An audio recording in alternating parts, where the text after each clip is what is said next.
All right, I'm going to call our meeting to order. This is our regular meeting of the Board of Supervisors for July 14th, 2026. Do any supervisors have a moment of silence this morning? I do. Yeah, go ahead, Supervisor Tues. So I haven't requested for approval to do this. I won't provide a last name, but I know that we lost a young gentleman by the name of Josh last week, very unexpectedly due to taking his own life. I did not know Josh very, very well. I had met him a few times. I know he was involved in the music scene locally. He worked in the trades. But I knew his family and I know his friends very well, and it's left a really gaping hole in the community and those that I know very well. I know that oftentimes I ask our sheriff, who happens to be in the room, what our numbers are for those that we've lost in our community and how we've lost them. And our suicide rates are never a low number. And so not only do I want to have a moment of silence for Josh and his family and his loved ones who care for him, because that is a really hard time to go through, but also to just express, I guess, the utter surprise of not knowing where somebody was mentally. And it's difficult. It's difficult to reach out. It's difficult to express it. But I know that there's a lot of places that you can call, a lot of people that you can go to. So today, not only I want to do a moment of silence, but also just kind of just a public service announcement of please reach out. You're not alone. There's help out there. Life is worth living. So Thank you.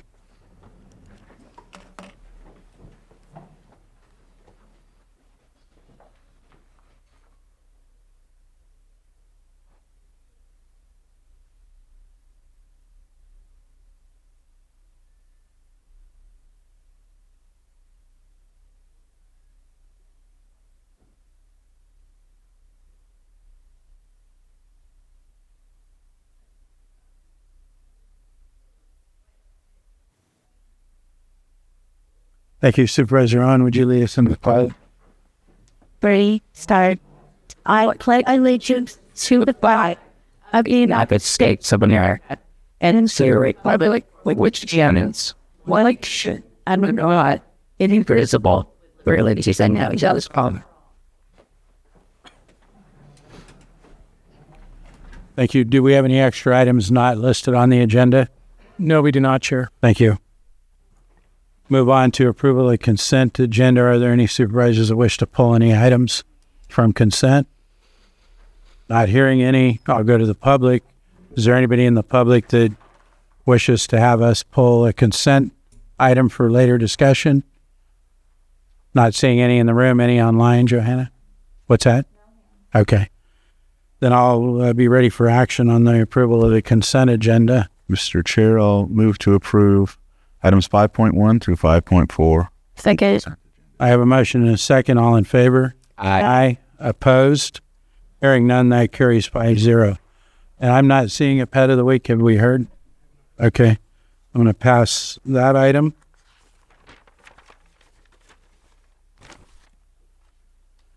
And next I'm going to go to our 905 item, which is presentation or proclamation designating. Go ahead. Here, you may want to, we have public 6.1. Yeah, I'm sorry. Missed that. Public input. So this is for any items not appearing on the agenda today. Sorry about that. Elaine Brown, Kelseyville. I was not planning to speak today because I thought the dog of the day would be here and I could speak to animal control. There's a large deer right before you turn into Kelseyville proper that's on the side of the road. I was going to tell them that. Also, I don't want 6-year-olds to drive into Lake County and being traumatized by seeing that. And just that made me realize another note I'd like to say. Wasn't planning on saying this today. There are still red lights all proliferating Cobb Mountain. And I've talked to this board before. I've talked to some of you individually. People said, it's on my jurisdiction. It's all our jurisdiction up here. And I don't want tourists who are my age and older to drive into one of the main gates of this county and go, what are all these red lights? Because we know what a red light district is. Thank you. Thank you. Do we have anyone else in the room? Not seeing any. Do we have anyone online? Yeah. User 2. User 2, if you can identify yourself, you'll have 3 minutes. And I think also. Sam, we need to make Johanna a co-host.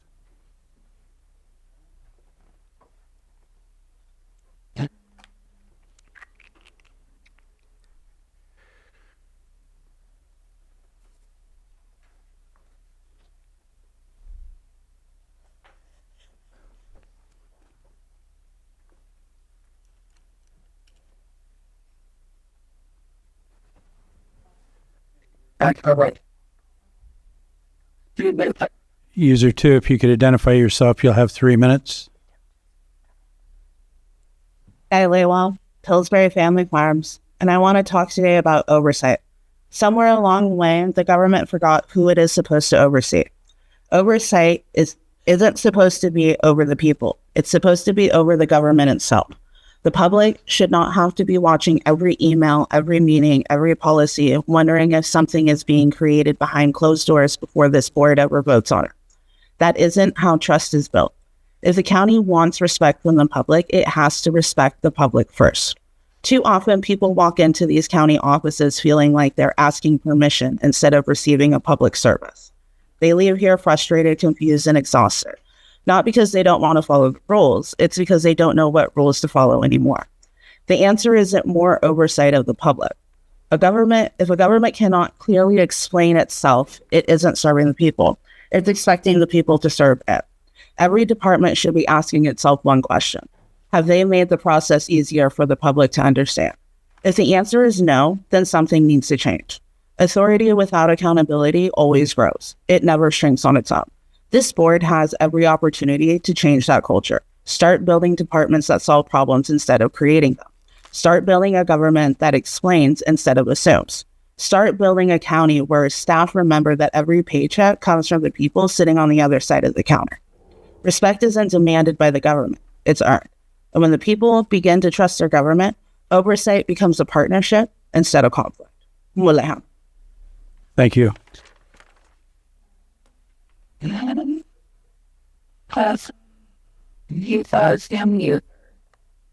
Zoom user, if you can identify yourself, you have 3 minutes.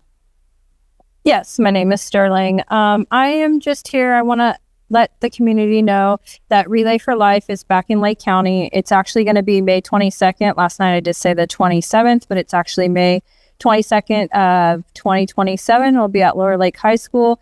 And you can look them up on Facebook if you want to create a team and, walk for Relay for Life and get the money raised for cancer patients. Thank you. Thank you. Bye-bye. Okay, no more public comment. I'll close public comment. And we'll now move on to our 6.3 item 905. Presentation of a proclamation designating the week of July 19th through 25th, 2026 as Probation Services Week in Lake County. And probation is welcome to join me up here.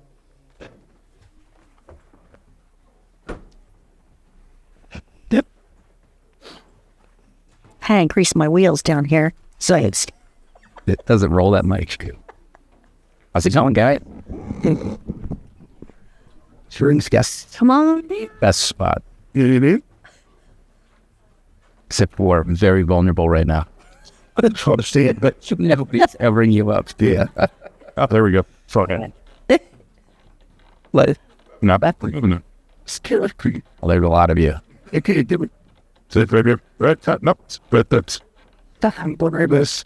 House. It's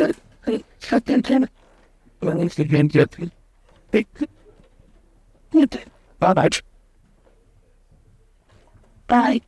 Your family's dead.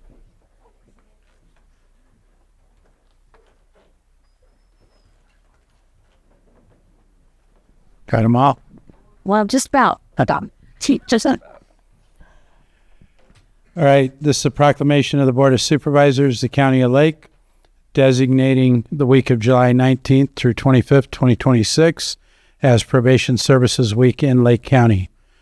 whereas Lake County Probation promotes public safety by helping individuals ready to change to begin building a better path forward while protecting communities from those who are not, uniquely combining accountability with rehabilitation.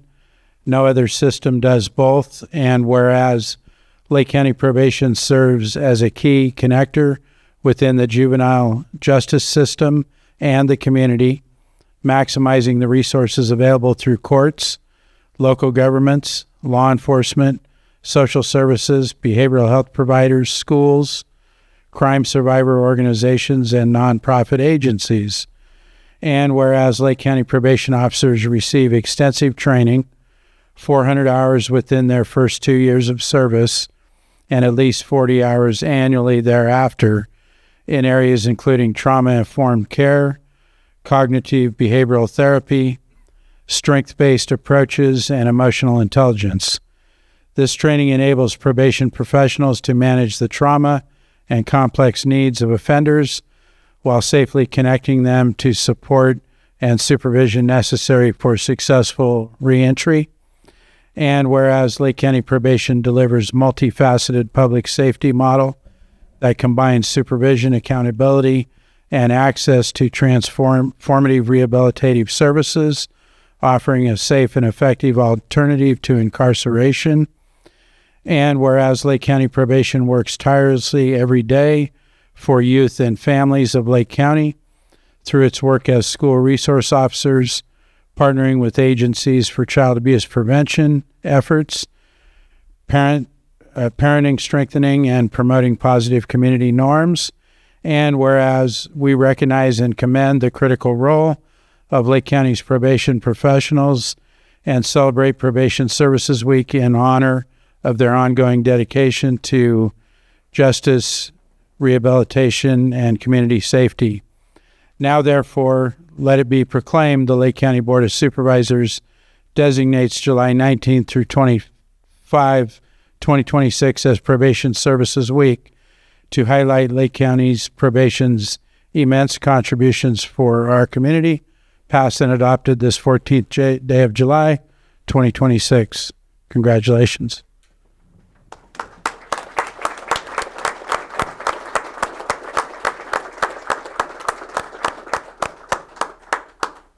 This is a department that gets things done and comes up with solutions for our county. And every one of these individuals, and the few that couldn't be with us here today, have huge hearts and know that change is possible for those that want to make a change in their life. And they will do whatever they can to help everyone that comes in contact with our department in figuring out a solution for their issues. So we're just so excited to be here again this year and hear a few stories from those that we work with. And I think James wanted to come up first and speak because he needs to get to his job. Yeah. So yes, I'm James Cook. I just wanted to come and say my piece and say thank you to my officer Yen, and I know a couple other faces here I recognize that have they've helped me truly. And they have always been good support. And you know what? The biggest thing is you guys have always been very friendly. Coming from, incarceration and having that kind of stigma that you hear while you're incarcerated, that all officers are kind of, trying to get you. They're trying to get you in trouble. That hasn't been the case for me. So it has been very much so a big opportunity for me to actually seize my own seize the day for myself, and my officer and other officers have been a big help and big support, and they've kept me in check when I needed to, and I am very appreciative of all you guys in this department. Thank you.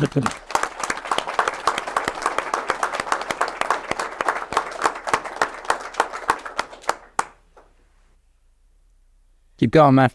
Take care. Pizza, come up. I am James' mother, Tammy Cook, and I too wanted to say thank you so much. Without the work that you guys have done, I would not have my son back at this point in time. Too many times I've had to face that fear that he was going to take his own life, that he was so far into his addiction that it created other problems for him. And it was only with Amy's help that we were able to pull him out of that. And he has now been at his job for almost a year, successfully completed rehab, which thanks to Amy, we were able to get him into. And I can't say enough. Thank you so much for giving me my baby back.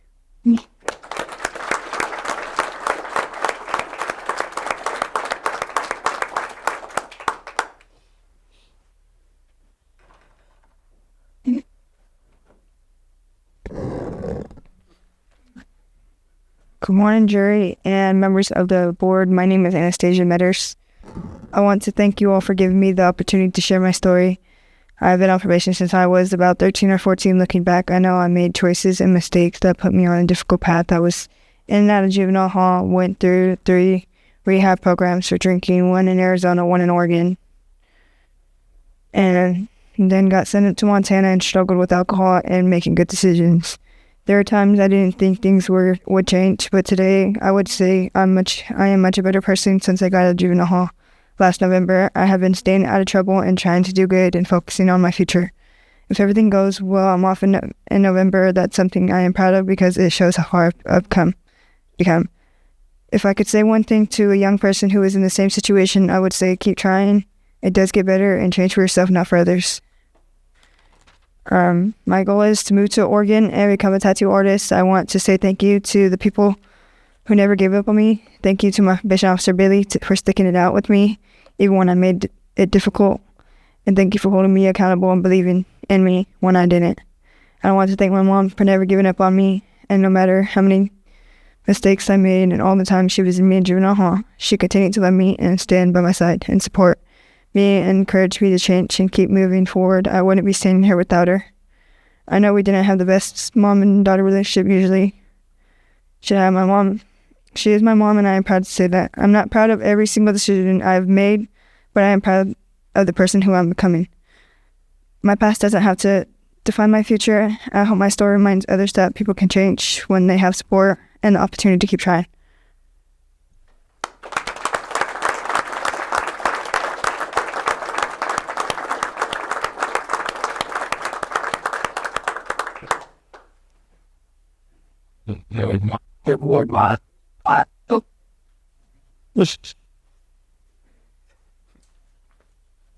Hi, I wrote a little something for you guys. Hi, I'm Richard Woida. I'm a grateful recovering addict alcoholic. First off, I just want to thank probation and the county for the opportunity to come up here and speak. My recovery date is 11/10/23, and hopefully I can share some of my experience, strength, and hope.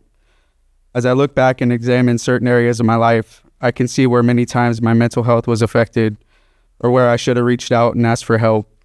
But going off what I knew at the time, which were things that were mentally and physically unhealthy, and I mean this as far back as I can see, were bad learned behaviors, the taking things not to feel, 0 social skills, the list goes on. And not having the tools I have today, it's easy for me to see how troubles would follow as a result. Where things really came to head for me was in 2020. I would go through a bad breakup that really hurt and affected me, but I didn't want you to know it, so I masked it with alcohol. But on the inside, I was trying to drown the sadness I felt at the time. While drowning in the sadness, COVID would hit, and within 2 months, my mom would get diagnosed with stage 4 cancer. And with 0 coping skills, my alcoholism raged. I wanted to feel nothing, and it spiraled out of control.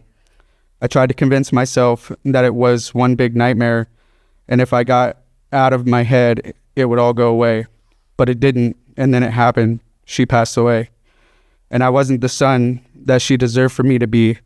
I wasn't the friend or family member that I should have been. I hated myself even more and dove harder into my addictive behaviors. Of all of it left me being unhoused in the middle of a pandemic. A few months would go by. My grandfather also got sick and passed away. And at that point, I felt shattered and lost, and I started using drugs heavily, and I started drinking to the point where if I woke up tomorrow, it didn't matter. I would even pray on it, and several times it almost came true. For several years, being on the streets, my mental health completely collapsed. And I can sit and tell endless stories of the bad things that happened to me while on the streets. But that's not why I'm here. I'm here to say that I wasn't okay, and it wasn't okay for me to become a liar, a cheat, and a thief, to become untrustworthy to my community, family, and friends. And for that, I'm sorry. My life was spiraling to the point where I wasn't going to be here much longer. It was clear I needed help. That was obvious. But what it really came down to was truly wanting it. And it's sad because deep down I truly did, but wasn't sure how or what that looked like, or if it was even possible. I knew deep down getting arrested would be the only way. And thank God I was. During my court process, while on the streets, I stumbled into an AA meeting on complete accident. They gave me a big book and told me to keep coming back. And I hadn't heard that in a while. So I camped outside the meetings. They gave me advice to move into the shelter, that it's what you make of it. To go in there, not to make friends, but to use the bed for sleep, and to go there and the meetings during the morning. So I did. I started reading the book, the big book they gave me, and I was surprised to find similarities and stories that related to mine, or at least the way I felt. And for the first time in a while, in those meetings, I felt at home. Eventually, it was suggested to me to get a sponsor, not just anyone, someone who knows the book and the program, and thank God I did. He is my best friend to this day. We worked the 12 steps while I was in the shelter. While at the meetings, I learned to become of service, and I brought that back to the shelter, where I would mop the floors, take out the trash, clean the restrooms, help serve food, mentor and sponsor other people in the shelter as I was trying to learn how to redo things myself.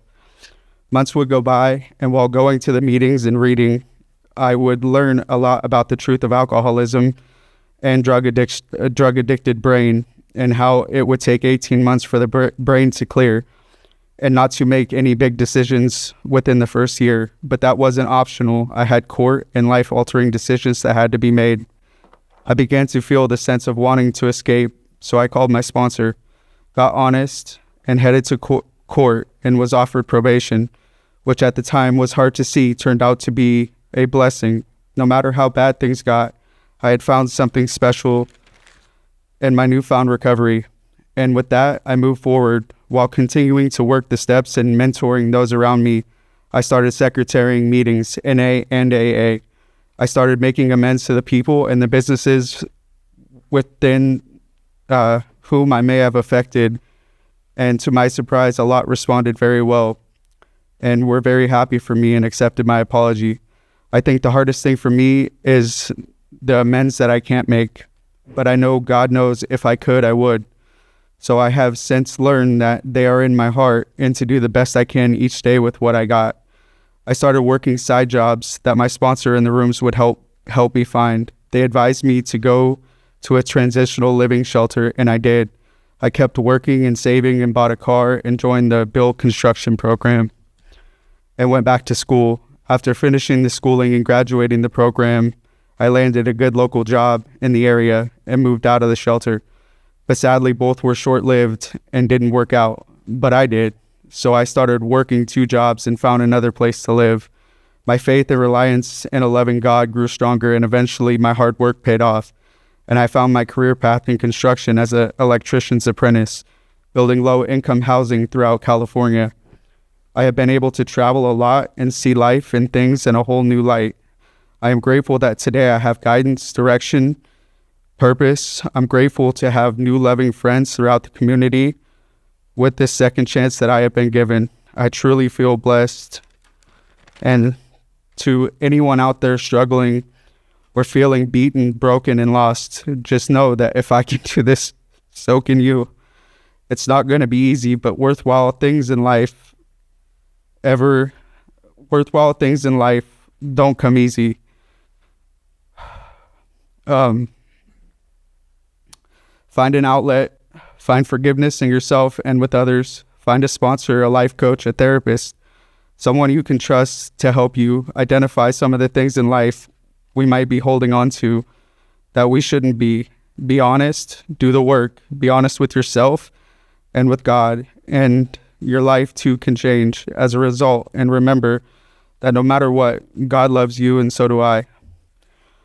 Once again, I would like to thank Eva, Zach, Felipe, and Dee from probation for showing me kindness, honesty, and direction during some tough times. The respect was mutual.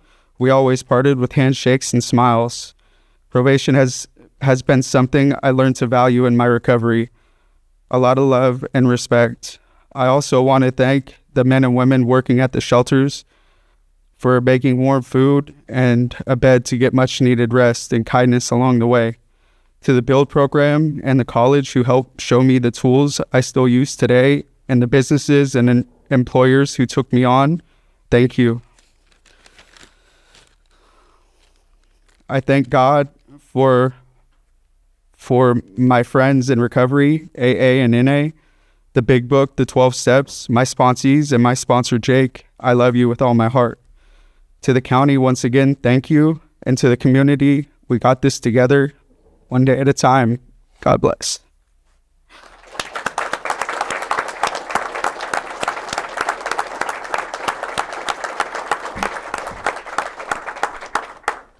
Board members?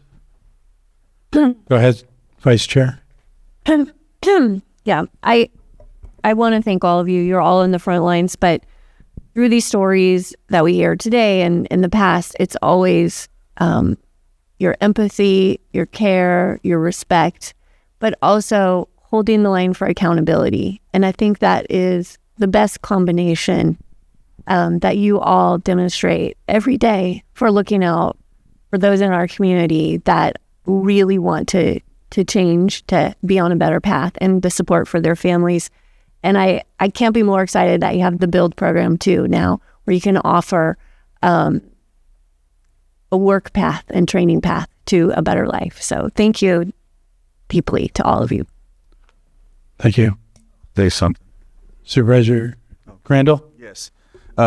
Just wanted to highlight something. Appreciate all the work that's been done. I'm glad we're honoring you this week. But I also wanted to highlight the stories and the work that the people you work with put into it.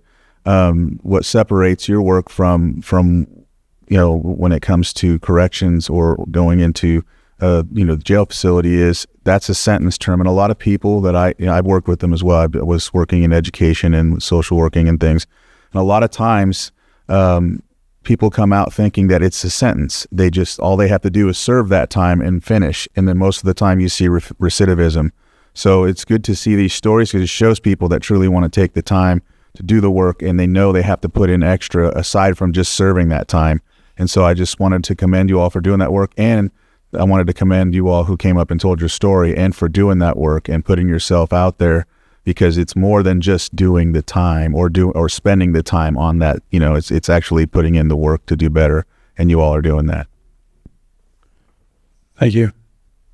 Supervisor Spatier? Yeah, appreciate all the work that you guys do. I've said it before, there's definitely been a change in the way probation engages with our community. And I love what I'm seeing. And you guys are giving people second chances and to second chances. Love it. Thank you. Supervisor Owen? Yeah, I just want to say a huge thank you as well from the community. It's really nice to see that you are affecting lives in a positive, and that we were able today to see some end results where it has changed people's lives. And that's huge, because that's not happening often enough, but you guys are making the difference on the front lines. So thank you so much. Thank you. And likewise, I appreciate all the work that all of you folks are doing to help folks, as we heard today. That's amazing. And appreciate you being out in the community. I don't think there's any event I go to that I don't see probation there interacting, so that's appreciated. Anybody in the public have comments? Not seeing any online? No hands, then I think we're ready for a picture.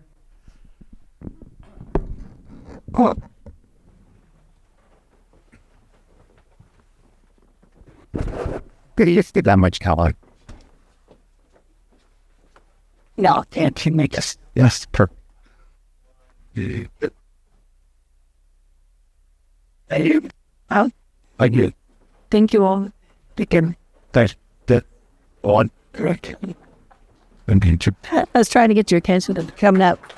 Yeah. See it. We'll be seeing with you. Later. We found a lot of trap shoot. So we're gonna have. You guys can come to my place and do it. It actually helps keep the predators away from my goats and sheep. I just don't like being on the receiving end of it. We weren't even thinking about that shit, Alan. Everybody felt so mad. Will you jump? Suppose. Teach. What happened? And for Sound I'm going to experiment on all. you brought him. It's like Johnny. what? Got full insurance very snub. Okay, you know, both you go to when I get started and then I sugar ass. And we're like, yeah, there's something.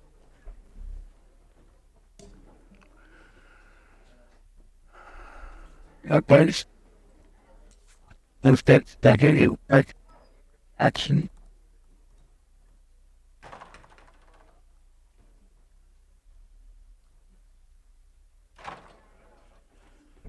All right, I'm going to call our 910 item.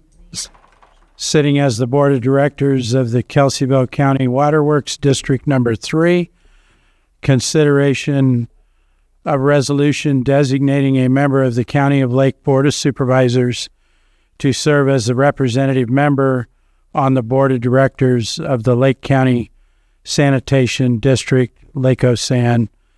And this is brought by Supervisors Owen, Sabatier, and the Administrative Office and County Council. Who's going to start this out? You can go ahead and provide a brief summary. So there have been negotiations between the city of Clear Lake and the county due to the fact that the city has taken interest in taking on a seat on Lake Osan. The next item we will discuss the specifics of what that might look like. But in the recomposition of the new board that is anticipated, there is a need for us to pass a resolution that would delegate the Kelseyville County Waterworks District Number 3 seat to the County Board of Supervisors. And I'll explain, I guess, a little bit further as to how all that worked out to be for the next item, but that is the brief summary for this 910 item. Okay, thank you. Does Supervisor Owen, did you want administrative staff? Nothing? Okay. And if I just may add, today's just a delegation of the seat. It is not an appointment to that seat. That will come later. Okay. All right. Any discussion by the board? Not hearing any, we'll open it up to the public. Do we have anyone in the room? If you could state your name, you'll have 3 minutes. Cindy Stores. I live in Spring Valley. I am curious about this document that was attached as information for the agenda. There is no vote count and there is no signature from the Kelseyville board. If someone could speak to that. Supervisor Spatier, thank you. So the Board of Supervisors, it's kind of an awkward situation. The Board of Supervisors are the board for the Kelseyville County Waterworks, but we are not part of Lake Osan. Lake Osan is now going to have a seat where Kelseyville County Waterworks can be there. And so we are saying that the County Board of Supervisors, not the Kelseyville County Waterworks, which is us, both sides, are delegating it to the Board of Supervisors. So eventually it's the same body. We're just, for purposes of paperwork, trying to simplify everything and saying that the Board of Supervisors will represent Kelseyville County Waterworks, which the Board of Supervisors already represents Kelseyville County Waterworks. So that's why there's no signature, because we are that board and we are signing that document. It's just a formality. There's no vote, there's no signature on this. What makes this, So we are sitting right here, I can have a board bring this much. So we are sitting right now at this very moment as the Kelseyville County Water Works District number 3. So one of you we are sign this and you are going to vote. I'd like to finish, please. We are going to vote as the Kelseyville County Water Works District to delegate our vote to ourselves as the County Board of Supervisors, so that seat is a County Board of Supervisors seat, not a Kelseyville County Water Works. It's a formality for the sake of the new composition of Lake Cosan. The vote is coming. There's no signatures because we have not voted. We are doing that currently today, right now, as we speak. And nobody else thinks this is odd. Thank you. Do we have anyone else in the room? Not seeing any. Do we have anyone online, Johanna? Okay. No hands. I'll close public comment and bring it back to the board for action. Mr. Chair, I offer the resolution. The resolution's been offered. Supervisor Owen. Aye. I guess you guys are directors. Director Owen. Aye. Director Sabatier. Aye. Director Crandall. Aye. Director Pyska. Yes. And Director Rasmussen. Aye. That carries 5-0. And we're going to move on to our 6.5 item, 9.15 item, now setting as the Lake County Sanitation District Board of Directors, consideration of resolution of intent of the Lake County Sanitation District to establish an interim composition of the governing board of the Lake County Sanitation District pursuant to Health and Safety Code Section 4730, again brought by Supervisors Owen, Sabatier, Administrative Office, and County Council. Did you want to start again? Sure, and I'd like to also ask for County Council to please add anything that I may miss or correct anything that may be improper. Again, just to start over, I guess I'll start in 1983. Prior to 1983, when Lake Cosan was created, the Lake County Board of Supervisors became the board of directors for the Lake County Sanitation District, because there was no city of Clear Lake at the time, and everywhere else was in the unincorporated areas where there was sewer districts. In 1983, post the city of Clear Lake incorporating, they delegated their seats to the Board of Supervisors. Therefore, state code allowed for the Board of Supervisors to continue as that board of directors. In 2024, the city of Clear Lake requested discussions to look at the governance, eventually rescinding their 1983 resolution. Within the state code, there is a place where the city can get a seat, the county can get a seat, and all other public sewer districts also have the right to a seat. Right now, Hidden Valley is still a sewer district that is within the boundaries of Lake Coast Sanitation District, but not a part of Lake County Sanitation District. They are their own. And we have a letter here from the Hidden Valley Community Service District providing a letter that states that they would like to delegate their seat to a non-county entity such as the city of Clear Lake. Then there is another entity, which is the Kelseyville County Water Works District number 3, which is not a part of the Lake County Sanitation District, who also provides sewer, therefore meets the state code. And that, just as we did in the prior action, has been delegated to the County Board of Supervisors, which gives now 2 seats to the county and 2 seats to the city of Clear Lake. And the state code does not allow for an even number of members. Therefore, there is a 5th member that will be a public at-large member, which right now will be vacant until further notice. When the board is approved and newly composed, they will make that decision on choosing from applications.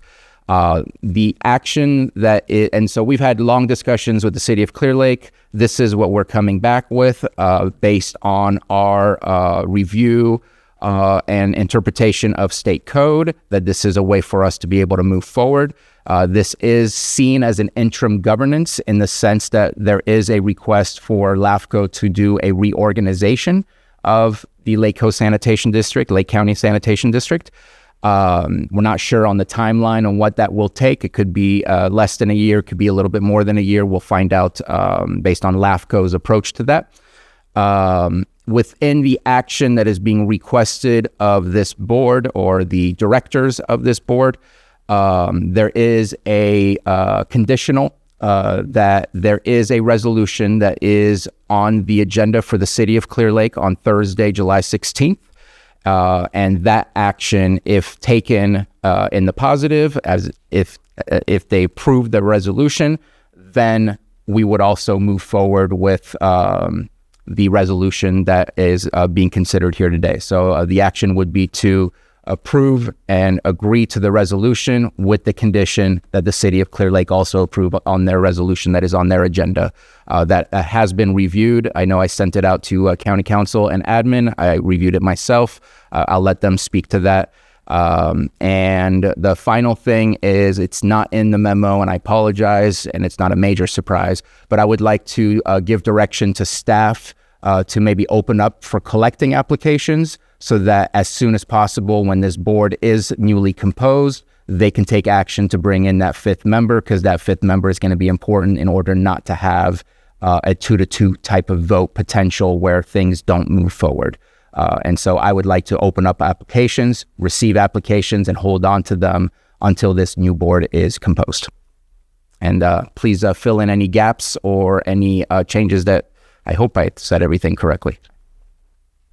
Go ahead, County Council. Thank you, Mr. Chair. So nothing more to add aside from with what's before your board, in addition to Supervisors Tues' proposed direction, which can be approved by consensus, that what's before your board would be this adoption of the resolution of intent. And with your board's adoption of that, should your board choose to adopt that this resolution, that with the conditional, that in the anticipated July 16 meeting with the City of Clear Lake, if the City of Clear Lake adopts the resolution that's on the pertinent resolution that's on their agenda, that then triggers under the Health and Safety Code the 30-day public commenting period for a public hearing. I believe that's to be scheduled on August 16th. That's within the 30-day that's the 30-day provision under the Health and Safety Code.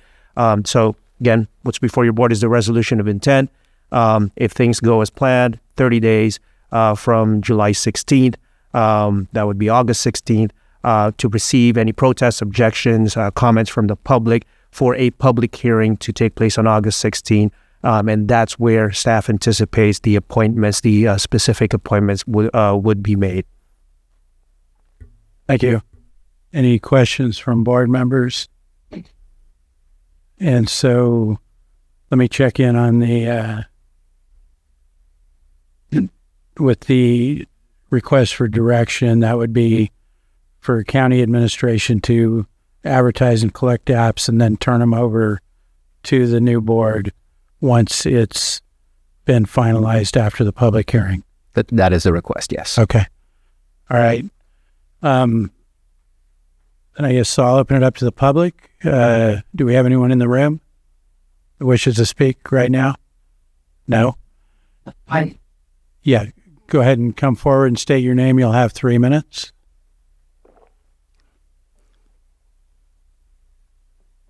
Hi there. My name is Helen Mitchum. I'm from Spring Valley. So I had not intended to say anything today. So this is all up here.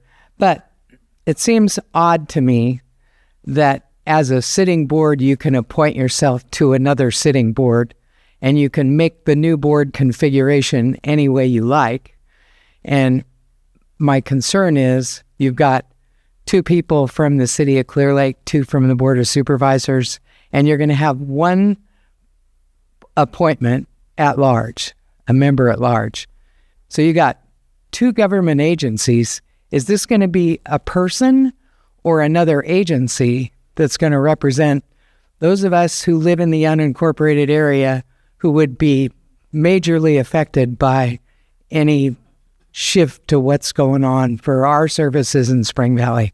That's my only concern. Thank you. Go ahead, Supervisor Sabatier. I can easily respond to that. Spring Valley CS2 is not connected with Lake County Sanitation District. This is solely a Lake County Sanitation District Board of Directors. We are following state law, at least based on our interpretation between both the City of Clear Lake and the County of Lake.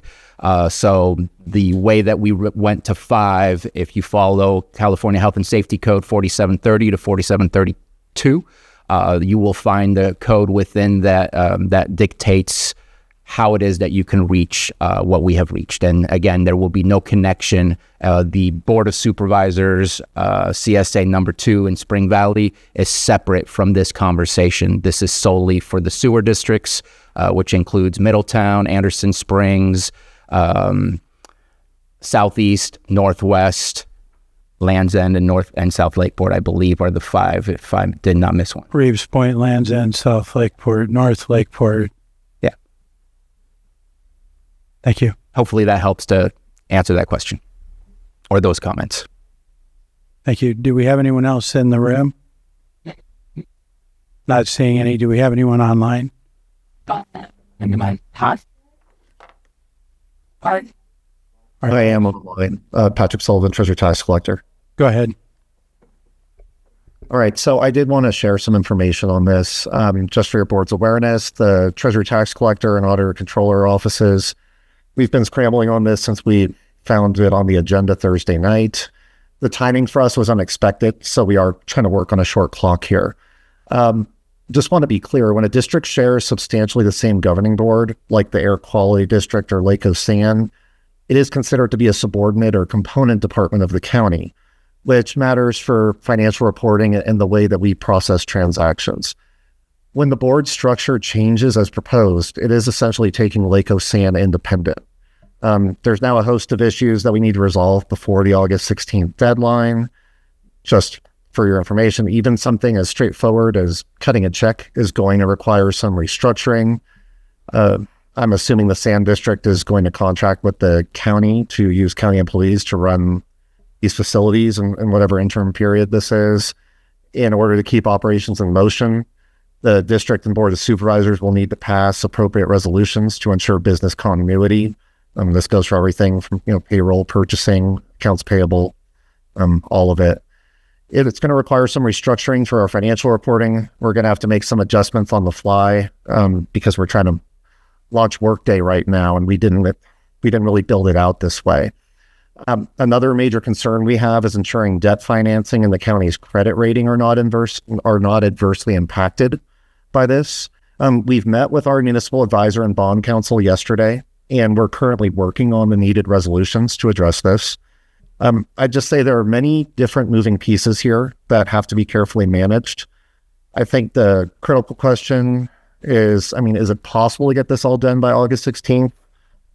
Maybe. I'm not sure, but we're certainly working towards that. But just to highlight, this is a major undertaking. We're doing our best to identify the issues and make sure that no irreversible harm occurs before the 16th. There are many housekeeping items that will need to be covered. And again, we've only been at this for a few days, so we're still working through it. The things I've mentioned are pertinent to the finance offices. Obviously, there's a host of other issues that would need to be solved by then. And just to highlight, at the end of the day, our office serves as a treasurer for both the county and Lake San. Either way, we're in this to the end. It's all one bank account. We will operate both, however it's structured. We just need to make sure that we can get through this interim period without causing any damage. Thank you. Thank you, Mr. Sullivan. Zoom user, if you can identify yourself, you'll have 3 minutes. Yes, my name is Sterling.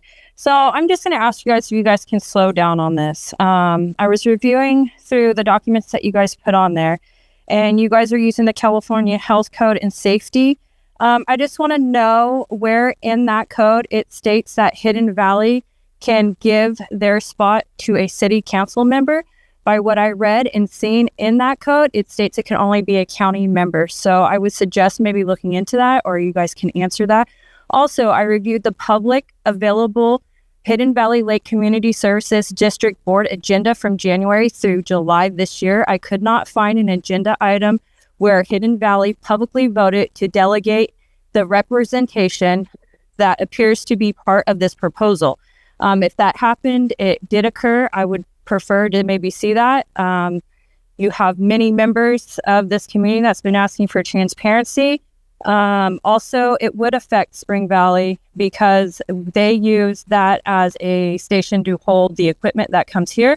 So if an emergency was to happen and it was in the middle of the night, we would have to wait for them to come all the way from Lakeport instead of right there from Clear Lake. So it does affect us as a community out here. I understand it's not part of the Lake Cosan, but it does affect us, and it probably will make our rates go up out here. My other concern is that we're rushing through this. EGX is proposing that 100 megawatt on there. What is that going to do for the county if the board is going to have 2 board members and then proposing 2 city council members, and then you have 2 of the board members that propose this? Is it going to be those 2 that propose this on the agenda? Because then now that makes that actually a 3-2 vote, and it still wouldn't be fair. So before we start taking actions and rushing into something, we really need to look at the terms and the conditions. We are already paying a gentleman $60,000. NDA signed. Our county doesn't need any more of this. We just need to be transparent. We need to move forward correctly. We need to set the table before we move forward. Thank you. Thank you. Diane. Diana Mann, go ahead. You'll have 3 minutes.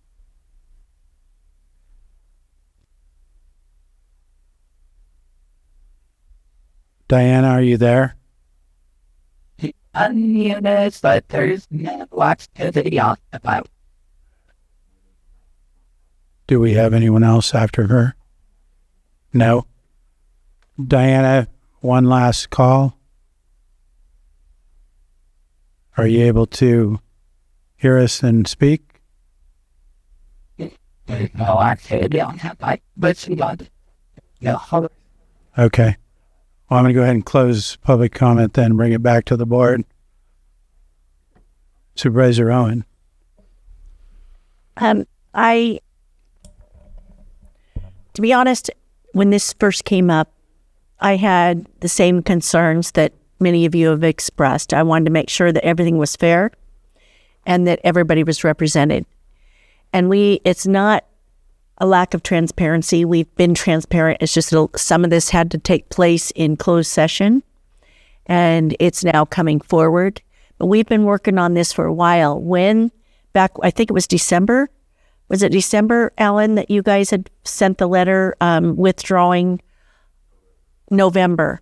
So November of 2025, the city of Clear Lake withdrew their, what would it be called? The delegation to their... The delegation of their seat, to the Lake Osan board. So they forced our hand. The restructuring is not really an option. So we've been working on this for several months, but because of the negotiations and they wanted to have the largest say, the county wanted to have the largest say, we wanted to have more people than them, they wanted to have more people than us. So there was a negotiation, and we finally came up with a solution. But the reason I wasn't on board at first was because I wanted to make sure that everybody had representation. And I think that we have reached that in these negotiations. I feel good about it. The person that is chosen shouldn't be with the county. It shouldn't be with the city of Clear Lake. It needs to be somebody that's chosen that's in the rest of Lake Osan, that's represented. And then if need be, we will put them on the ballot. It's just we didn't get it done in time to be able to put it on the ballot for this year, where that person is actually elected. So it looks like it's going to be short term that this board, and then it will come back to the city of Clear Lake would like to break free and form their own. And once that happens, we will be back to serving as the board of Lake Osan. So, but it has been negotiations. We have not been rushing into it by no means. It's just that we had to do a lot of it in closed sessions. Thank you. All right. Thank you, Supervisor. Go ahead, Supervisor Crandall. I know there was a concern about the structure having, in essence, a majority of interest in one area. I think that was the comment that was made. Right now, we're not choosing that structure or who they are as of yet. We'll be talking about that at a later date, right? The other thing I wanted to mention, too, is that right now, currently, it's us five as Lake Osan or Lake Osan. And because of what Supervisor Owen had mentioned, we're ensuring that there is an equal amount of representation because of the inquiry and because of the move that was made. So we're choosing, but we're at the same time, we're not like dictating, if that makes any sense. I think that was the worry, and I hear it. I think it's one of those things too, when Supervisor Owen mentioned that we were in closed session, whenever there's a situation that we are in a potential litigation, a lot of times we go into closed session. So it's not as if we were having this discussion to try to, to suppress it or anything. That was just that's the way. Correct me if I'm wrong, Lloyd. I just wanted to make sure, because a lot of times, I mean, that's all I've been hearing, and what we always are going to hear is about transparency. But I have to note that so that people know that this isn't something that's just being suppressed or anything like that or done behind closed doors. There's a reason why we had to. Yeah, there was a legal issue, and where we had to take action, and because of the legal issue, we were required to do it in closed session. All right. Anything else from the board? Not seeing any, and we'd be ready for action. Mr. Chair, I offer the resolution with the condition of the resolution moves forward after the approval of the Clear Lake City Council resolution regarding Lake Osan that is on their agenda for consideration on July 16th. And maybe County Council wants to correct that a little bit. Go ahead, Mr. Chair. So yes, that is correct. I just would like to add that the City of Clear Lake's resolution that's referenced in the motion language would be City of Clear Lake Resolution number 2025-42. The resolution's been offered. Director Owen? Aye. Director Sabatier? Aye. Director Crandall? Yes. Director Pyska? Yes. And Director Rasmussen? Aye. And that carries 5-0. And then I believe we did have direction.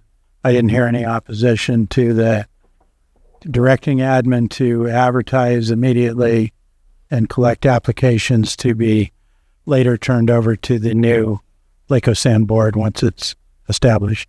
Are we going to be able to loop? We need to also work with Patrick Sullivan to make sure that all that can be.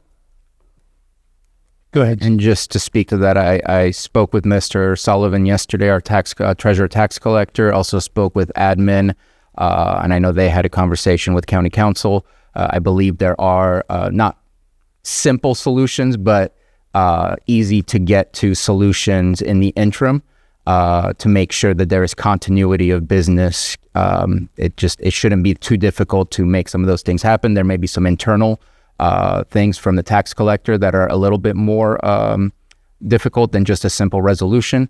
But I've offered to help wherever it is that I can to make sure that that is not what occurs, so that by August 16th, we will be ready to go. Thank you. Thank you. So that will conclude that item. It will move on to our... Do we want to do our running break? Yeah, well, let's go ahead and take a break.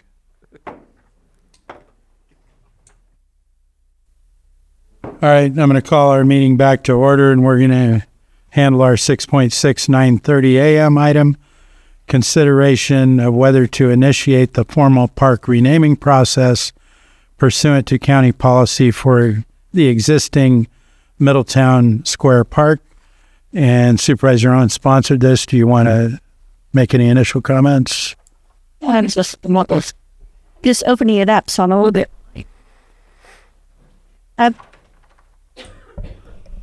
Yeah, I had years ago when the park was put together, and it was built primarily by volunteers. And Linda has done the research, and they had voted the math, since it had never been officially, a name had never been officially chosen by the people of Middletown.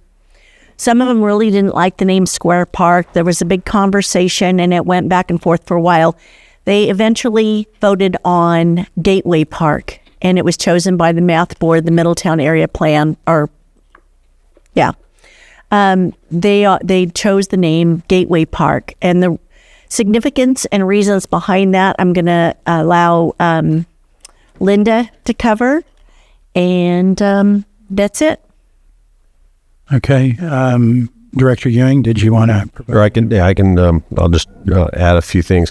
Just to address the procedural policy here. The county does have a park naming policy, and that includes renaming. And so the reason for coming to your board for direction is that ultimately the authority to name or rename does lie with your board, but the process does spell out a noticing period, a public comment period, and prior to county staff doing the intent to going through the process with an intent, or at least an implied intent to rename a park. This request came from math. As I understand, came from math. And so prior to simply taking that step of going through a public noticing period and coming to your board with a recommendation one way or the other, I felt that it was important to just ensure that your board was aware of a request to rename, because the way that the policy is written, essentially anyone can submit in writing a request to rename, and it does present some opportunities for cleanup with the policy. But as it stands now, your board is ultimately the authority to do that. We're not to that point now. We have not done the public noticing. We have not done any advertisements in papers. But we're here to get recommendation or direction from your board. And should your board recommend that, we can move forward. So wanted to just address that. I'll also add the policy does it gives preference to keeping existing names, is the way the policy is written for various reasons. The policy addresses both streets, buildings, parks, but it does, barring some other driving reason, keeping the existing name is certainly the preference. Thank you, Director. Vice Chair Pyska. Yeah, so looking for direction to do that county outreach, if that's the avenue that we want to go down. I know with a lot of the, parks belong to the communities. And so getting the community vision is so important. We've done a lot around the county and all the parks. And I know in Kelseyville, and both for the Cobb Park, there was a couple of years of tabling at events. And so I'm just wondering, I understand that the math has had these discussions, but it's a larger conversation with the whole community. So would there also be, potentially staff tabling at the farmers market, or how do you reach the people that are using the park and that are in the community so that you can get their, do a poll or get their input? I would suggest that it's essentially what you just said. There's many different avenues to solicit input from the public. Public services prior to public works, but county staff has over the last 10 years or so done a good number of outreach for different parks, getting input on what they might want to see for improvements at existing parks, or development of a new property that is not a current park. We have yet to take anything to the public specific to renaming and only renaming. But it's something that we could certainly do to get input from the public through a variety of different sources. It can be online surveys. It should be a variety of them: online surveys, meetings, et cetera, et cetera. The policy does not really address that. The policy simply says a 30-day public notice, provide public comment, and then take it to your board. But there's certainly an opportunity to solicit that input from the public at large. And what type of, how many hours, staff resources, what would be the cost of all? Hazarding a guess, we'd probably be talking somewhere in the range of 40 hours or so. I would expect, if we're typical for park improvements, you're going to have no less than 5 5 meetings. So I'm just kind of spitballing here, to be quite honest, but it's right around 40, I would think. And there's conversations about a second park in town. Is there any way to combine that outreach? We certainly could. Yeah. And that way staff is still getting out there, having conversations with the people, and maybe we're be more efficient with the hours. Yes, and in fact, sorry to interrupt you, but in fact, we just finished from Middletown High School and the junior high a design your own park. We went to the schools and we had a design your own park setting, and that was just right before school got out of session. So it's a good opportunity to take what we have from that outreach and combine this with broader Middletown. Obviously, that's not necessarily a part of what is addressed here in this memo, but that would be a good opportunity. Yeah, and I apologize if I didn't hear my one of my other questions about additional costs. I understand the 40 hours of staff time, which would be absorbed, but do we have an idea of what other costs there would be? I would say they would be relatively nominal. The policy does state that any costs are to be borne by the requestor. So it would be advertising in the paper, for example. I don't think we're talking extreme. We don't have. And I apologize, I didn't check this. I don't believe we have a sign that says Middletown Square. It's just been kind of organically over time named that. Talking with our parks maintenance staff, it doesn't matter what it's named. They're still going to maintain it. They know where it is. So it's it's not so much that. It's also not as impactful as, to be quite honest, a street where you have addressing and such. So it's somewhere in between a formal street name and a commemorative type of name. So I think your board certainly has the authority, and we have some opportunity for latitude there with respect to impacts. I think it's cost wise to answer that though is pretty nominal.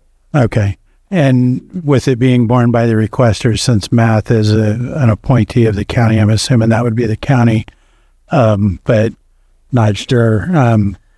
The only other concern I had, and I realize we have this policy that we go through a structured process, but I was just curious how much, because I didn't see anything in the Math request. It was a short request that we voted to do this, but curious as to how many community members showed up and were involved in listening to any discussions on that. I don't know if we know, but that was just a question I had. You could check with actually Thomas would have it in the archives. However, I know it came up a number of times. I think it started a year or so ago. And one of the issues is not having a sign at the park. For instance, some people don't know the name of the park. Others, right now, they have the farmer's market there, and it has it listed on the big banner as Gateway Park. Or Library Park, I'm sorry. Library Park. So there's different names that are being associated with the park, so we wanted to do an official naming, and so that's where it came from. But over the past year, it's probably come up at Math meetings probably 6 times. Okay, thank you. We'll get to you in a second. Is there any other questions from board members? Go ahead, Supervisor Sabatier. I will shamelessly admit that I had no idea it was called Middletown Square Park. To me, it was where the library was and the park in Middletown. I know Trailside. I know the pool, the tennis courts. I don't know if there's a specific name for that one, but I just it's not blatantly obvious, in my opinion, publicly that is the name. It's also not a square, but maybe that was a metaphor for the town square. Just to make sure, it would be the park area only, or does it include the senior center / library involved in where the renaming would be? Well, and that's a very good point. And what I was going to comment on with respect to I guess lack of transparency or lack of awareness of the name of that park. That's common, at least in Lake County. It is for our park system when the bedrock of the location is the building and not the grounds upon which the building lies. So 2 examples. One that we're talking about here. The other is right across the street at the historic courthouse museum, and the quote unquote park that we have there that we call Museum Park, but really it's the front yard of the courthouse, and in this case, is this the front yard of the library and the senior center? We make it a park-like setting. The county has historically. It's not anything new. This has been developed to have a park-like setting. So to name it something specific, nothing wrong with it. But I'll be quite honest. Even at the staff level, it's not known as. The park itself is not the attraction in a sense. It's been the building. But in this case, and for that matter, Museum Square here in Lakeport. The park itself is used like a park. So because it's been improved, it becomes an attraction in and of itself. So I think there's a lot of value in providing a name. I will say that the term gateway has come up in other areas of the county. Gate obviously not Middletown, but gateway itself has been used. It's used in many different areas. There's been discussion of that in the North Shore for the gateway to the National Monument there. So I just wanted to offer that connecting Middletown certainly is key there. It shouldn't be, in my opinion, Gateway Park because that implies the gateway to what? But Middletown Gateway Park.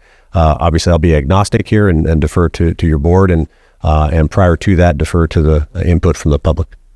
So, and I appreciate all of that. Just want to make sure if we approve moving forward with the renaming, it would be renaming the entirety of the public facilities that are there. And I'm sorry I didn't answer your question. I would suggest that it would rename the grounds and not the building. We have not reached out to the county librarian nor the senior center board. So I would suggest that it would be the park proper or the grounds upon which. Mm-hmm. Just wanted to make sure and check in because I see it as 2 separate things, but it really does complement one another when you utilize the facilities. Lastly is, I really wasn't thinking about cost because I didn't see this, especially since there's no sign that needs to be changed or anything, that it was going to be a massive cost. Doesn't Quimby kind of possibly meet that potential? And there's funds that are held in the Quimby budget. Would that be available for that? Yes, yeah. Quimby Park improvement fees. If as long as it's an improvement to a park and not simple maintenance, that would be eligible.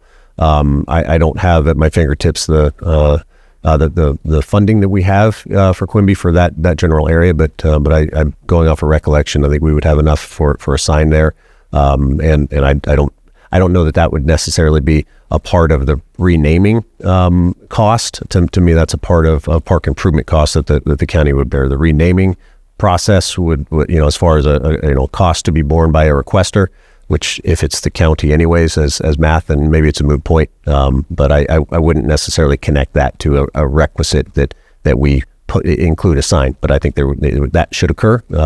So otherwise, we run into the same issue that we have right now, where we don't know the name of the park. All right. Any other board questions? Go ahead, Supervisor. I think it's always good to do, a refresh or update or get everybody on the same page with whatever facility, whatever lands or grounds needs to be determined as. And so I do think this is the perfect discussion at the math. I think because I have some municipal advisory committees and they talk about specific things. But one thing that happens at these is they could talk about it for a year, 2, maybe even 3 years, and a lot of the public won't hear about it or they aren't attending. But I think you satisfy that by the notice of intent and the 30-day public review and doing that work that is mentioned. So I only highlight that because I've seen these type of things before where they're like, I didn't know, and they're like, they talked about it for the past year or 2 in these, but a lot of people don't go to the town halls. But it is the perfect place to start the discussion, and I think that's why we're on the right track to do this. I like seeing the follow-up potential direction. Thank you. Well, I'll go ahead and open it to the public, and Linda's going to be first because yes. So a question when you guys were talking about how did it get named that? Yeah. Because it's not in this, and I don't want to use it in my Okay, go ahead and briefly answer that, and then I will. So everybody referred to the park as Central Park in Middletown. When this was proposed, it was getting confusing. And so that's what happened. They temporarily named it Square Park to delineate between Central Park, which is the park that Middletown always said, the park. They couldn't say Downtown Park because there's a pool and there's a playground in Middletown, and that would have caused confusion. So that's how that happened. I just wanted to share that. Okay, thank you. I hadn't planned on Thank you. Okay, I'm going to talk really fast. That's why I gave you those so you can follow. We did receive the email, so thank you. Are you ready? Yeah. Okay. My name is Linda Deal Darms, and I was one of the community members that created Middletown Area Town Hall Math. December 2006, Math became a MAC. Please consider voting in favor of renaming the park based on a vote at Math in May and the following history. In September 2011, ground was broken by Lake County for the complex that would house the Middletown Senior Center, library, and conference rooms. At the same time, Math was making plans with county reps regarding the park. Math designed the park, and it was approved by the county. A great majority of the work that created the park was done through community donations and community volunteers, and included the following. The on-site well needed to be reestablished and updated, and a stone building was erected to house the well. The sprinkler system was trenched, piping purchased and installed, and forming up the sidewalks and center area, having cement brought in and concrete finished and sidewalks stamped. My husband and I provided lunch and drinks on several occasions for the volunteers. The county installed and paid for the fencing, grass, gazebo, and outdoor restroom, just installed in the last few years. Math was told that they could officially name the park and that there needed to be a temporary name to designate the park, and the county gave it a name, Middletown Square Park. We made it clear that we did not want a sign at the park stating Middletown Square Park as it was temporary. On May 12, 2006, Math voted for park names. The names to choose from were Middletown Library Park, Middletown Square Park, and Middletown Gateway Park. Middletown Gateway Park received the most votes. You each represent communities in your districts and are aware that each has a distinct identity, personality, and history. Middletown is no different. Middletown Gateway Park speaks to Middletown and what the park and facilities stand for in our community. Gateway to Learning Library, Gateway to Senior Services, Senior Center, and Gateway to Community, weekly farmers markets, as well as known by community members as Middletown being the gateway to Lake County. Historically, Middletown has been known as the gateway to Lake County, as Highway 29 goes through Middletown. Attached are articles from the Weekly Calistogan dated May 1922, Press Democrat, July 1952 and 1958, and the Oakland Tribune, June 1965, referring to Middletown as the gateway to Lake County. See attached. Attached is a picture of a billboard that was located south of town in the 70s and early to mid-80s, located on what is now the Adventist Health Clinic property, stating, "Welcome to Middletown, the gateway to Lake County." When the billboard existed, the property had a building used to distribute information on Lake County, with volunteers manning it. The property was sold to Adventist House in the early to mid-80s, and the billboard was removed. Attached is a picture of an article from LakeCounty.com dated 2016, referring to Middletown as the gateway to Lake County. Attached is a picture of a banner that is currently on the fence of the park, calling it Library Park, advertising the community farmers market. The name of the park is not clear to the Middletown community.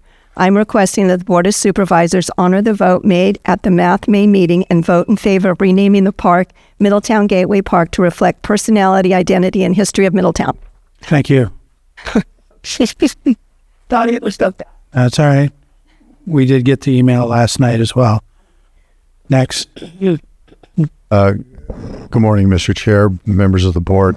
I do think the process needs to be followed as far as the notice, but I would like to point out that the vote, I had been attending many of the Math meetings, and one of the things to please keep in mind is that Math works differently than other advisory councils, and that everybody there votes.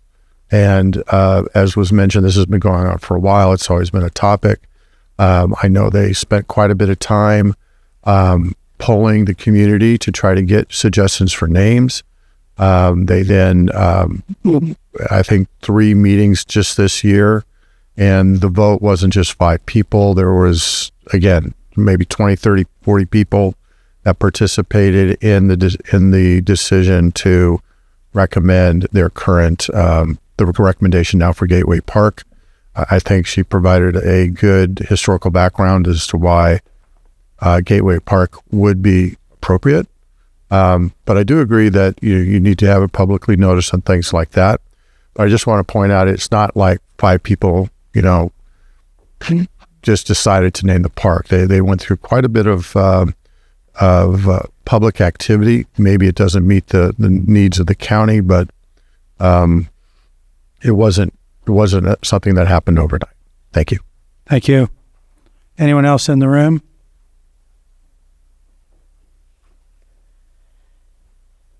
Hi, Roberta McIntyre, Hidden Valley Lake. I think I was at a couple or a few of those meetings where this was addressed at the MAC. And given that this isn't currently right here a resolution to name the park, it's to start the official process of, getting the park named. And given that the county's policy is to go through a very robust process of inviting further input, et cetera, I think it's a good idea. I think I voted for Gateway Park when I was there, when he voted on it. But I think that moving forward with the process, given that also that it's a nominal fee to do this, I think it would be a good idea to show particularly the Middletown Area Town Hall MAC, that the county is taking into consideration their thoughts, their opinions, et cetera, and taking action on that. I think it'll go a long ways to solidify the relationship between a Board of Supervisors and this particular Municipal Advisory Council. Thanks. Thank you. Do we have anyone else in the room? Not seeing anyone. Anyone online?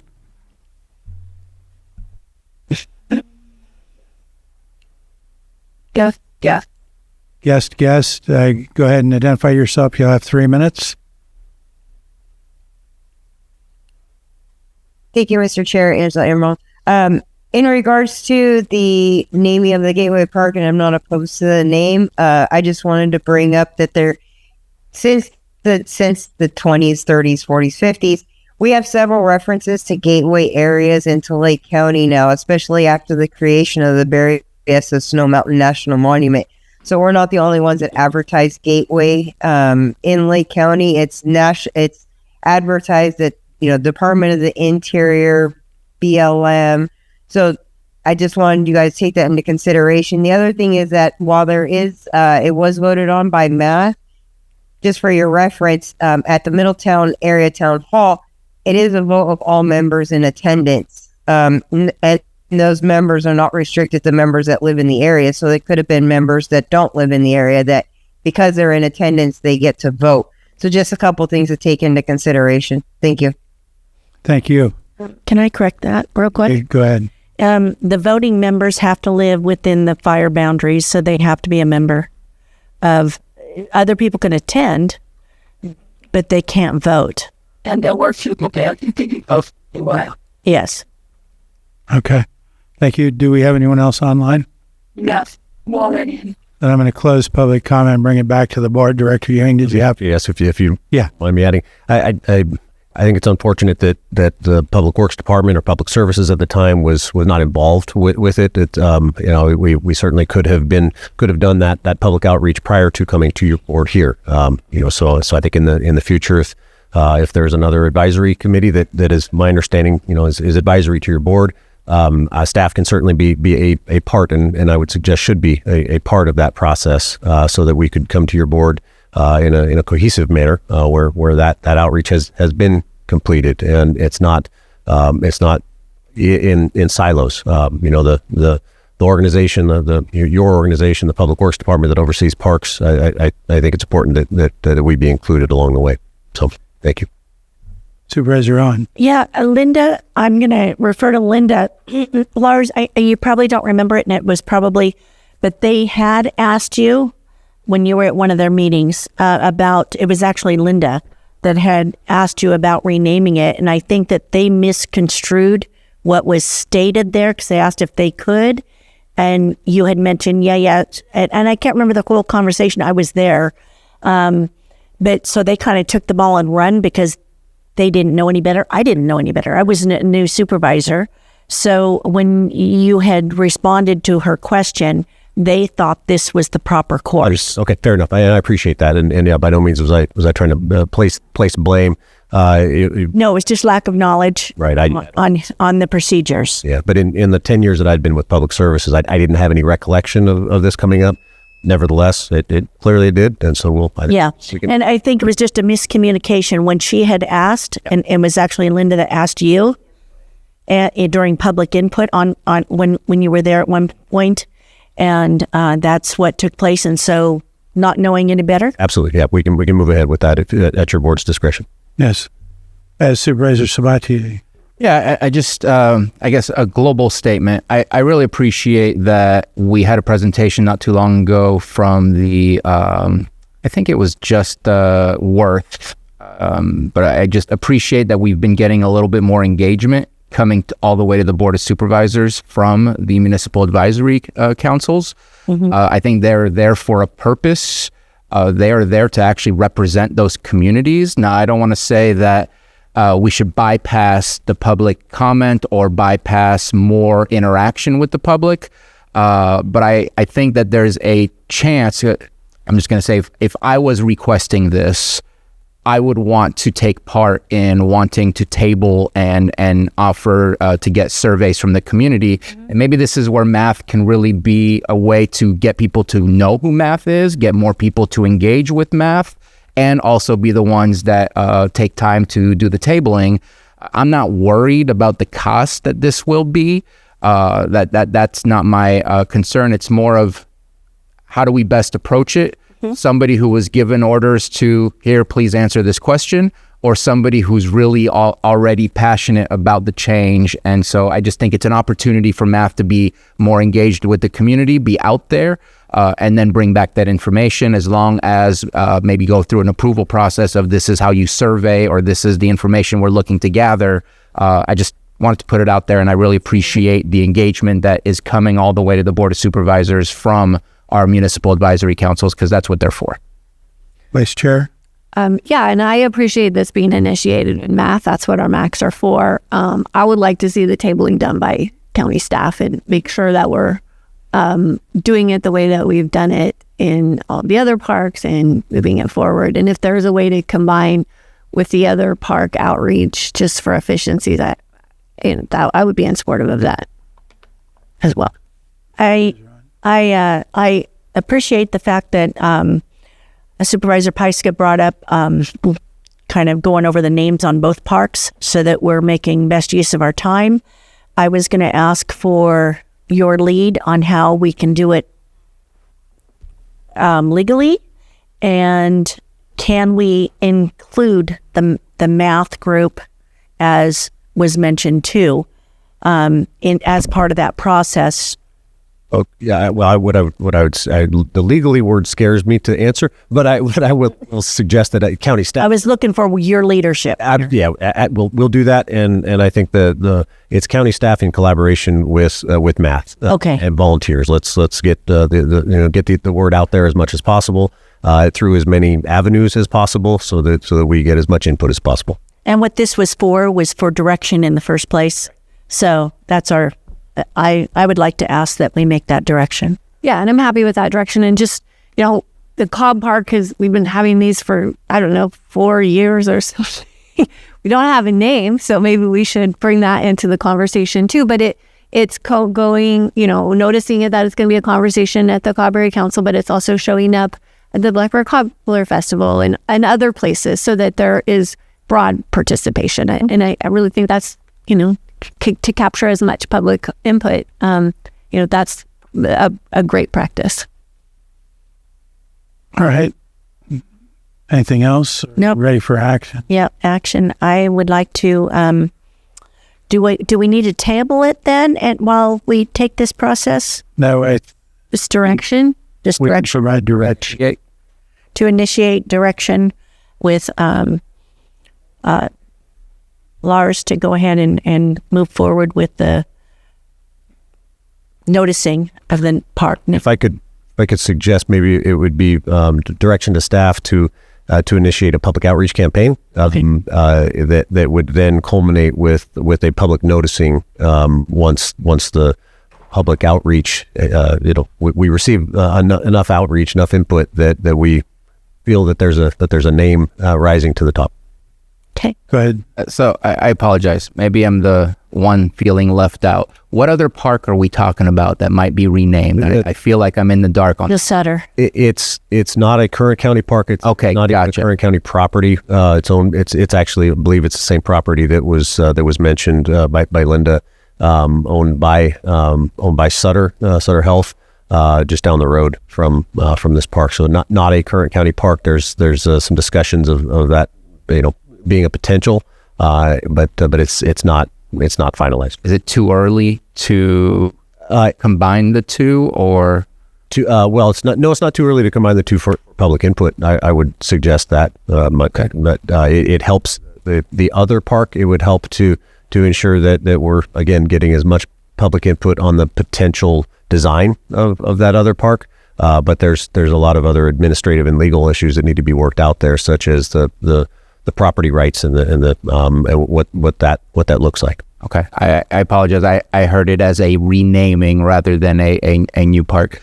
I don't know if that can be added in the direction to figure out what's the best way to make that an efficient process. If it happens to be one, that's good. If it happens to be both, I'm good with that.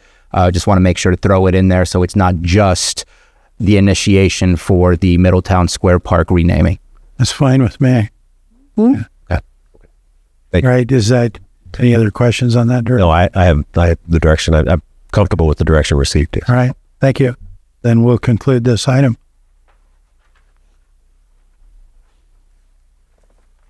We're going to move on to our 6.7 10 a.m. item.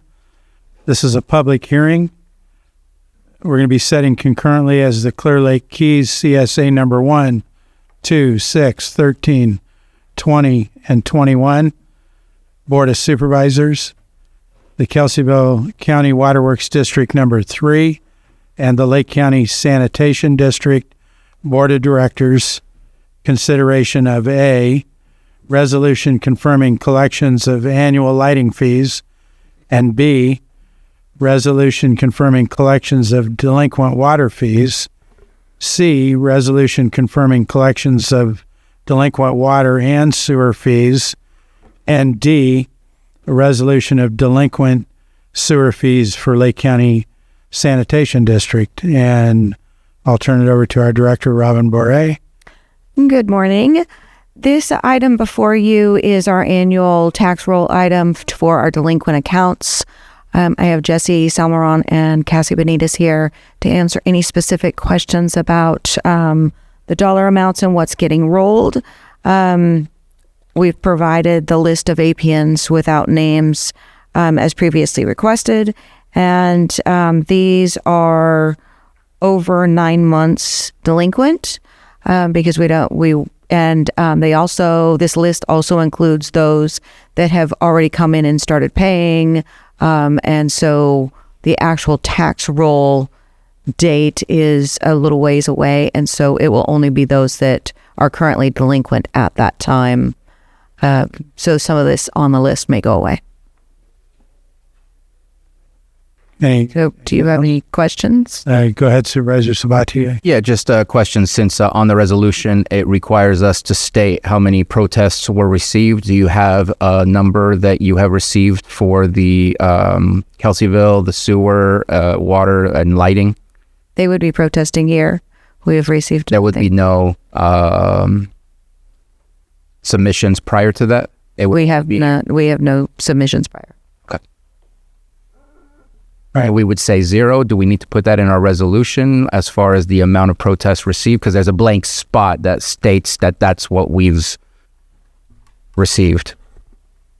Go ahead, County Council. Thank you, Mr. Chair. So at the time when your board adopts, should your board decide to adopt these resolutions for each of them, at the time of the adoption, it should be noted, because it's a blank portion, that blank portion should be filled out in reference to the recitals, making reference to the number of objections and protests. And just a comment to the board, I guess a comment to Director Bore. I thank you for the information that you provided me that I requested.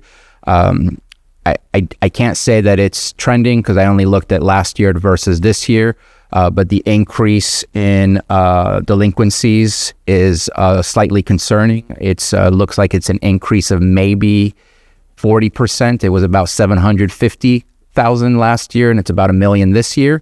So that difference is a large increase. I think we need to pay attention to those things.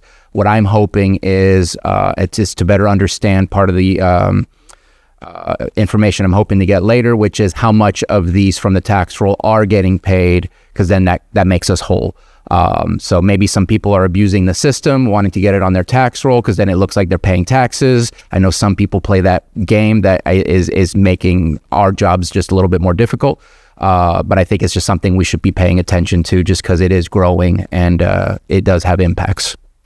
Well, and what was actually rolled last year is not the amount that we brought to the board. So, there is those delinquencies that were paid. So we don't have apples to apples to compare at this point. And then again, we're waiting on what you alluded to. We haven't received the tax payments for the delinquencies that were rolled last year. And there are a significant amount of people in the county that want their water and sewer bills to be rolled on their tax roll. And so Cassie has a breakdown if anybody wanted to know by district or anything like that, any big increases, anything related to that. We do an analysis based on each district. Each district has to pay a minimum $175 plus 25 cents per parcel to put them on the tax roll. So in some instances, it has not been beneficial for us to put stuff on the tax roll because it cost us more to put them on the tax roll than the amount of delinquencies. So we do that analysis and not incur additional costs when not necessary. All right. Anything else from the board? I'll go ahead and open it up to the public. Is there anyone in the room? Not seeing anyone online? No. I'll close public comment and bring it back to the board for action. Do we have to handle these one by one? Yeah, can you help with the motions? Yeah, go ahead, County Council. Thank you, Mr. Chair. So I could walk your board through with your board sitting in as three distinct entities. I can walk your board through for each resolution. So as the County of Lake Board of Supervisors, first offer would be to offer the resolution confirming collection of delinquent water fees in county service areas, CSA numbers 2, 6, 13, 20, and 21.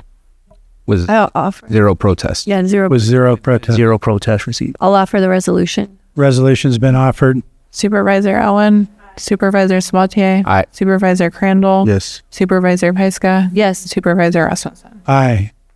That carries 5-0. Go ahead. And also as County of Lake Board of Supervisors, offer the resolution confirming collection of annual lighting fees in county service area number 1 with noting zero protest. I'll offer the resolution. Resolution's been offered. Supervisor Owen, Supervisor Sabatier, Aye. Supervisor Crandall, Supervisor Pyska, Yes. and Supervisor Rasmussen. Aye. That carries 5-0. Go ahead. Next, sitting in as Board of Directors of the Lake County Sanitation District, this would be the offering the resolution confirming collection of delinquent sewer fees in Lake County Sanitation District, noting zero protest. Offer the resolution. Resolution's been offered. Director Owen, Director Sabatier, Aye. Director Crandall, Yes. Director Pyska, Yes. and Director Rasmussen. Aye. That carries 5-0. Go ahead. And then now, lastly, sitting in as the Board of Directors of Kelseyville County Waterworks District number 3, this would be the offering the resolution confirming collection of delinquent charges for services rendered in Kelseyville County Waterworks District number 3, noting zero protest. Offer the resolution. Resolution's been offered. Director Owen, Director Sabatier, Aye. Director Crandall, Yes. Director Pyska, Yes. Director Rasmussen. Aye. That also carries 5-0. And that concludes that item. Thank you. Yeah. Next, we're going to move on to our 6.8, 1030 item. This is a public hearing, consideration of an ordinance amending section 19-17.2 of the ordinance code of the County of Lake for the removal of a stop sign on 2nd Street and the placement of a stop sign on Middle Creek Road in Upper Lake. And I'll turn it over to our Public Works Director, Mr. Ewing. All right. Good morning, Lars Ewing, Public Works Director. As Chair Rasmussen indicated, your board is considering amending the county code through ordinance to place a stop sign where there currently is not a sign, and also at the same time removing a stop sign so that it would no longer be in place. We're talking about a singular intersection. There is an exhibit included with your board's agenda that has a map. There's a star that brings your attention to where we're talking about. It is a 3-way intersection. Middle Creek Road coming southbound intersects with essentially at a T with 2nd Street. Currently, there's a stop sign on 2nd Street heading westbound at Middle Creek. So that 3-way intersection, there's one stop sign, 2nd Street heading westbound. A request came to the Public Works Department to consider adjustments there, and the recommendation was to change the stop location to Middle Creek Road intersecting with 2nd Street. The amendment, the resolution, historically Lake County, the vehicle code, state vehicle code allows for enforcement and the placement of stop signs by either resolution or ordinance. Lake County has historically done that by ordinance, which is why we prepared. Actually, might have been by resolution. This one, no, by ordinance. So the ordinance does two things. It recommends the removal of the existing ordinance on that has the stop sign on 2nd Street and replaces it, subsection ON, replaces it with a stop sign heading southbound on Middle Creek Road. So I'll end there and happy to answer any questions. Thank you, Supervisor Crandall. Yes, thank you for bringing this forward. I know the West Region Town Hall has been talking about this for quite some time.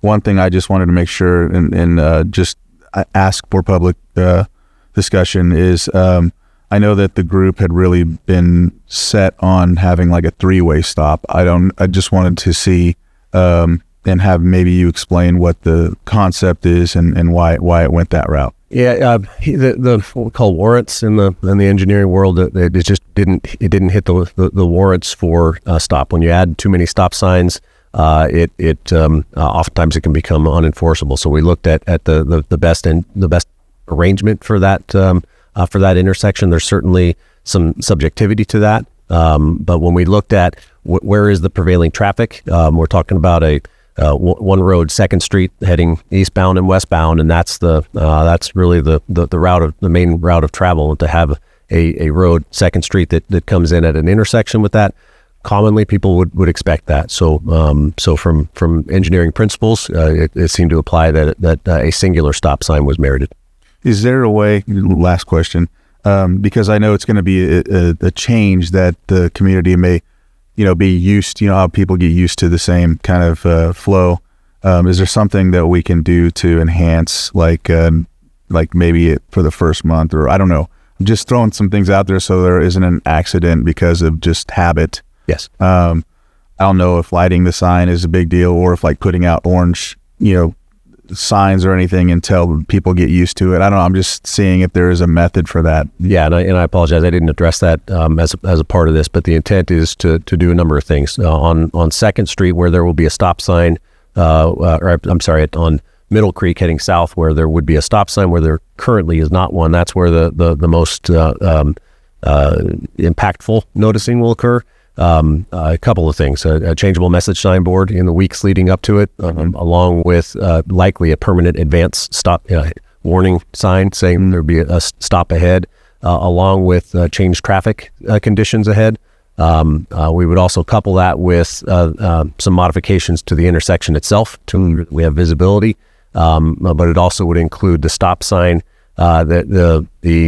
There's a municipal uniform traffic control device that we have to follow. It allows for temporary, essentially highlighting of a stop sign. It can be by red flags, or you've seen before where they're flashing. So we're considering all the above. On 2nd Street, where there would not be a stop sign, it's not as critical because it's It's not as though they're just going to continue along, but we would include notification there as well. So that's on site. We would also look to do some public outreach to ensure that the public is aware around there. Probably most important, and maybe I shouldn't say most, but certainly a very important stakeholder would be the school district. So we would want to ensure that they would be a partner in putting the word out. Thanks, Laura. All right. So, anybody else from the board? No. I'll open it up to the public. Is there anybody in the room?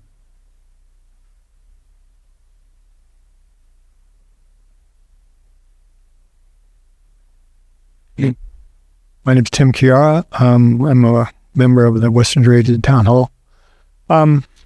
We have been discussing this for quite a while.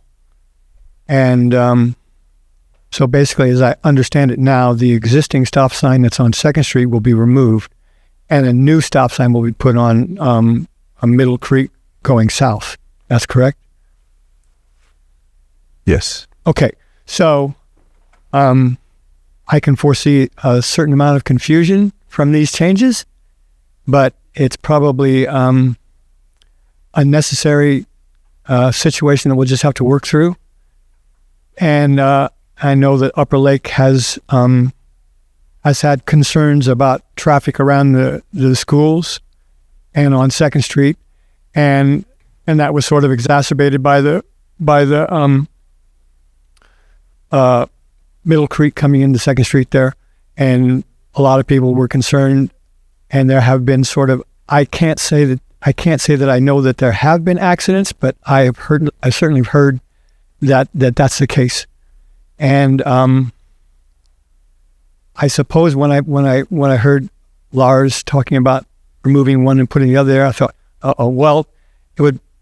I guess you don't want to have a situation where you have a four-way stop. You have four-way stop signs. That's probably a little extreme, but we'll just have to go with the best that we can do and see how it works out. I appreciate that. Thank you very much. Thank you, Tim. Anyone else in the room? Anyone online? Anyone? Go ahead. Good morning, supervisors. Can you hear me? Yes. Perfect. This is Danny Wynn. I'm a Lakeport resident. I've spoken with Worth members about this, and I also don't think some of their leadership had an understanding that there was going to be a removal of the stop sign. I'd like to validate EJ's observation that the understanding was that we would move to more stop signs at this intersection. I also heard engineering principles cited, but they're not included in the agenda item. There's no attachments for anything like that. There's 3 ways to reliably slow down cars in their deflection, constriction, and friction. This doesn't do any of those 3. Deflection is like speed humps, speed tables, mini traffic circles. Constriction is lane narrowing, and things like curb extensions, maybe crosswalks, and friction is your trees, flex posts, painted intersections. If this is an exercise on our own autonomy on our streets, we have the ability to do that. There are many other jurisdictions in California that do a lot less and do a lot less through ordinances and a lot more through getting their hands dirty. We can do a lot more at this intersection. And while you do have a lot of accidents and I'm sure a lot of frustrations during pickup and drop off, the most severe and fatal crashes happen during off-peak hours. So that's in the early mornings or late evenings when speeds are higher because there's not traffic constricting people. If you want to go ahead and try moving the stop sign, go right ahead. It's a good exercise in autonomy over our own roads, but we actually have far more freedom on our ability to manipulate our intersections and roadways for safety, especially next to a school. So if you do go ahead and accept to remove the stop sign and move it, again, it's a good exercise in our autonomy, but I really don't think it's going to make a difference in some of the frustrations that the community is feeling at this intersection. And I would like to see some of the engineering principles cited, some of the traffic studies, A lot of the accidents that happen in our county are hit object crashes that don't get reported into the traffic injury management system. So those are just some things for you to consider, and thank you for your time. Thank you. Do we have anyone else? Marie. Lisa Marie, if you could identify yourself, you have 3 minutes.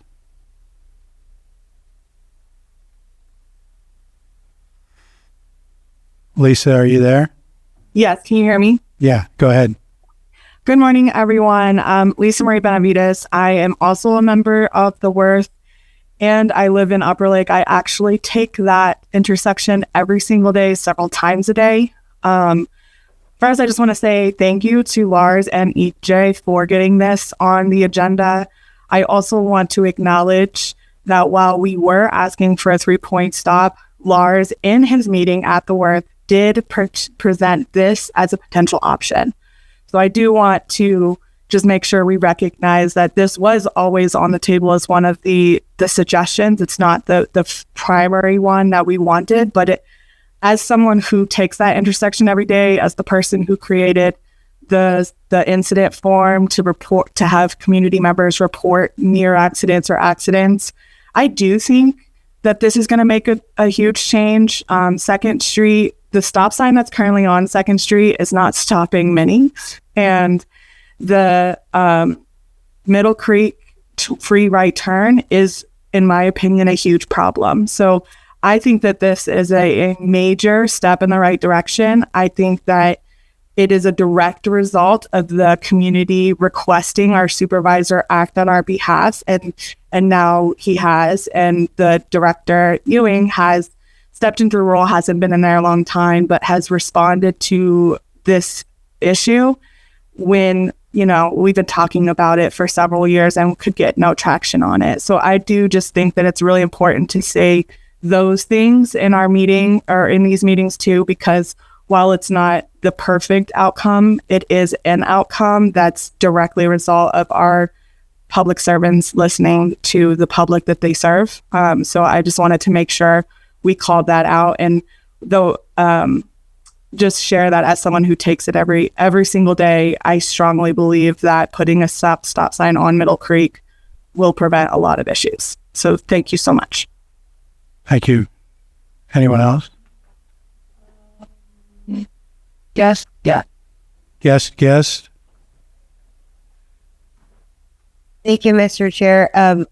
Angela Emerald. During I will apologize ahead of time if you answered this when you were discussing some options that you would put in, letting people know that that there was going to be a stop sign being installed, warning signs, that kind of thing. Is there any option to put maybe like rumble strips or the little, I don't know what they're called, the little round circles that are something that people will feel on the road as they're approaching that intersection to let them know something's different? I don't know if you'd mentioned that before, but I just wanted to ask. Thank you.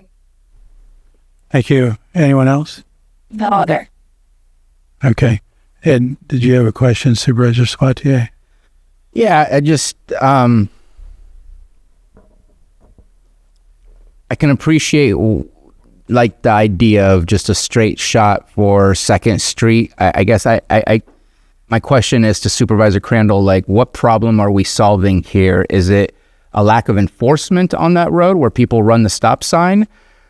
Because changing where the stop sign is, if there's no enhanced enforcement, people might still just run that other stop sign. So I'm not sure if that's but my concern, I guess, that I want to share is the direction of Middle Creek.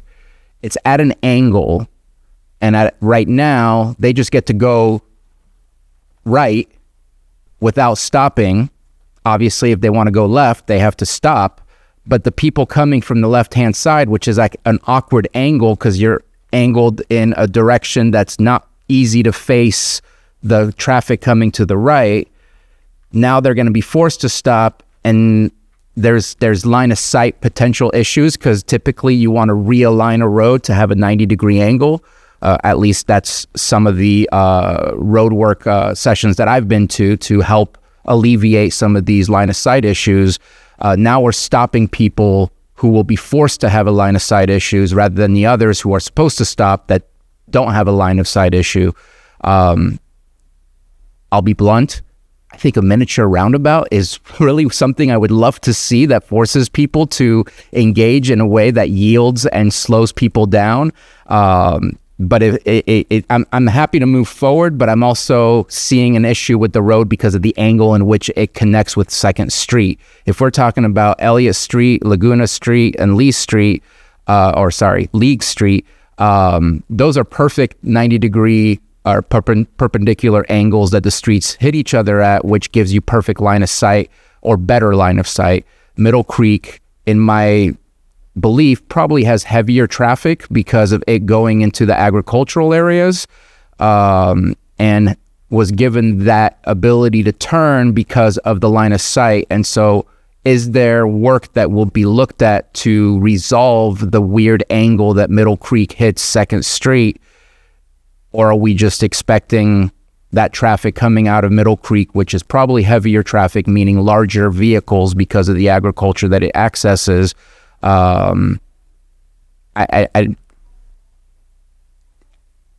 don't want to say no, but I just want to share those thoughts. Yeah, I'll answer that and maybe indirectly or directly address some of the comments that were made. I think first off, the skew there is not as extreme as the map may imply. The traffic volumes on 2nd Street are higher than Middle Creek. Middle Creek Road, and yes, there is an engineering evaluation. Did not include it in the agenda simply because there are a lot of behind the scenes evaluations and work that's done that are not included as a part of any agenda item. But I prepared the engineering evaluation. Would be happy to share that. As a part of that engineering evaluation, it included an assessment of traffic data and collision history, traffic volumes based on traffic counts that are readily available. 2nd Street carries almost 1,500 average daily traffic, and Middle Creek is about 1,000. So you can see that the prevailing traffic is on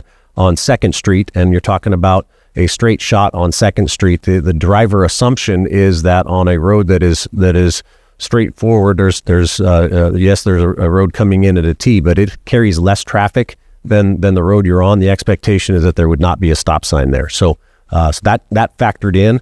As did collision history. One of the callers mentioned collision history. He also mentioned something called TIMS. The acronym is TIMS. For the last 7 years, there have been all of 3 reported accidents on 2nd Street. All of them were east of this intersection. So yes, those are reported accidents. Fender benders, so to speak, may not be reported. But if it was based strictly on accident history, this probably wouldn't merit making a change. But when we take a fresh look at it and we look at where's the prevailing traffic, in what direction are they traveling, and what is the condition, the intersection geometry, the recommendation that's presented here, I would certainly stand behind it. Thank you. Go ahead, Supervisor. Yeah, I think, and just thinking about this too, is right now I think the stop sign is on the side where the school is going westbound, right? As of right now. And so that's also where a lot of the problems come with the school, because the school has, changed after the bond and all that. So you got more people going to the school. People always drop off their kids. So there's a stop there waiting for that turn right. I live in Lucerne, yes, but I travel that area quite frequently. And if I know it's 2 or 3 o'clock, just in looking at this, I'm going to take Mendenhall and avoid school time, if that makes sense. But again, I do know this will make significant changes, because if they know to stop on coming southbound from Elk Mountain or Middle Creek, this will flow. It will flow a little more, and less people will be, suppressing traffic at the school. A lot of people, there'll be a free flow, and people coming onto from Elk Mountain will have to stop and wait. So I don't know. I just threw that in there because I'm thinking about it from that point of view as someone who used to drop my kids off at school and all of that. Honestly, I would take Clover all the way around and then go out Mendenhall just to avoid all of that in general. And that was before the bond. So it's been a long time coming, at least for some sort of change. So glad to see it. Vice Chair. Yeah, I've had to do a lot of drop-offs at that school too. And we've been hearing this from the community members for quite a lot of years. So I'm glad that it's before us today. Mr. Chair, if I yes, comment, the traffic calming. Well, it wasn't; those words weren't mentioned, but there was a lot of discussion of potential implementation measures that are commonly termed traffic calming measures. Be it a restriping, be it a mini roundabout. Would love to do that, but when we look at it with a fresh set of eyes, simply switching the stop sign is certainly a low hanging fruit that we feel would be a good benefit. But absolutely looking into some options like that, we will. All right, I think we'd be ready for action. All right, go with that. I'll offer the ordinance. I'll offer the ordinance. Mr. Chair, if I may, go ahead. With this being an ordinance, it would be subject to the general procedures of, at this stage, first reading of the ordinance, so I could walk your board through with the approval of... First reading. Yeah. So, yeah. Go ahead. Board is ready? Okay. So the first motion would be to move to approve the first reading of the ordinance to be read in title only. So moved. Second. I have a motion and a second. All in favor? Aye. Opposed? That carries 5-0. An ordinance amending section 19-17.2 of the ordinance code of the County of Lake for the removal of a stop sign on 2nd Street and the placement of a stop sign on Middle Creek Road in Upper Lake. And then the next motion would be a motion to approve that this draft ordinance be advanced to the next Board of Supervisors meeting for consideration and possible adoption. So moved. Second. Motion and a second. All in favor? Aye. Opposed? Hearing none, that carries 5-0. That concludes this item. Thank you, Director. Thank you, Lars. And next, we're going to move on to our 6.9 item, which I understand there's going to be a request to continue still. I'll read it out. That's consideration of a request for a hearing before the Board of Supervisors for code enforcement actions taken at 19355 South State Highway 29, Middletown, APN 014-270-02. The property owner, Michael G. Burns, and this was continued from May 19th, 2026. And I understand you'll be requesting a continuance, Director? Yes, thank you. I'd like to provide an update and a request. Go ahead. Area Turner, Community Development Director, as was stated in the staff memo at the May 19th meeting, the board did continue this item for two reasons. One was to direct Mr. Burns to apply for a pre-application development meeting, which he has not done. And the second was for staff to work on a compliance agreement, which we have started doing, but we lack the experience to really pull that off. I've spoken with County Council regarding that matter, and I'll let Lloyd speak to County Council taking lead on that to assist us. Okay. County Council? Thank you, Mr. Chair. So just briefly, yes, our office is available to assist community development in the drafting of the compliance agreement. That will be part of the process. Thank you. Anything further? Hey, you have a question, Supervisor Spatier? Yeah, I get the request, but there was two requests. One, submit an application. One, do a compliance agreement. If there's no application, I guess I'm asking, why are we continuing? The compliance agreement is for Mr. Burns to assist us into bringing that property into compliance. It is currently too large for our staff resources and our budget to handle. So we're going to need to work with Mr. Burns to clean that place up, even if he chooses not to go forward, which is the only thing I could understand would be his choice, since he has not filed for a pre-application development agreement in order to continue operating the business. But I thought that was our agreement, that he would submit an application that would give us, I guess, a little bit of a skin in the game from the appellant, because this was an appeal on his abatement process. I feel like he hasn't met us in what our request was for the giving him 15 days to submit an application. I understand your needs for that, but I also feel like, are we extending his 15 days? I feel like he hasn't met it, so I feel we just say we're done. Let's abate the property, which I guess would give you the time to go through how do you get it into compliance. But I feel like we've missed a deadline and we should uphold what that deadline was. He has not submitted a pre-application, which is the start of the whole process. So, correct. By not submitting his pre-application, he is essentially telling this board he does not wish to continue as a business, which he wasn't sure about at the last hearing. So it would be understandable if the board just wanted us to go forward with working on a compliance agreement in order to abate this property without giving him the option to apply for a pre-application for a future continuance of this business. Supervisor on. I'm a little bit concerned that he may have had a little confusion on the deadline for filing the application. I know at one point when I spoke with him, he had mentioned maybe filing it on the other property next door to that, which I am not for operating there because it did not have the issues, and I am not for that. And I also do understand that we don't have the ability to abate that property. It is. But I've heard he's been making good progress. I would like to extend the application until I can talk to him and make sure he understands. Staff has spoken both to Mr. Byrne and his attorney over the phone multiple times and in person. And we have been very clear. And he understands he's supposed to file that application. Or he's in... The board did give him that direction to his face at the last hearing, as well as the 15-day timeline. Okay. Yeah, I recall we were being very clear on that at this meeting. And how many days is it now? It was a 15. Last time was May 19th was the last. Or has been way over. Yeah, go ahead.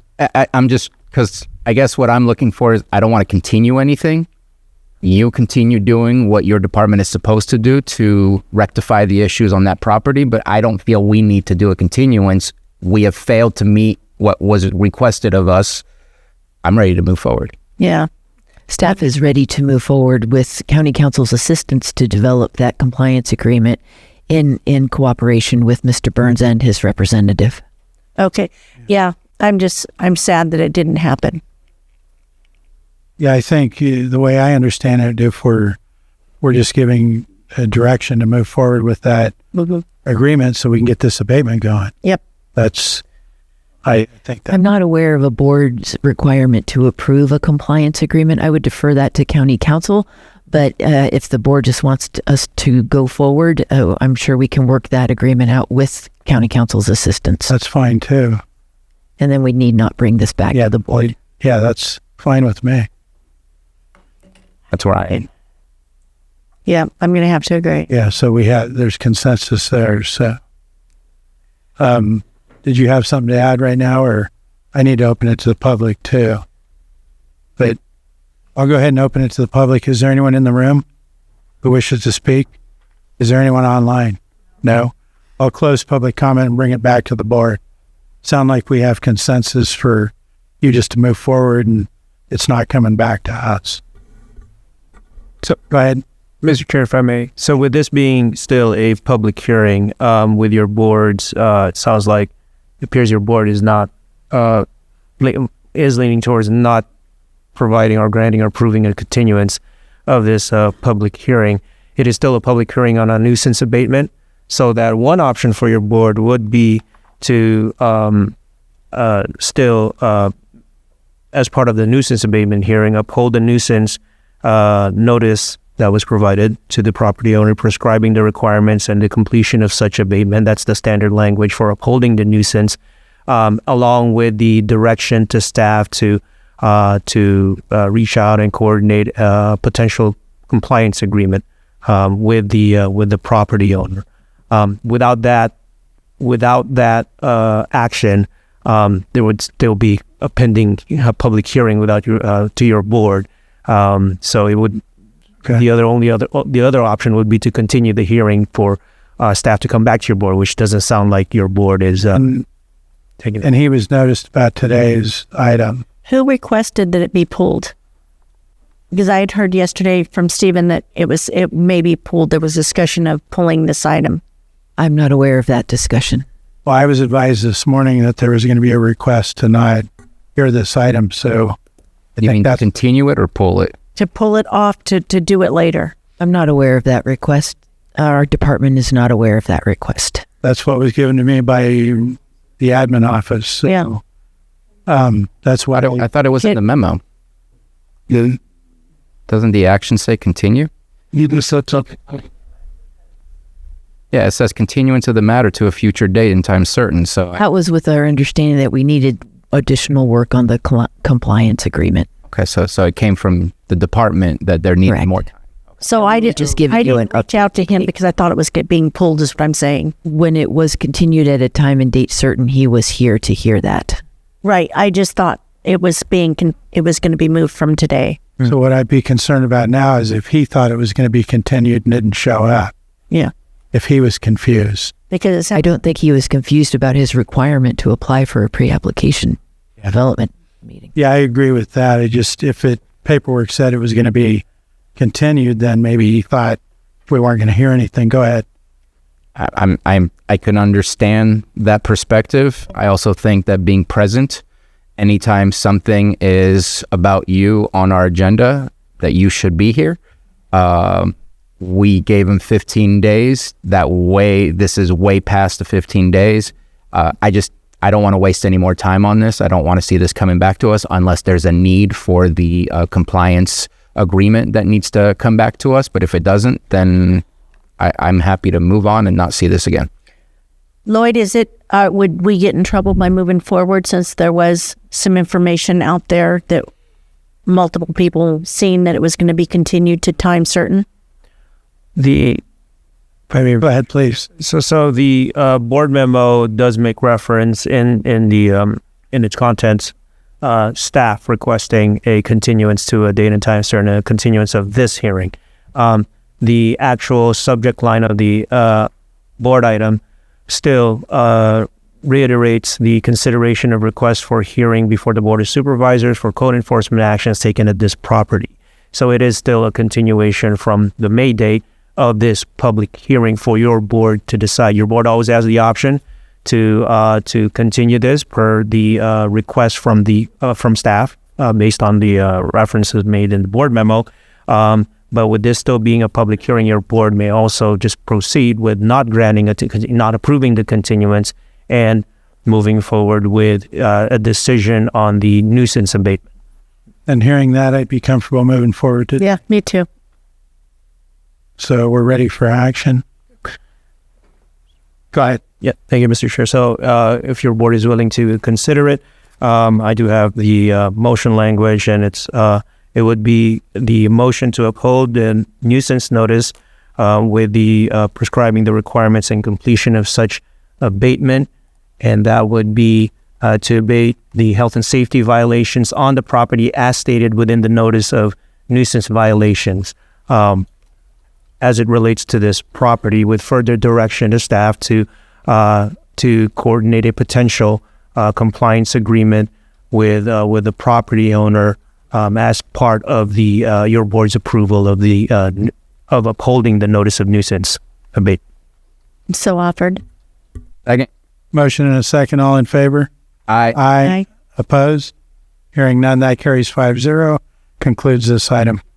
Chair, do you mind if I ask one more question? There was some issues of unsheltered folks that were in the area. Do you know if that's been dealt with, or is that still an active situation?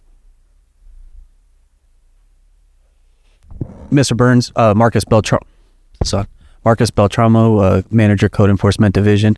Mr. Burns has given us an update that he's gotten majority of them off the property. He's having an issue with a few remaining individuals, but he said he's worked out a resolution to get them off. And that conversation happened about a week ago. Okay. Can you keep me posted, please? Definitely. Thank you. Thank you. All right, we're going to move on to our 1105 item, which is sitting as the Lake County Board of Supervisors. consideration of the proposed county capital improvement plan for fiscal year 26-27 through fiscal year 29-30, and B, setting as the Lake Osan Board of Directors consideration of the proposed Lake Osan capital improvement plan for fiscal year 26-27 through 29-30. And we have our Deputy Administrative Officer, Mr. Rickelman, here to present this.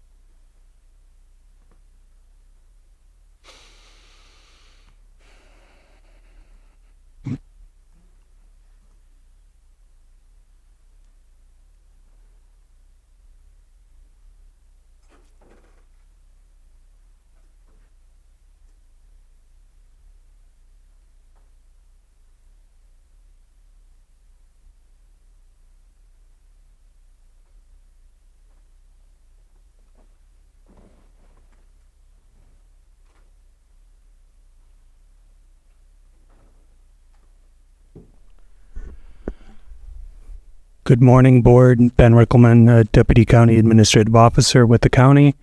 I'm here with two CIPs. Back in May 12th, I came to the board with a county CIP, and the directions were to separate the Lake Osan projects out. So there is now two CIPs presented, one that is county projects and one that is Lake Osan.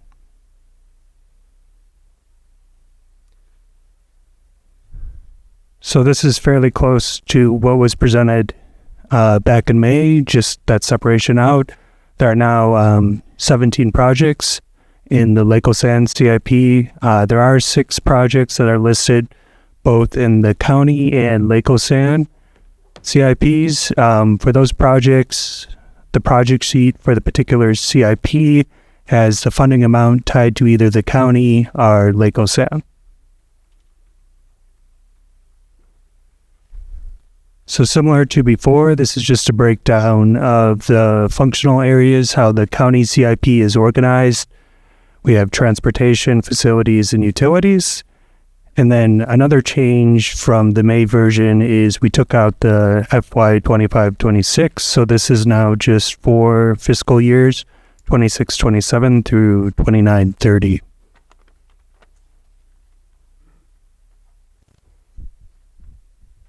For transportation, around 117 million, roads, bridges, and airports. And just to emphasize again, this is a planning document at the moment. This isn't a budget document.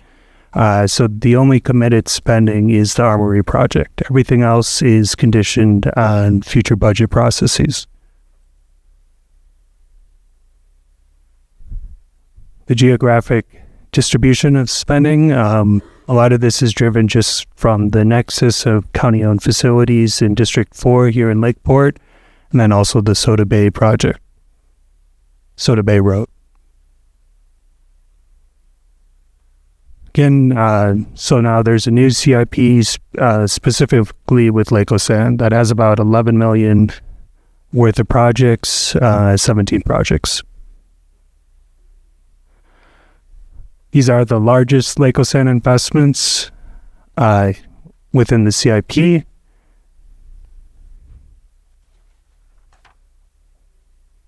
And then going forward, this is high level how the CIPs will be assembled in the future. So working with departments near the end of the calendar year to assemble projects, and then integrating with the budget process. So this is considered when that is also occurring.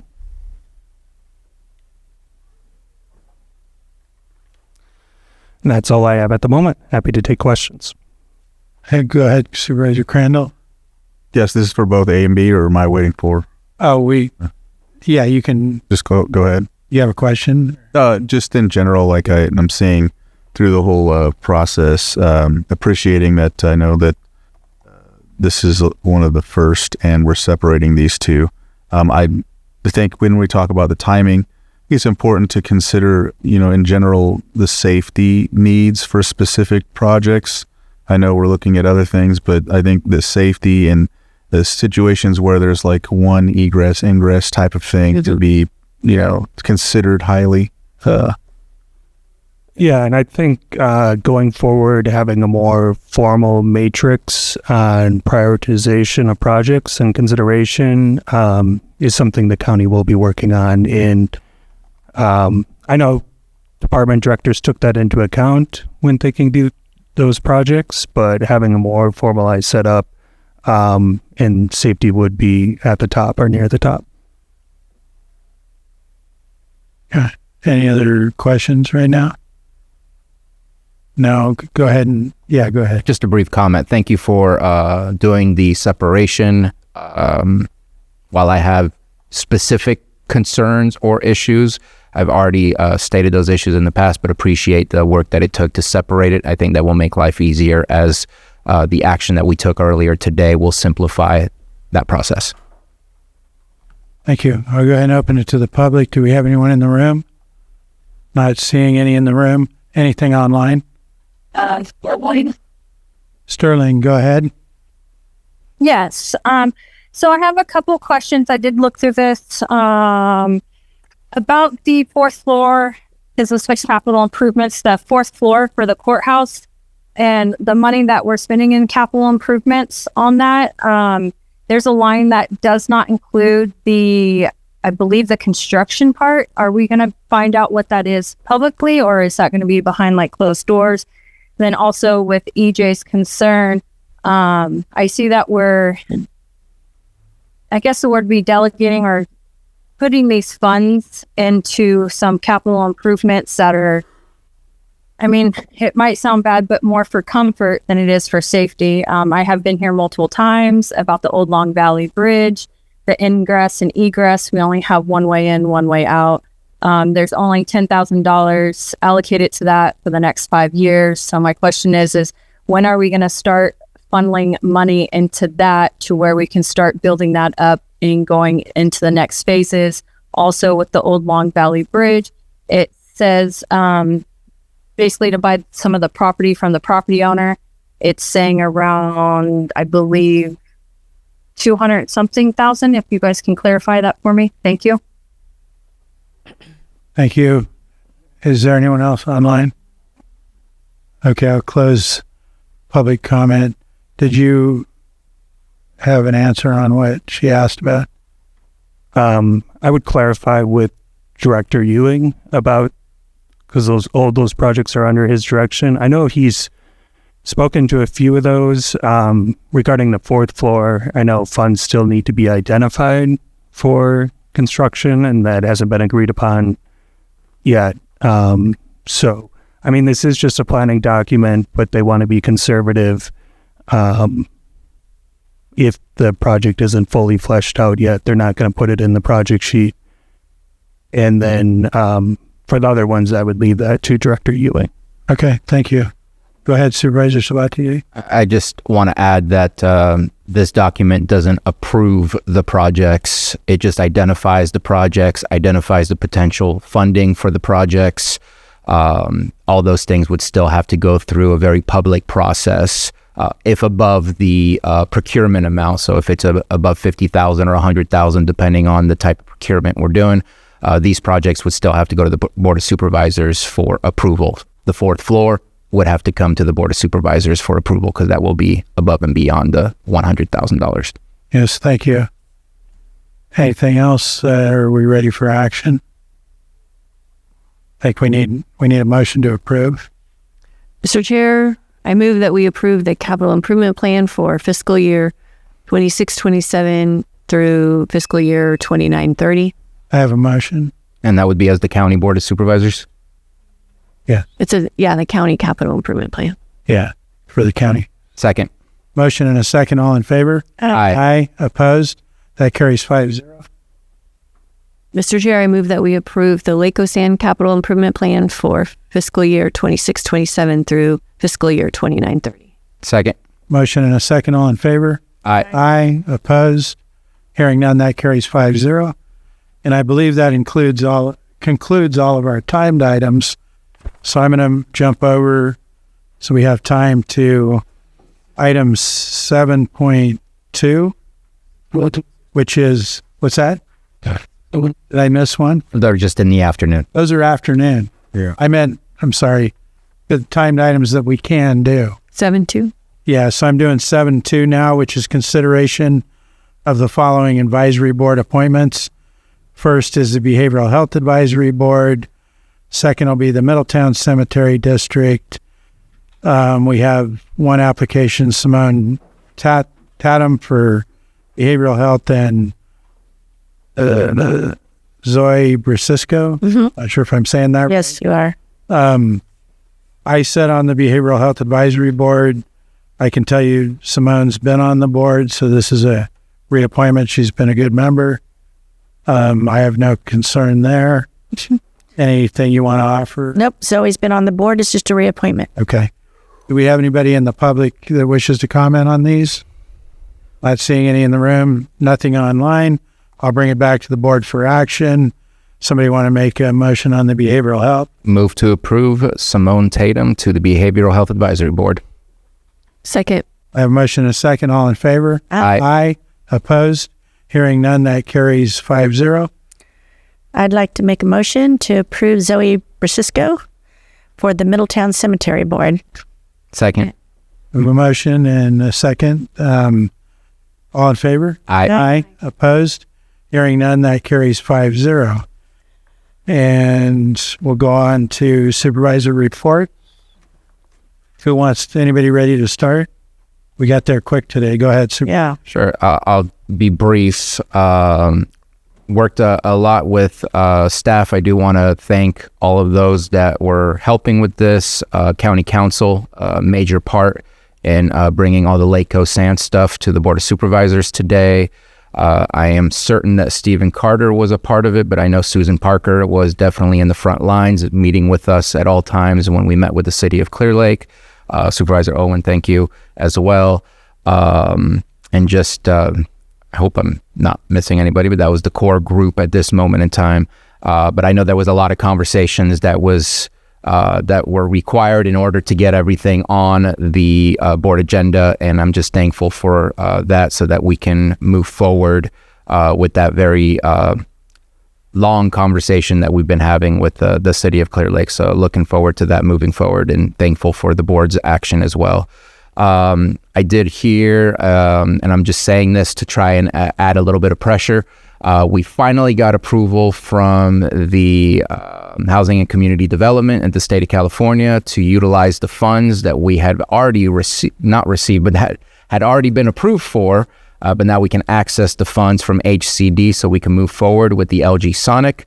The timing is not perfect, but there is no better time than today than to be able to move forward. So looking forward to figuring out what that deployment date looked like. It was supposed to be earlier in June. Hopefully it'll be done before the end of July. If not, early part of August. I'll have to figure out what those dates are, but that is coming forward. I will be leaving as well tomorrow to go to New Orleans for the NACO conference. So I will be back on late Monday night, probably early Tuesday morning, and be back here. And then another piece that I'm working on is, I think I had mentioned it before, working on veteran housing through the COC and some other groups in the city of Clear Lake. We did get the appraisal of the property, which was a whole lot less than what I had anticipated. And so we're off on negotiations, and hopefully within the next 45 days, which is the deadline I kind of set for ourselves, that we will be able to submit the application to Home Key Plus at the state of California in order to try to get the funding we need to start moving forward with that development. So that is what I have for you today. Thank you.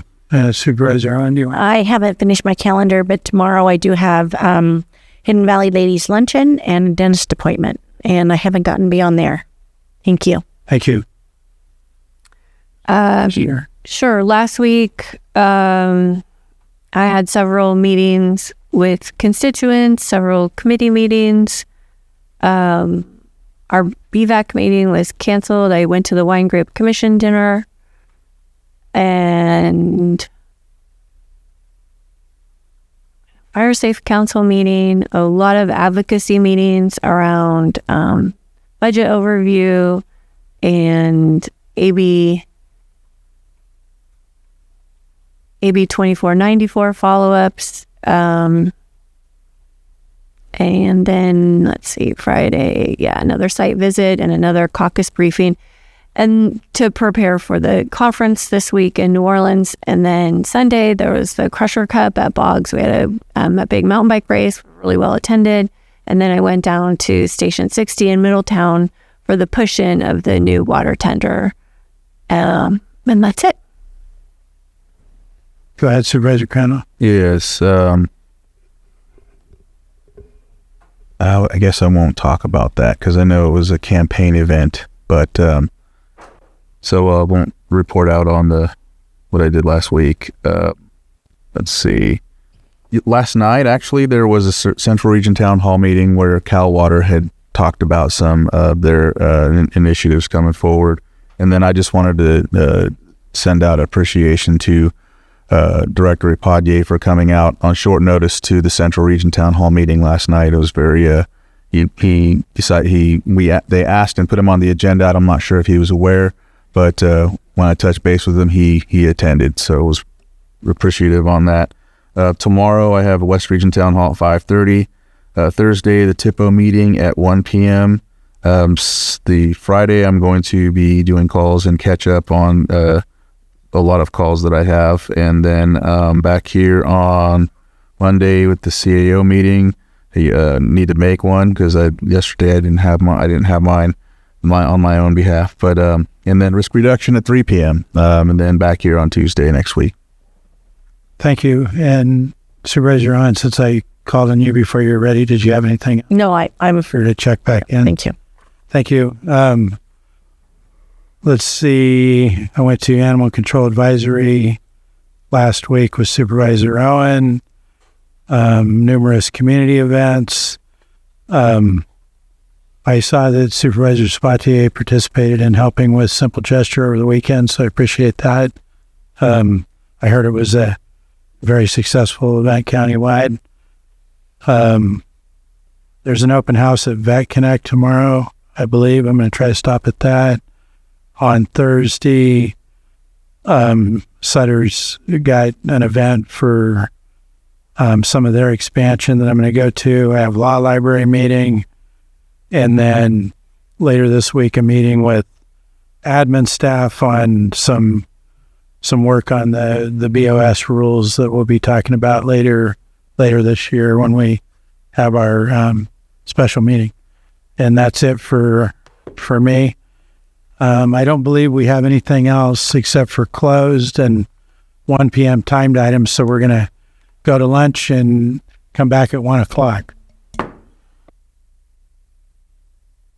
To order, and we're going to handle our 6.11 item, 1 o'clock item, consideration of ad hoc energy policy committee recommendations to develop an energy element and companion energy policy, continue introductory meetings with energy projects with the understanding these meetings in no way replace existing community development department permitting processes, and pause consideration of community choice aggregator membership due to potential changes in the power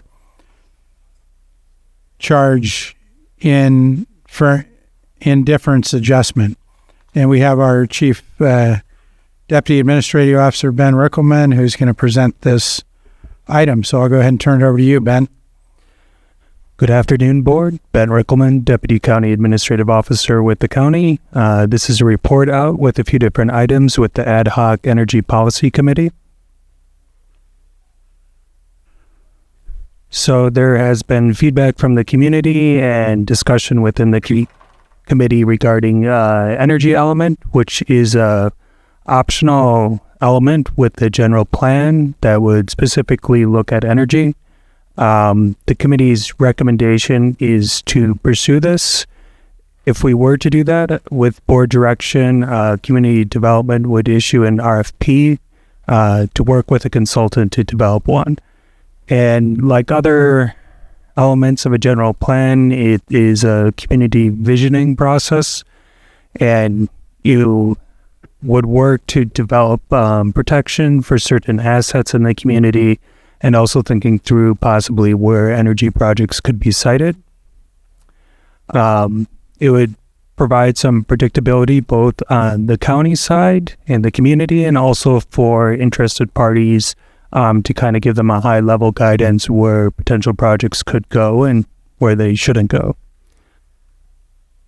Also, feedback from the community and discussions with the ad hoc committee, specific policy for projects if they were to materialize. So thinking through how to potentially structure agreements, what benefits the community could receive. So there's a few different examples throughout California. They're usually individual agreements, but they're kind of shaped from certain policy direction from local government. So we could do that in-house. We would come back to the board with a more specific proposal. So kind of high level, the element is where, and then the policy is how. So how these agreements, if these projects were to materialize, how they could benefit the community.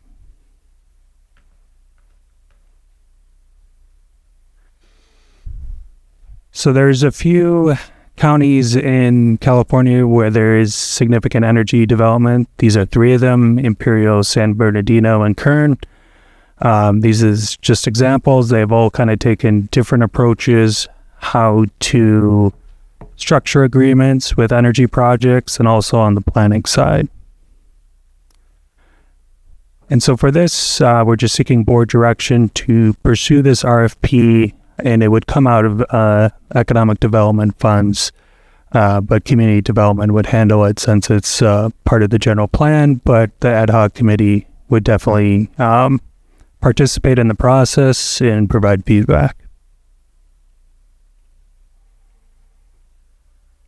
So just a quick overview, since I know there's a lot of discussion in the community about energy projects. At the moment, we still only have one project for a large-scale commercial energy project that is going through the formal permitting process. So they've submitted an application with the community development, and that is still the Morgan Valley wind project.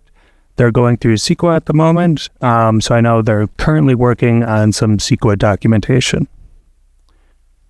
But as you know, we've seen interest, potentially several other projects, so that's why framework matters, both so we can set direction, and then there's also there is a state program, AB 205, where even if they were to go through that state permitting pathway instead of local government, that does require a community development agreement. So having a framework in place means we're well structured to respond to that.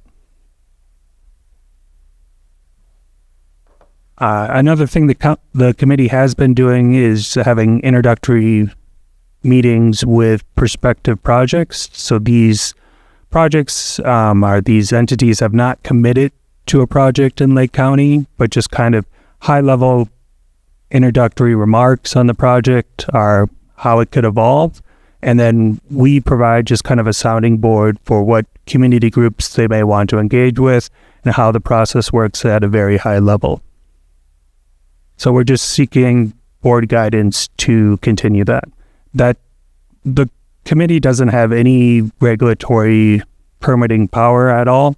All we are is a sounding board. They was speaking with the committee, it's just a little bit of feedback, but they have to go through a very extensive permitting process, both with the local government and with the state. With a lot of these projects, at least currently how it's structured in state law, they actually have to go through CEQA twice.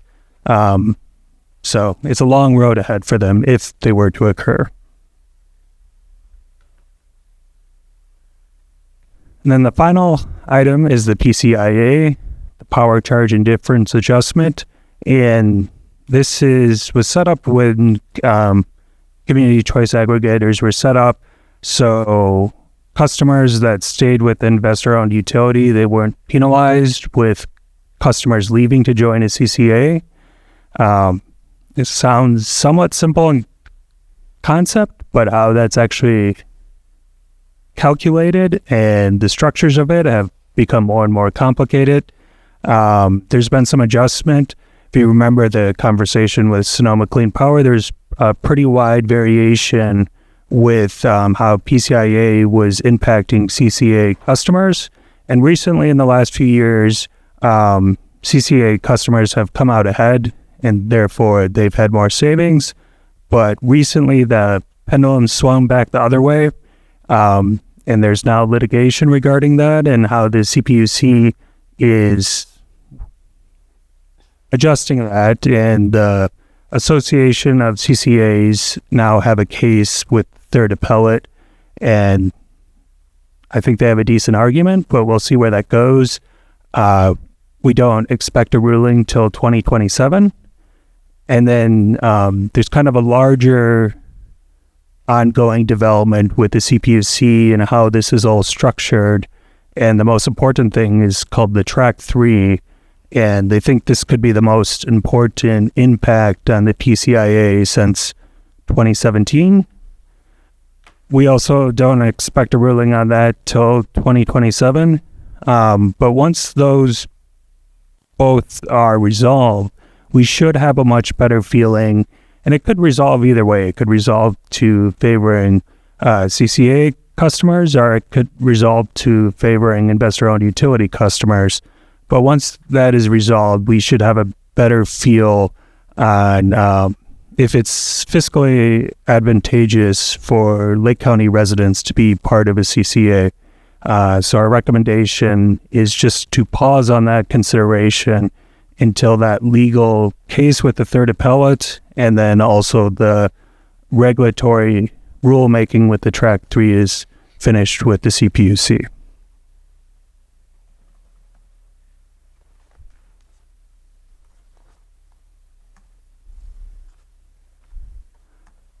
And so this is what, to overview again, what we're seeking from the board. Direction on pursuing this energy element. If the committee should still continue with these introductory meetings, and then pausing on consideration of CCA membership until the legal case and the CPUC ruling has concluded. Thank you. Thank you, Mr. Rickelman. Do we have questions? I'll go with Supervisor Owen first, and then Sabatier. Oh, he was up first. Go ahead. I was waiting. Okay. You got your pen up first. I know I'd missed the first couple of months of meetings as I had conflicts with my schedule when those were being held. I know that the beginning of, because I'm on the ad hoc committee for those that aren't there or don't know, I know I've tried to express, I felt that we were doing a lot of looking at projects, and I felt we needed to put more focus on the policy itself. And the biggest concerns, of course, are environmental concerns. And that will change depending on the type of policy or the type of energy that was coming in. And also community benefits, which we've been talking a little bit about royalties. To ensure transparency, and I know I had asked this early on, but I would like to see the public be able to attend these meetings. I don't know what the downside is of including them, but I know that transparency is huge for me. And I think it's time that we start allowing the community to at least attend. So that's where I'm at. Supervisor Sabatier. Yeah, I appreciate this coming to us so that other board members can provide some feedback. I'll start, I guess, with my negatives. I don't agree with the energy policy ad hoc committee meeting with developers from districts in which those supervisors aren't representing. I feel that has a future potential conflict where then that third board member meets with them that could create some issues if too much is shared. And I've seen it when we brought something and to this board for just requesting extra hours to work, and comments were made of, well, that won't work. And until there's details, until they're talking to the people who will actually have the impact in their community, I just fear that will lead to cherry picking in other districts by district supervisors who are not in those districts. So I think that it would be best to continue where staff meets with them, or they meet with their specific district supervisor where the project may reside. I just think that's the best approach. In my opinion, we did not create an energy policy ad hoc committee to deal with developers, but to build policy. So I'll stop there because I think that was pretty transparent on that specific thing. I will say for the CCA, I am, hindsight is always 2020. I know that we got a lot of pushback for the decision we made, but looking at the numbers, PG&E is currently cheaper than at least Sonoma Clean Power today. We just don't know where the pendulum's going to swing tomorrow. There's anticipation for potential change, but I agree with the holding back until 2027. One thing that wasn't necessarily on your slide, I don't think, hopefully I didn't miss it, apologize if I did, is what are we doing to work with our lobbyists to ensure that we get the outcomes we need? Because obviously just PG&E is not working for us either. And so while CCA has the potential to swing, we also have the potential to help swing the pendulum on the decision being made by CPUC or the courts by these things if we work with a lobbyist to help push for what would be more favorable for us to then engage with a CCA in the future. So I don't know if that's already in the cards and our lobbyists are already doing that, or if that's direction that we need to provide and add that to the list of things that they would be working on. I like I guess I have slight concerns. I like it, but I don't like it. Like do I want benefits if people come in here and do energy stuff? Yes, but I also don't want people to just use us for our resources and barely give us a benefit. And it's great if we can get a benefit, but then what? We're supposed to provide that benefit back to the people. Like I really want us to get out of the county benefiting from these things and the people benefiting from these things. And outside of us creating jobs, I don't know what that actually looks like, because our services shouldn't be the exchange that we do with the people. Like we need to give people the ability to help themselves so that we don't have to keep providing services to them. Like our job should be to reduce the amount of services we give because people are able to do the things they need on their own. So the idea of a benefit from energy, I'm just concerned where it leads us in the conversation of we have to say yes because we have nothing else and we need this money to provide this back to our residents who don't have the resources to take care of themselves. So I'm sorry, that's me being a little bit on a soapbox and maybe confusing in my statement, but like I'm concerned that it gives us the wrong incentives for that. What I'd like to do is make sure that we protect the people, because I don't see a comment about ordinances. Like we have a 30 to 55 page cannabis ordinance. I don't see one for geothermal. I don't see one for, I mean, it's very minimal what we have. And I would say we need to build those to ensure that we can regulate our local area and how it's going to be used for such development and where it should be. And I don't see that in a element in the, I don't see that as being part of the energy element that goes into the general plan. That's too foundational. That doesn't get in those types of nitty-gritty details. But I think we need to have something that resembles a robust ordinance that gives and prescribes exactly what we would like to see when that type of development comes here, because it could get out of control. And my last thing is I'm seeing a lot of, and maybe that's just me jumping on the bandwagon, but I'm seeing a lot of things denying entirely data centers and AI centers in surrounding counties. And I'm afraid that eventually they're going to start looking here, even though we're not the best location for it, but if we're the last location for it. And so until we have such policies or such ordinances, I would like to ask the Energy Policy Group to come back with some kind of moratorium, because if we have no specifics on what will keep our community safe and have a benefit to our community from having these things, then we're just going to get taken advantage of. And I get it that there's AB 531 and other things that allow the state to overrule us, but we have to at least make that attempt. And last time, my last comment, last time I had requested that we review our geothermal setbacks. I still think that is absolutely important for the fact that our geothermal setbacks currently do not include all of our community growth boundaries. We have 1,000-foot setback from community growth boundaries for cannabis, again, as an example of where, in my opinion, that is good decision-making to say we want to have that separated, but we don't have that for our geothermal setbacks, and I think it is absolutely crucial that we add certain things that are very easy to add. So I'll stop there. All right, Supervisor Crandall? Yeah. Not sure. I saw Ben's mouth move a couple of times as if to respond to me. I don't know if he wanted to respond because I did say a lot of things. You want to go ahead now? So I think several of those items would come through community development. We do have an ordinance regarding geothermal. It could be updated. I think going through the energy element would help inform that. Again, if the board was interested in pursuing a data center moratorium, could do a temporary one. If you were to do a permanent one, you would have to work through the general plan. But you could do a temporary one and extend it a few times. Again, I think that would go more through community development than the committee. That's actually enacting an ordinance.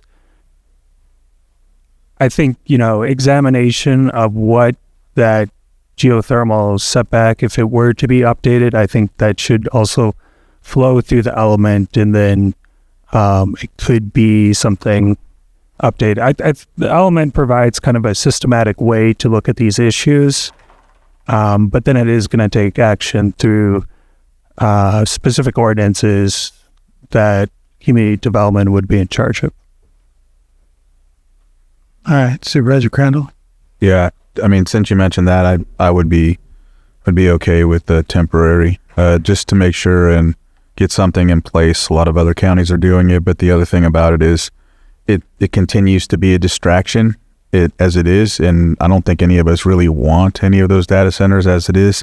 So having at least a temporary moratorium gives us time to do whatever else. So in the meantime, to prepare for it. So in my opinion, I think it'd be good to look at that as soon as possible. Yeah. And I'm good with the pause on the CCAs until things kind of move forward on that end. Let's see.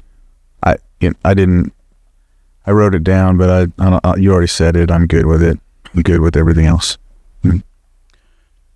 All right. Regarding the data centers, I've gotten a lot of public feedback too, and I do have a lot of concerns about those. However, nobody's even come to the county at this point to ask about it.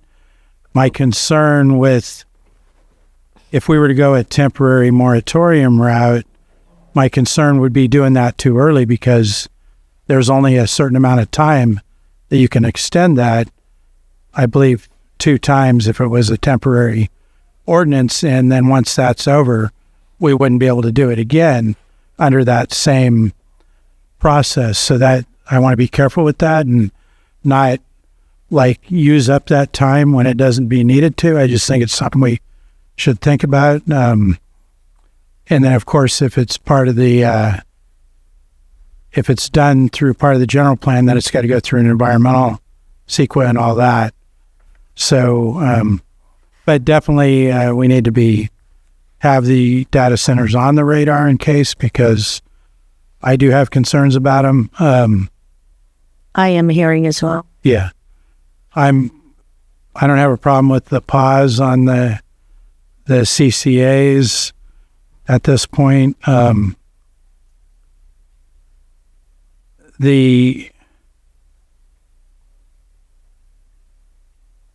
So I think that our internal policy committee probably has more work to do before I'd be wanting to talk about turning it into a public Brown Act type of a meeting with additional folks on it. Just what my thoughts are right now, because I think there's a lot more work the internal committee needs to do to get some framework in place.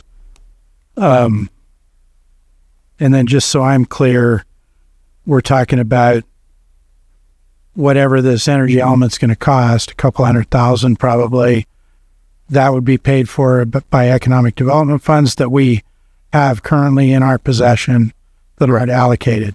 Yes, those funds are available. Okay. All right. And I do appreciate the comment about, I'm glad we have supervisors assigned to the committee to do that work for us, but I also do have concerns about not knowing about things if it's in my district and I'm getting calls from people saying what's going on. I have no idea because I'm not talking to anybody because I can't. So I think that is a concern. And I'll leave that there for now. Did you have something else? I'm glad you said that because that's what I didn't write down and forgot to talk about was those two things. Yeah. The ad hoc committee was created. Was it created within the last year? It was created in the last year. Yeah. I think January. I think usually ad hocs, just from experience watching them work, they either work for a year or they work until what they've been assigned to do is completed or put together from there. So, if there's more to be done, there's more to be done. If there's a need to go Brown Act, we can discuss that. And then meeting with potential groups, I've already had to meet with a couple. And luckily they were going to my district, but I would, one of the things that, I won't go too far into that side of it because it's like a rabbit hole, but the bottom line is groups that meet with any group, like let's say that they meet with the ad hoc group, these companies that are trying to initiate business, a lot of times, more often than not, as soon as they meet with somebody that represents county or anything like that, they're assuming that they're completely supported. The reason I say that, or supported, or they've checked the box. For example, one group came forward and I had mentioned to them they need to talk to the town hall or the municipal advisory committee and also the local tribes. Well, this group thought by going to the TIPO meeting that checked that box. So we have to make sure, and be cognizant that businesses and agencies that want to do, the projects, a lot of times feel like they have that momentum and it gives the public that thought as well. So if there's a way to do that with being transparent in that capacity, I think it's important that we go that route. But I would not like to see like all of a sudden there's a project in the Glen Haven Hills or something like that because I wasn't at it, so yeah. Okay, Supervisor Sabatier. Appreciate that that's the way you guys feel about that. That makes it a lot easier. And to me, that makes it easier to continue as an ad hoc rather than a Brown Act. If we're going to be talking with developers, I feel like that is taking steps into the realm of building something that probably should be public so that all of us can be aware if it's happening in our districts and we're not at the table. So taking that off the table, I think allows you to do the work, which I think behind the scenes is correct on policy building that eventually comes back to us. And when you're doing policy, you're going to have to throw some bad ideas in there and eventually kick them out. And it's harder to do that when you're in a Brown Act meeting where you kind of have to put your head down and say, yeah, that was a really bad idea. But we need to have a safe place to have these discussions, to hash out the right thing. And I think continue with the main purpose of why it was built, which was to build policy and bring that back to us. As far as the moratorium, I think waiting till somebody is knocking on the door is too late. I think us saying moratorium, give us a first draft of something that would give us control over where and how It doesn't have to be the perfect thing where we're spending 3 or 4 years, because again, it's too late. Gives us that safety measure that right now we do not have, because our rules and regulations have not changed in so long, and technology is so different, and the need is so great that we will be very far behind if we don't do that right away. And that temporary moratorium would be so we can build that and come back with something that can be approved, because you can't just do a moratorium for the sake of doing a moratorium. There has to be a reason and a purpose. It's either public safety probably, and I know that if we're revising or building a ordinance surrounding the topic, that is a reason also to do so. And I'll give an example. I tried doing a moratorium on hemp. We said no. It was a mess because there was no rules for hemp. Once we got the ordinance done, we have not had a single problem that I'm aware of with hemp in comparison to that first year. And so I don't want to fall into that same category, because I think this has a huge impact versus the example that I just gave. All right. Did you have something else? I just want to concur on the data centers, that I think that that's really important, that we get that moratorium in place. And I would ask the Energy Policy Committee to work with CDD to bring that back to us. Sure. I mean, I think CDD can act on that on their own. I don't know how much more input the committee would need on that. I think there's board direction, and CDD can move ahead with it. I don't know that we need it to go through the ad hoc, for the simple reason is it's not producing energy. Yeah, it's using energy. So I think it's kind of exempt from the ad hoc. All right. Well, let's take public comment, and then we can come back with finalizing direction on all of this. Is that all right? So we'll go ahead and open it up in the room. Is there anyone that wishes to speak? Good afternoon, board. Tom Lasik. I'm not sure where to begin here. I know I only have 3 minutes, but there's a saying that says never underestimate the ability for highly intelligent and motivated people to mess it up once they've been put in a committee. It's in your name, Energy Policy Ad Hoc Committee. I remember you guys quibbling over who should be on this committee and insisting on putting together a policy. And you said it would take 8 months. And what I'm from this side is, it appears you haven't come up with the policy, and you don't want to come up with a policy. You want someone else now to do it for you. I think the ad hoc committee in its current form needs to be disbanded. I don't have an issue with the pause on the CC. I think that's a good idea. I think the moratorium is a good idea, but as mentioned, it's not really in the charter, the original charter of the Energy Policy Ad Hoc Committee. You had just one job: come up with an energy policy, and you didn't do it. So do we need an energy policy? Absolutely. Do we need it in the general plan? Absolutely. And by the way, I've heard resistance from the county about incorporating the general plan, so I feel it's refreshing to hear that that has now been embraced. That's super important, especially when we see people knocking on the door today. I would also point out it's not just geothermal. Just in the last month, we've had, what we just mentioned, wind, you've got solar, you've got pumped storage, you've got hydrogen, you got geothermal outside the geysers. It's an all of the above play. And we don't have a policy to protect that. AB 531, you have nothing there. You have no regulatory framework. You have no legal framework. You have no revenue or cost recovery framework established. Those are all things that a reasonable person would have expected from an energy policy ad hoc committee, and you didn't do it. And you wasted a huge amount of time and not an insignificant amount of money. What appears to be happening, and what it appears that you want to continue to do, is continue to be distracted by the shiny object. Go talk to this company, go talk to this company, glad hand with them, hobnob with those people, fly off to this conference and that conference related to energy. And those aren't bad things to do, but that wasn't the charter of the ad hoc committee. You had just one job. So I would encourage the board to revisit that. I like what I hear about we should focus on energy policy instead of playing around with other companies. It sounds good. It strokes a lot of people's egos, but that's not what you're there for. Come up with the darn energy policy like you said you were going to do. And it was supposed to be due in August. So you got a couple weeks, but please get it done.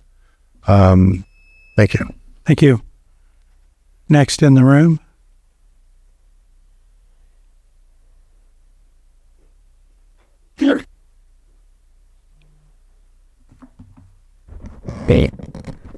Good afternoon, Chair Rasmussen and Supervisors. Margot Kambara, General Plan Advisory Committee Representative, speaking for myself. Authorizing the addition of an energy element to the general plan is a positive step. Ideally, the team drafting the energy element will have meaningful engagement with the public, including residents who are subject matter experts with decades of executive-level experience in energy and finance industries. Vice Chair Peiska recently said that the county should set the table to prepare for the energy development projects. Part of table setting or developing an energy policy should include defining revenue participation, local labor participation, safety standards, and infrastructure protections regardless of permitting pathways, state or county. A properly set energy policy table can provide informed and productive discussions between county representatives and energy developers.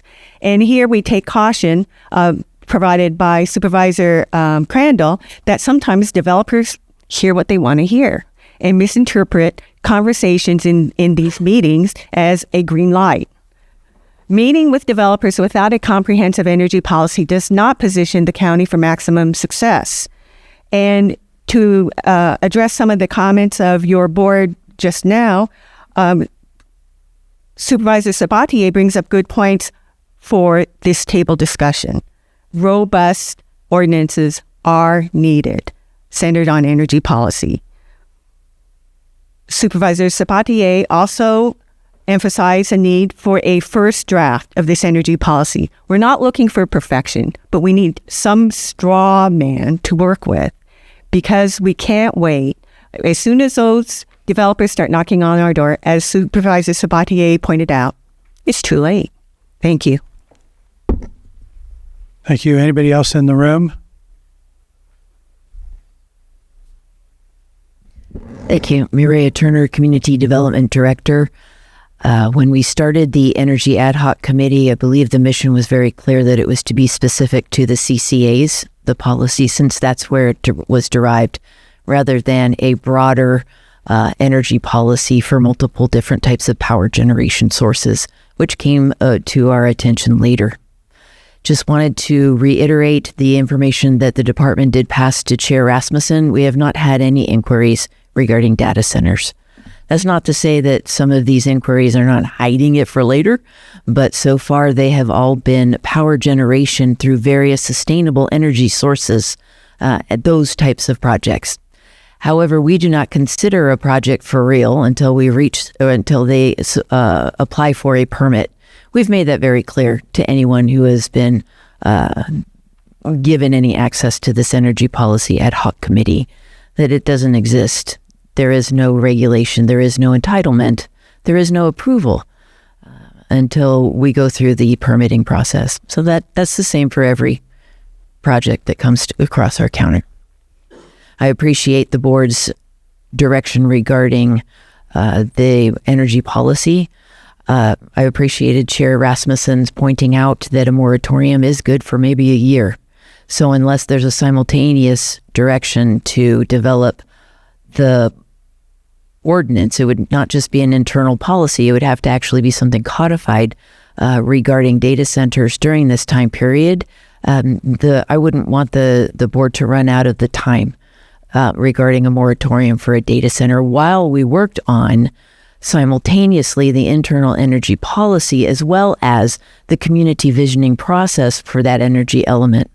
As the board is aware, the task to develop an energy policy is inserted in various parts in our upcoming general plan update. So it's our department's clear understanding that this board has recognized the need for the element, and that's why we went forward and got just an estimate from our current general plan update contractors, not as granting them that. We would still go through the RFP process, but in order to sort of wrap our heads around what are the jurisdictions doing and what is out there that we could work with. So we have moved forward with that through the Energy Ad Hoc Policy Committee. I would ask that should the board want to do a moratorium, that first you give us direction to get started on our energy policy and our energy element. Let us get moving on those. And should it come up, should you hear about any data centers of any inquiries, please let us know, and maybe we could look at a moratorium at that time. Because at that point, we would still be working on the policy and the element. But I think given that we haven't gotten that clear direction to move forward yet, and the element process could take up to a year, it would give us that extra time in which we would be covered. And if the board should want to go forward with a moratorium, please make it clear, is it a moratorium on accepting any applications for any energy production projects, or is it a specific to data, what those projects could be used for, or a potential data center? Clarity would be very helpful, and then we'd be happy to come back with something should it be the direction of this board. Thank you. Thank you. Next. Good afternoon, board. Weston Seifert, Sawshop Public House. So I am really happy to hear an update. The last 6 weeks, I'm like, I wonder what's going on with the ad hoc committee. And, it is, I've been in front of you guys multiple times in terms of, I feel this is one of the most important initiatives, things that we are doing right now. Policy, long term, this is vital. I do agree that it is my understanding that this is to develop policy for energy. We're putting the cart before the horse if we're starting to talk to developers or any of that stuff, right? We haven't done our due diligence and we haven't done our job. So I do believe that is, the important piece. Putting the policy together, I understand the timing may not be the time for the public to be involved in that, but I do feel at some point it is vital. In my opinion, one of the things that with Sonoma Clean Power, that fell apart, like this policy should be something that we can communicate to your constituents, to everybody in Lake County, like this is why we're doing this. This is what the impact should be, and it is that buy-in with Sonoma Clean Power and all that. Nobody understood the context in terms of what was going on, and I feel like the policy, by us having a good solid policy, that gives context and the understanding in terms of this is how we're able to move forward, and this is what the impact for our county is going to be long term. So, that's just my 2 cents on that. Continue to move this forward. These are really important conversations.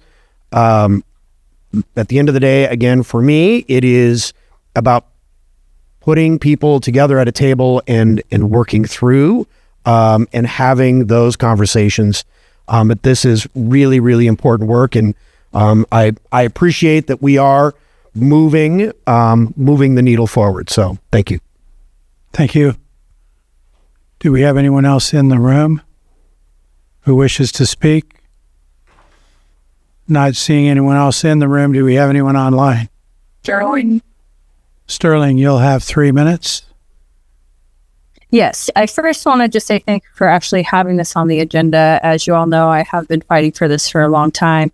You guys put together the ad hoc committee to put together a policy.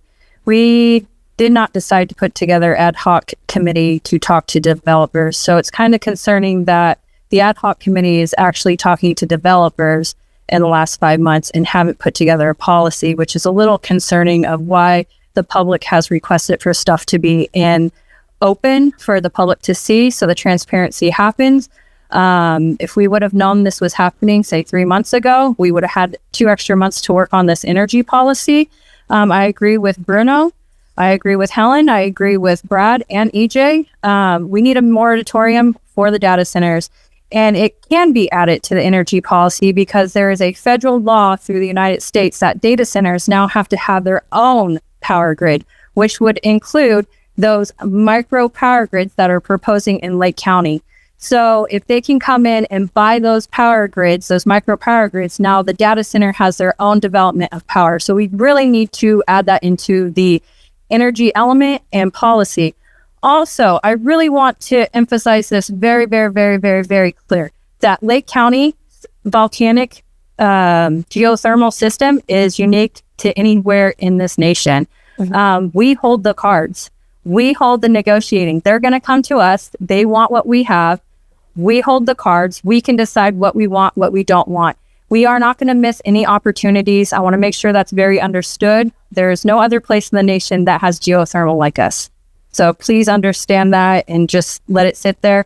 Also, pausing the CCAs. I know everybody's wanting to do that, but also it takes about 10 to 15 years to put together a CCA. So I think putting it on hold may not be the best thing. Maybe we can still look into it, not fully go there, but also just keep working on that because it does take a long time to get a CCA. So saying 27, it rules, and then, hey, yeah, we want it. So now we're behind a year on doing the CCA. I did email all of you guys just a small framework of putting together an energy policy. The director of the CDD saying that it can take up to a year.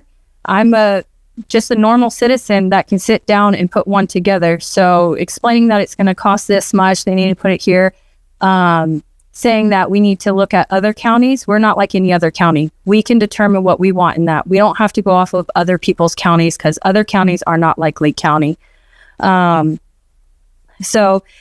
data centers are coming this way. We have everything they do need. We have energy. We have an unlimited source of water. We have unlimited open space to where they can put them. So it is going to come here. Calistoga just stopped one at their fairgrounds, and their residents said that Lake County is the best spot. So what do you think that data center company is going to do? They're probably already looking into Lake County. So as much as I can say this needs to be open to the public. Just so you know, that was your timer, Sterling. Okay. If you can wrap up. Just to finish, this should be open to the public. They had 5 months to work on this, and instead of putting together a policy, they spoke to developers. Thank you. Thank you. Yep. Oh, yay. Kate, if you could state your name, you'll have 3 minutes. Hello, yes, my name is Kate Schmidt-Hopper. I am here speaking as a private citizen and not representing any organization. I had a couple of questions. I'm unclear as to who was on the ad hoc committee to start with. Secondly, it's very unusual to me to think that an ad hoc committee with no real power is actually speaking to the people that once a policy, an energy policy is developed, would actually be controlled by that policy. So I echo a couple of other people who have said that perhaps it was inappropriate for energy developers to be speaking to the ad hoc committee, which was trying to put together an energy element and an energy policy. Once again, those two words sometimes get a little bit mushy. I could say I know that there is a difference between an element, which would be basically a goal, and then the policy, which has more into brass tacks and getting into the nitty-gritty of ordinances. And so there needs to be some clarity in my mind as to what the ad hoc committee was actually doing, although energy policy is in the name. So it seems to me that, to echo Tom, that a policy was supposed to be forthcoming from this ad hoc committee, and it has not yet been developed. So if, in fact, CDD needs to have instruction from the board to develop a policy, I would encourage you to give the staff direction to do that, whether it's in-house or using a consultant. In terms of moratoriums on either CCAs or data centers, I think that, interestingly, that idea could be written into your energy policy, and you could use whatever language, either very precise or vague, in terms of how data centers could approach the policy, or even CCAs, without closing the door. You could actually say that there is a process to which they have to apply, and that is being set forth in the energy policy, which is yet to be determined, so that they would know that they cannot yet ask for permitting because there's no permitting process yet. But that could be put into the energy policy so that that's clear to anybody who's sniffing around. And so it seems to me that at this point we want an energy policy, and the question is, are we using a consultant or are we doing something in-house? And that seems to me to be where the next conversation needs to take place in terms of the Board of Supervisors, and it would be lovely if that conversation could take place today. Thank you. Thank you. Yes. Yeah. Guest, if you can identify yourself, you'll have 3 minutes. Thank you, Mr. Chair, Angela Emerald. I want to say thank you for this discussion today, and I wish Supervisor Pyska was there to hear the discussion as one of the persons that's on the ad hoc committee and has been a major energy advocate for the county. One quick thing regarding the data centers, there is a company called Cloud Energy who's working with the CDFA right now for fairgrounds, with a goal of having data centers placed on 70 of the 80 state-owned fairgrounds by 2030. That's an article on the San Francisco Chronicle, and that was where the Calistoga Fairgrounds came into play. As you all should know, the fairgrounds in Lake County is owned by the state. And while developers have held high-level introductory meetings with the county, we as a local MAC have been getting requests to have some of these proposals agendized. So first off, I just want to go into the District 3 MAC Alliance, which is CERT, Earth, and Worth, has been working on a unified letter to the Board of Supervisors and the Energy Ad Hoc Committee about our concerns around the energy projects and the lack of an energy policy. Last week, Earth approved the letter, CERT approved the letter last night, and it's on the Worth agenda for tomorrow. Since this agenda item came forward today, I'd like to read the letter into the record, which has already been approved by CERT and Earth. And it was going to be listed to the Energy Ad Hoc Committee with the CC to the Board of Supervisors. And it states, on January 6th, the Board of Supervisors approved the formation of the Lake County Energy Policy Ad Hoc Committee. The committee's purpose is to develop county policy regarding the review and management of energy projects, provide input on state and federal energy policies that affect Lake County, address the setting of geothermal and other energy developments, explore initiatives to mitigate high energy costs, and establish partnerships to evaluate the potential environmental impacts on energy development. Initial discussions focus on the importance of determining what is best for Lake County before developers submit projects, the potential development of programmatic energy policy environmental impact report, and the need to take a comprehensive approach to energy planning. This approach would include consideration of biomass, wind power, microgrids, data centers, hydrogen, and geothermal energy, among others. The District 3 Municipal Area Councils, Worth, CERT, and Earth unanimously agree on the importance and urgency of adopting an energy policy for Lake County. In April 2026, the Ad Hoc Committee provided an update to the Board of Supervisors, with much of the discussion focused on CCAs. At the same time, Lake County is updating both its general plan and geothermal element. However, given the growing number of energy-related inquiries from hydrogen and geothermal projects to data centers, we are concerned that development of a comprehensive energy policy is not progressing quickly enough. Supervisor Rasmussen, I see my clock is about up, but I have one more paragraph, please. At the board's initial meeting, Supervisor Pyska stated there is a lot going on, and it's really important that we pause for a minute and set the table. We need to have a team in place to develop this policy and complete a programmatic EIR. There is a sense of urgency here.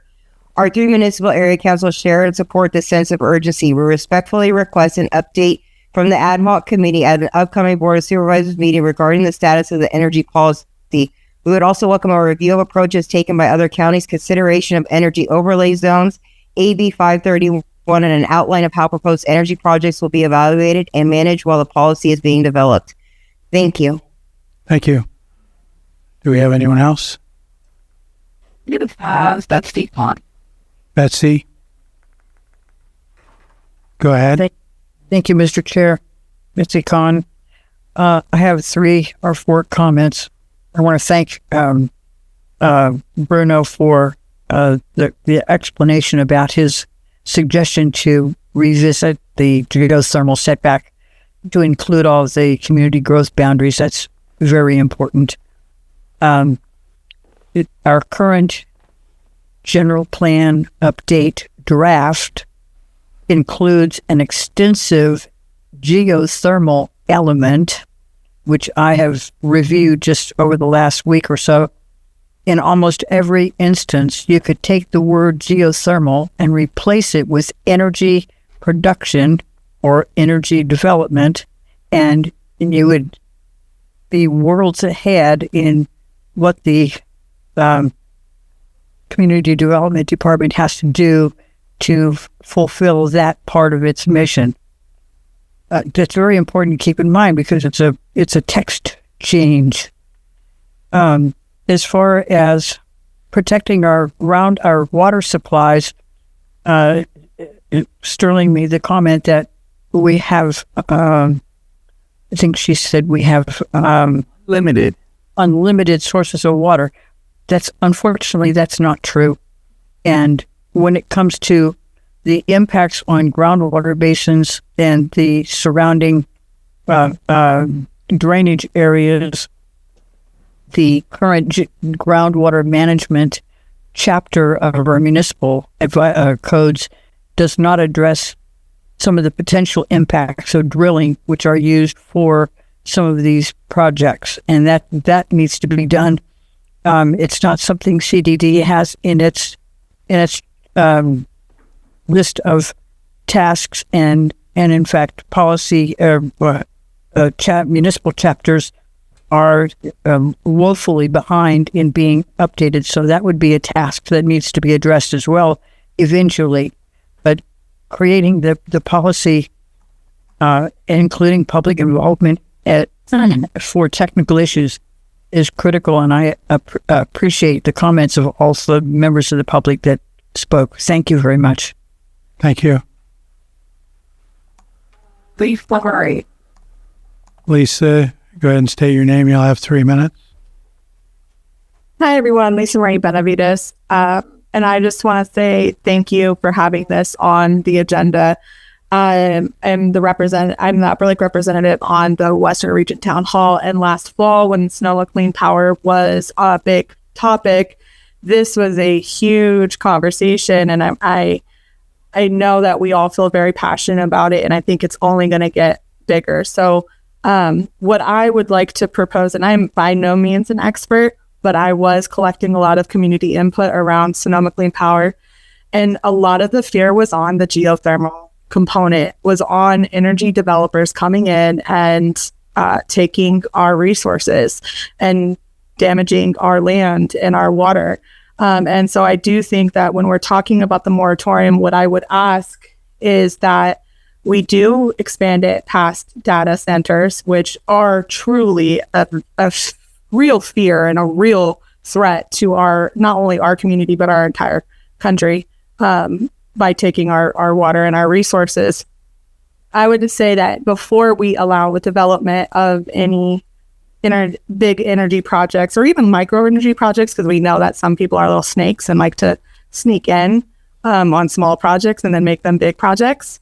I think that we should really seriously consider having an a moratorium on all development until a thorough energy policy is created and we feel protected.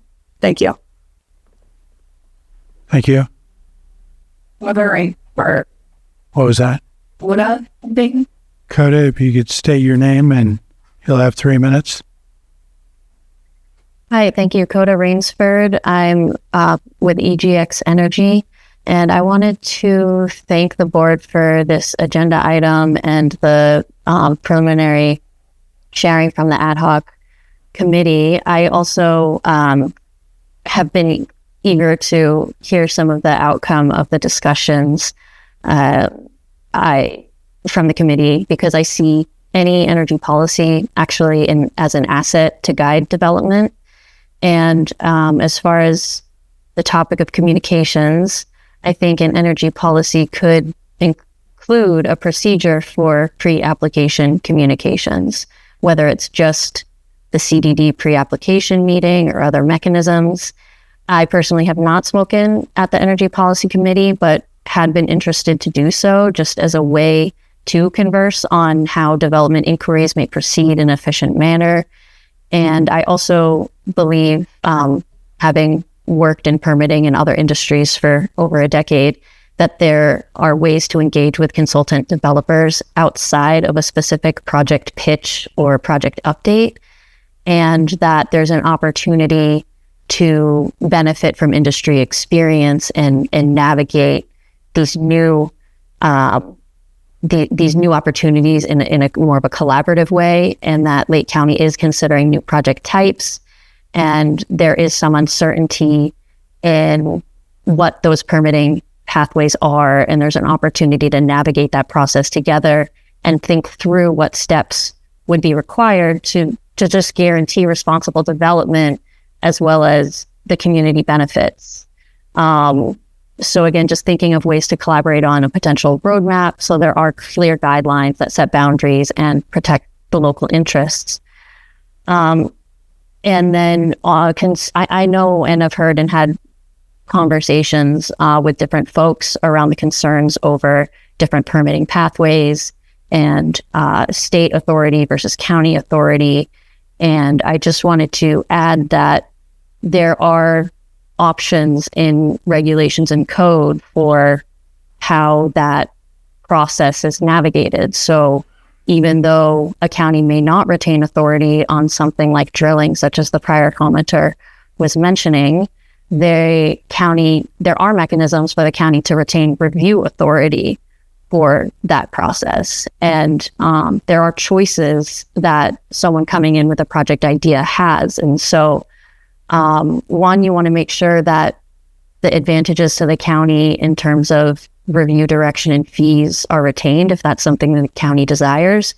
And also if the project at the county level is too murky and unclear, there is a risk with these bills that have come through that a developer might just say that it's too cumbersome and go for the state pathway. And so just encouraging the cooperative discussions to help for policy that does consider the county's interests and open to having those conversations. Thank you. Thank you. No other hands. I'm going to close public comment and bring it back to the board for any further. I did have one other thing I wanted to bring up because it came to my attention that in September, the National Counties is having a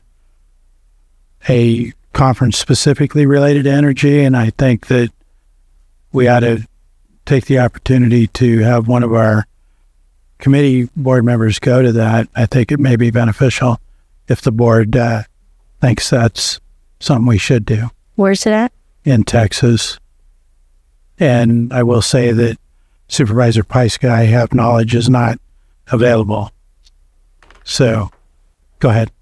Yeah, a couple of things. One, I think the right approach to those things is to find a point of contact in our staff who we can train and teach. I feel like our jobs as supervisors when we go to conferences is for lobbying as well as learning, but we don't do the work that our staff do. I think this is like we could be on an ad hoc policy committee. We're not writing the policy.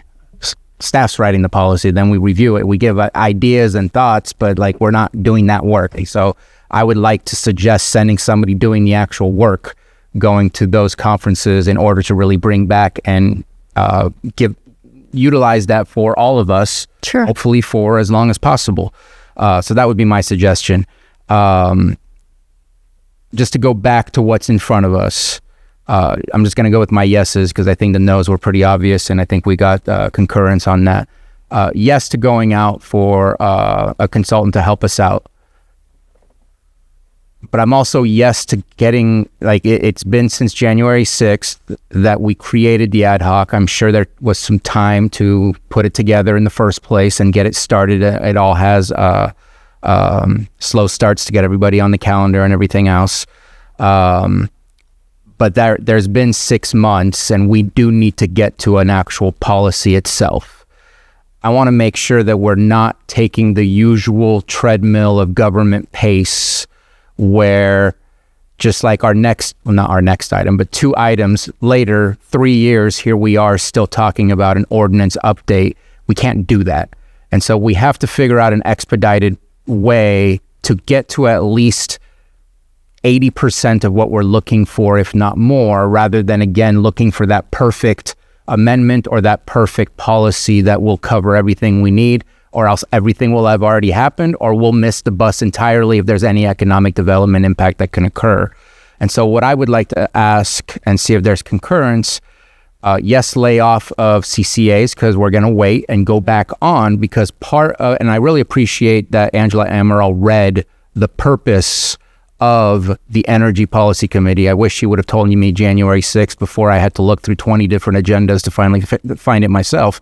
But it did not state that we were only focused on CCAs. Yes, the conversation stemmed from our CCA conversation to say we want to save money. We want to find ways to do these things correctly. And with the conversation of geothermal and the geo zones, we want to make sure and protect ourselves. That was the purpose of the energy policy. And so I would like to say we need ordinances to be revised or built, because our geothermal stuff is less than 2 pages and was written in 1988 and amended in 2004. We do not live in that same world. I don't know if the restrictions we have are ridiculous, if they're still remain relevant, or if we're not even paying attention to the things we should be paying attention to. So I just think that's what I would like to see coming out of there. Yes, let's get somebody who can help us be the expert in the room.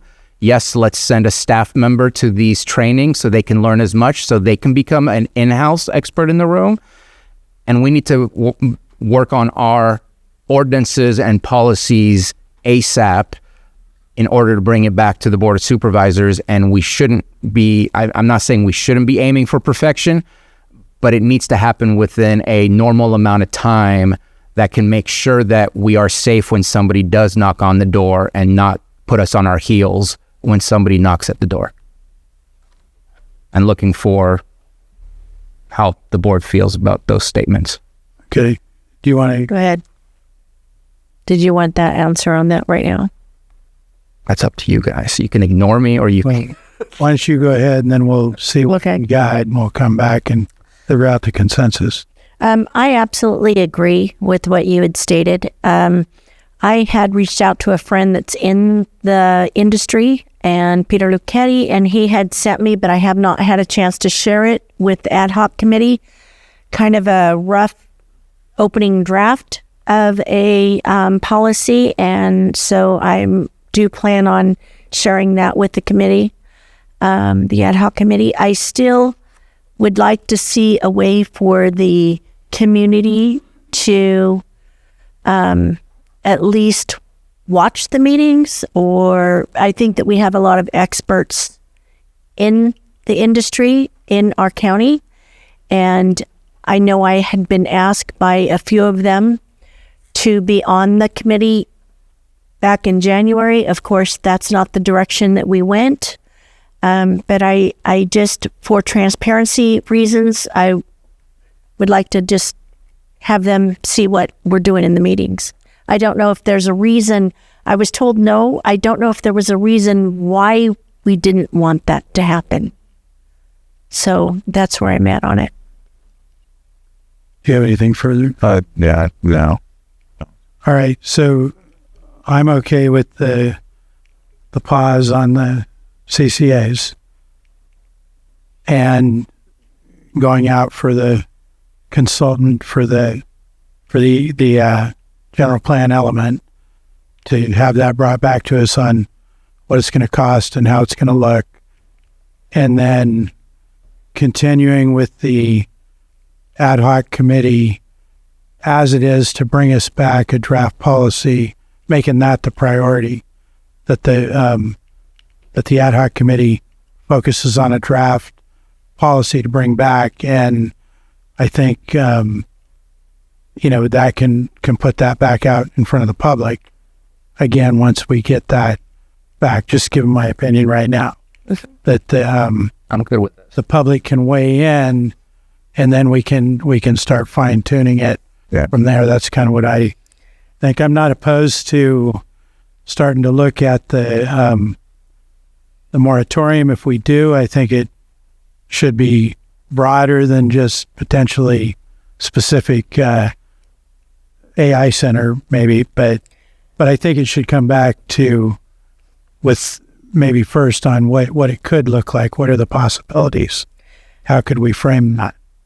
We've had such a broad, the one good thing I can say about the developers coming before us, though I didn't really want to spend as much time on that as we did, it appears that there's a broad spectrum of things that I would not have thought of as far as interest here in the county. And it has not came before our planning department, but it was nice to know and kind of get an idea that and realize that it's going to have to be something really broad to take in numerous industries. As far as the CCAs go, that's something that we had determined to put a pause on. I think it was in March when Mr. Sullivan had mentioned there could be some litigation. So we had actually did stop that back in, I think it was March. Yeah. So put a pause on that. And the reason I framed that way on my comments on the moratorium is I think the policy is more important to get that in front of us, so then we can take that and shape it more into what a moratorium would look like if we were doing that. I just think getting the policy back in front of us is the most important thing that we have to do right now. But the good part was that we realized how broad this going to have to be, very broad, because there's a number of different things. Right. There's a lot of stuff that we wouldn't have known had they not came forward. So I don't know if did that help? I think we have some consensus. Yes, concerns. Is there anything else, Supervisor Sabatier, that we missed? Timeline. Oh, timeline. For the policy? I mean, I guess I have confusion as to what we mean by policy. Are we open for business? Are we closed for business? I think ordinances are what help shape what projects can and cannot look like. So I guess I'm okay with the idea of an energy policy. I just don't know, I guess, what we're getting out of it. Because I guess I've seen drafts of where we can look for things and so on and so forth. But I really feel like ordinances, including the energy element, are probably, in my opinion, the most important things to spare our community from potential burdens. And so the energy policy, I don't want to really give all that much length of time if it's not going to be that level of specificity. But again, maybe my definition of energy policy is different than someone else's. Because I would say that even with the ordinances, I know it's hard to get it done, but I would like to get an update in 90 days. How close are we? And so the energy policy, I mean, 30 days sounds way too short, but at the same time, we're 6 months in. So I would say 60 days just to be realistic and check in to see where we are. Because again, I guess I'm just confused as to what will be in there that saves us if somebody comes up to us with a project where we have not changed the setbacks, We have not set any regulatory framework other than what we currently have now in our zoning ordinances. And so that's just an internal policy on how we behave, not what projects developed here would look like. Can I ask what Mr. Rickelman thinks is a reasonable timeline to get back in front of us? Yeah, 60 days is fine for the energy policy. So that is more thinking through kind of what is the county structure, what are we looking to get out of projects, so some guidelines, what could be potential community benefits, kind of like numbers attached to it. And that has been how other California counties have structured that. I think flowing through then to an ordinance, that's going to take a bit longer. I can't really speak to that. That's more community development, but there probably is some connectivity there. But yeah, I've been doing a good amount of research and some drafting on a potential policy. Provided the committee some examples at the last meeting, so I can present a draft at the next one. I do think there is some value still, just so we can have that back and forth, and then come to back to the public within 60 days to present a draft policy. And I don't want to speak for community development on ordinances, but I will say that there's a bunch of them out there that, I mean, we can go look at from other counties. It's not stealing. So I don't know that we'd have to recreate a lot of things, because it's probably already been thought of in another county. All right. Do you feel like you have clear direction, or is there anything that we've confused you on? Or? Yeah, to recap, so proceed right away with the RFP for the energy element, which is a longer term, because there's a lot of community engagement in regard to the element. So proceed with that. Proceed internally with the energy policy. Come back to the board within 60 days to present that draft and further discussion and refinement. I think the nice thing about the energy policy too is, as Supervisor Owen has mentioned, there's a range of projects that are potential in the county, so it could evolve, and we have that power, being an internal county document, to shape it as need be. And with the CCAs, we'll do the pause, but monitor the developments with the CPUC and the third appellate. I think that covers it. Okay. County Council, do you want to advise on further direction? Yes, thank you, Mr. Chair. So just briefly, much of that fits in the recommended actions items that's laid out in the memo. But for clarification, under item number 2, which is the direction to the Ad Hoc Energy Policy Committee to continue holding introductory meetings with potential energy developers, there was some discussion here by your board regarding who gets to, or which portion perhaps of this committee would be holding introductory meetings with the energy developers. Your board may want to clarify for staff if it's just staff that will do that, or yes, ad hoc. So your board may want to clarify that as part of your directive. I think our direction was that staff could do that outside of the ad hoc, but the ad hoc was supposed to focus on the policy. Yep, is what I think we came to consensus on. Yeah. Okay, I think we're done then with this item. Thank you, Ben. Thank you, Ben. And I expect the next item to take a little while, so I'm going to need to take a break, short break before then. All right, I'm going to call our meeting back to order. We're going to handle our 1:30 item.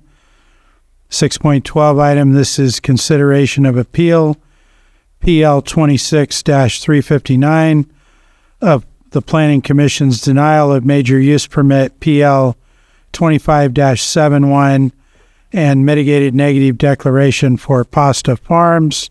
3 is the applicant 1833DS LLC, Peter Simon, for property located at 10-750, 10-417, and 10-145 Siegler Springs North Road, 10-800, 10-833, 9864, 9954, and 11,000 Diener Drive, and 9954 Salamina Road.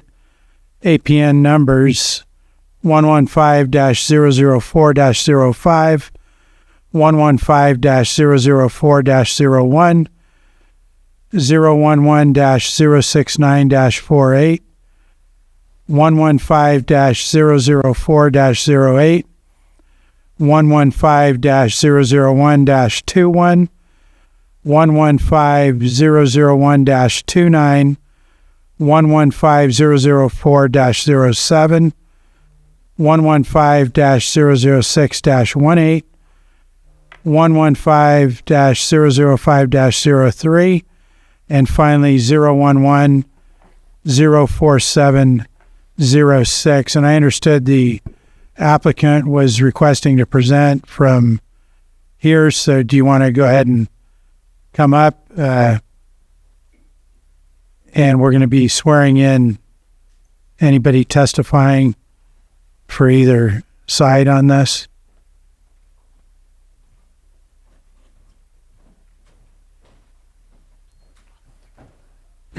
And Mr. Simon, do you, other than your manager, do you have any other witnesses here today?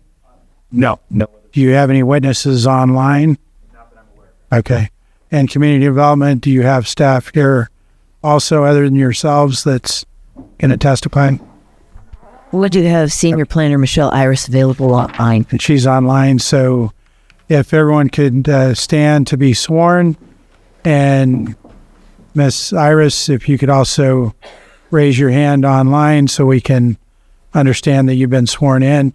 And this is only people that are providing, if you're public comment, you don't have to be sworn in. So this is just the parties that have witnesses that are going to testify. So, all right. Yeah, go ahead. Your right hand raised. Do you solemnly swear that the testimony you're about to give will be the truth, the whole truth, and nothing but the truth? Thank you. Okay, so we'll start in this case, I believe, with community development. Thank you, Maria Turner, Community Development Director, handing the microphone over to Senior Planner Mary Claiborne to do the presentation.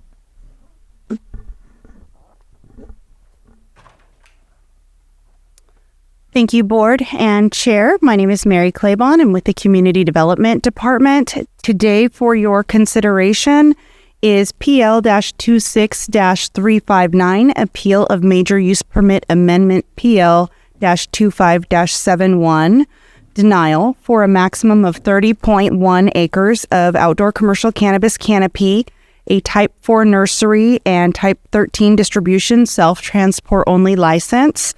The applicant is present here, Peter Simon. At the June 11th, 2026 hearing, Planning Commission hearing, there were 3 commissioners that were present. In order to pass, the project would have required a unanimous vote of approval from the remaining commission members pursuant to the Planning Commission bylaws. 2 commissioners voted yes, 1 voted no, resulting in denial of the project. The site is located in the Cobb Mountain area within District 5.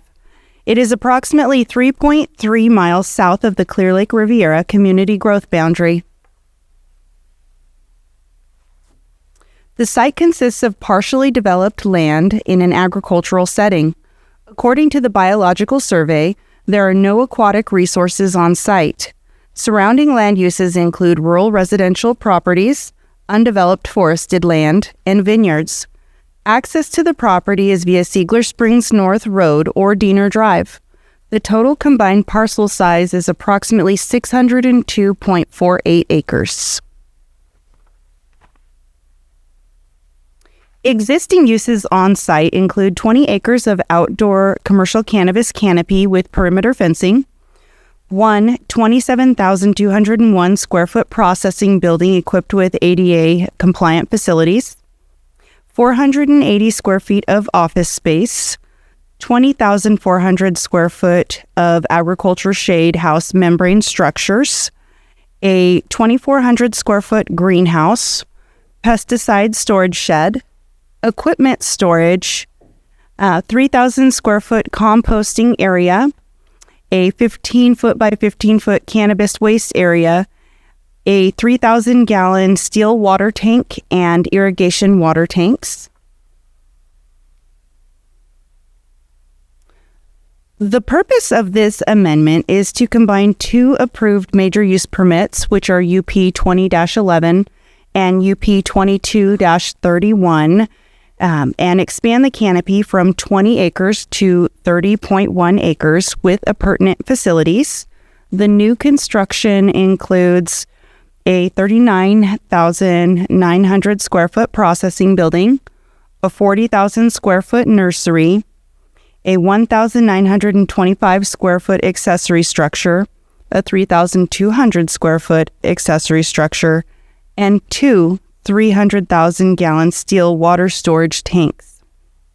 The cultivation site meets the setback of 100 feet from the property line, and the nearest off-site residence is approximately 300 feet from the proposed cultivation area. The project meets property line setbacks and exceeds off-site residence setbacks. Notification of the project under AB 52 was sent to local tribes with Aboriginal territory in and around Lake County on October 20th, 2025. Middletown Rancheria's Tribal Historic Preservation Office responded to the notification, stating that the project falls within the tribe's area of concern and requested consultation. Tribal consultation was formally closed on March 17th, 2026.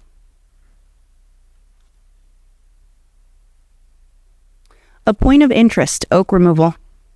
The applicant proposes to develop 1.8 acres of property for construction of the nursery and processing buildings. Preparing the site for development will require the conversion of an established oak woodland. 362 oaks are proposed to be removed.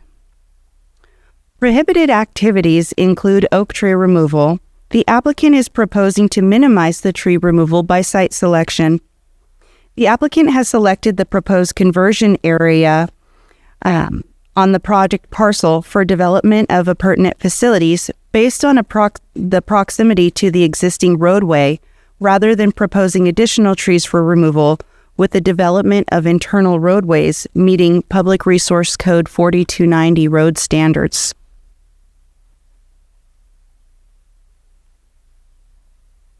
Under the Oak Woodlands Protection Act, Lake County shall require one or more oak woodland alternatives to mitigate the significant effect of the conversion of oak woodlands, including replacing removed trees at a rate of 3-to-1 and maintaining these trees pursuant to Section 4526 of Senate Bill Number 1334, terminating 7 years after the trees are planted. 1,086 black oaks will be planted, protected, and irrigated for 7 years to mitigate tree removal within the woodland.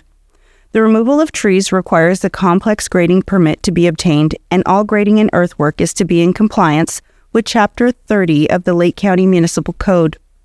The Oak Mitigation Plan by Jacob Zunes and Associates is Attachment 9 to staff's report.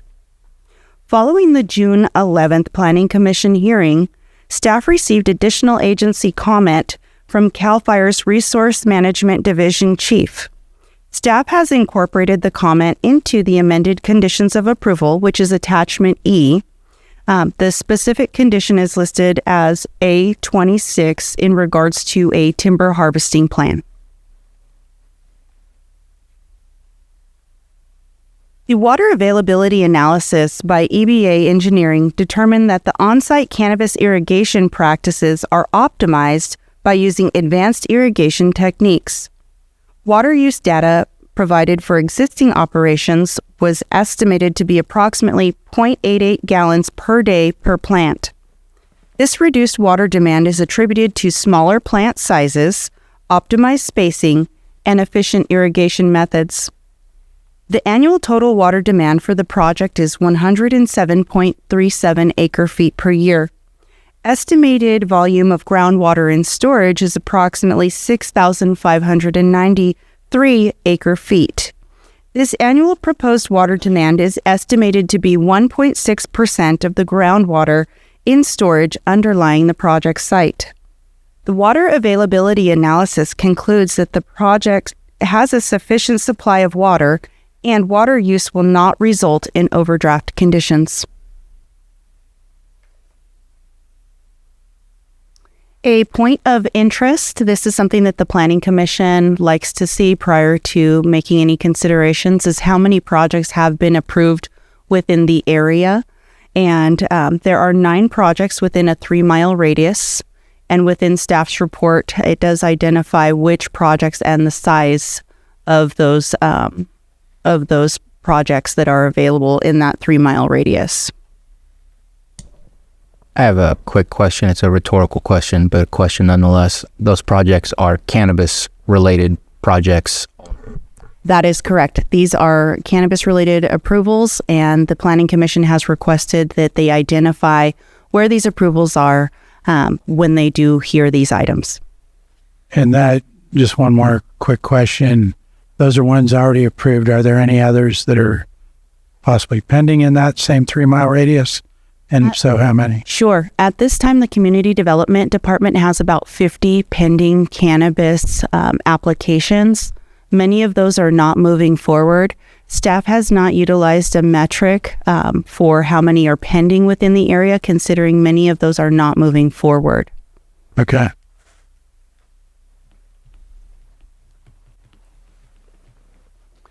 Regulations reviewed for compliance include the Lake County General Plan, Chapter 3, Land Use, Chapter 7, Health and Safety, Chapter 8, Noise, and Chapter 11, Water Resources.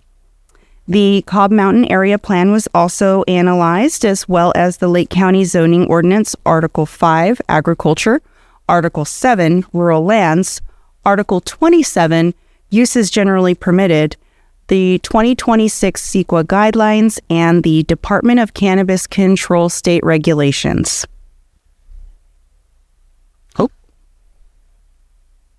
All impacts to the environment could be mitigated to less than significant with mitigation measures incorporated. Public comment occurred from April 5th to May 6, 2026. Appeal recommendations. Staff recommends the board uphold the appeal PL-26-359, reversing the Planning Commission's denial of use permit PL-25-71, an initial study for PASTA 3 1833 DS LLC for commercial cannabis cultivation of a maximum of 30.11 acres of outdoor cannabis canopy and development of appurtenant facilities located at project parcels 10750 and 10417 Siegler Springs North, additionally 10800 and 10833 Diener Drive, Kelseyville, and the associated clustering parcels. And staff and the applicant are available for any questions or comments you may have. And do we have any questions for CDD before we allow the appellant to move forward? I just have a clarification. I understand this. Sorry, I just want to have a clarification. I understand that we would be increasing this from 20 acres to 31.1. It's not an additional 31.1. It's an increase from 20 acres to 30.11. Oh, so 1 point. Okay. An increase of 10.118. Perfect. Thank you. Okay, Mr. Simon, do you want to present your appeal? Good. Thank you. Again, Peter Simon, and thank you for hearing this appeal. There were some interesting comments. I was listening to the earlier hearings, and one of them was talking about the policy and the importance of the board setting a policy so that people wanting to follow that policy know what the rules are. We have now for over 6 years, it's actually now I think 7 years, have been pursuing the policy that was in existence, and we have spent an inordinate amount of money, both acquiring parcels, but also hiring experts and navigating the process of submitting these. And we've done that with the guide of the ordinance itself, of the one that basically identifies where the county has communicated that it wants cannabis farms, what it wants, what restrictions it wants, what types of mitigation it wants, what types of circumstances are acceptable, and they vary from different parts. And I will just submit, I cannot imagine, when you really sit down and read the policy, a better situated parcel than this one for the way that the current ordinance is in effect. Now, I have listened to many times, and both at the Planning Commission and also in numerous conversations with neighbors and concerned citizens, the concerns and the criticisms of the project. And I understand any project, I don't care if it's a horse ranch, a pig ranch, pear farm, apple ranch, vineyard, nobody wants a project in their backyard. No neighbor wants our project in their backyard. I acknowledge that. But what the county has done is identify the circumstances under which a project like ours would be acceptable. And I will submit that it's a whole lot better, and the type of conditions and restrictions and mitigations that are being put into effect are much more protective of the neighbors than would a different type of project that doesn't have this type of oversight.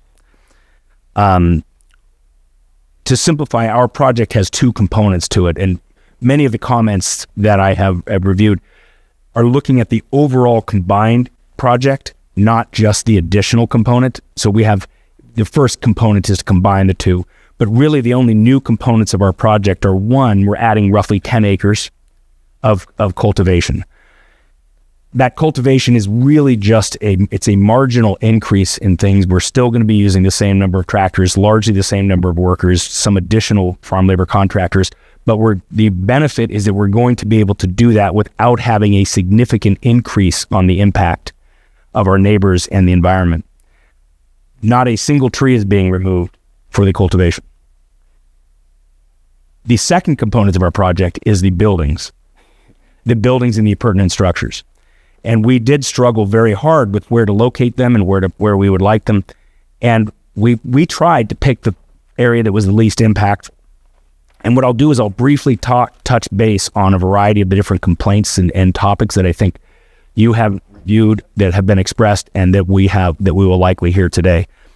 Number one is the trees.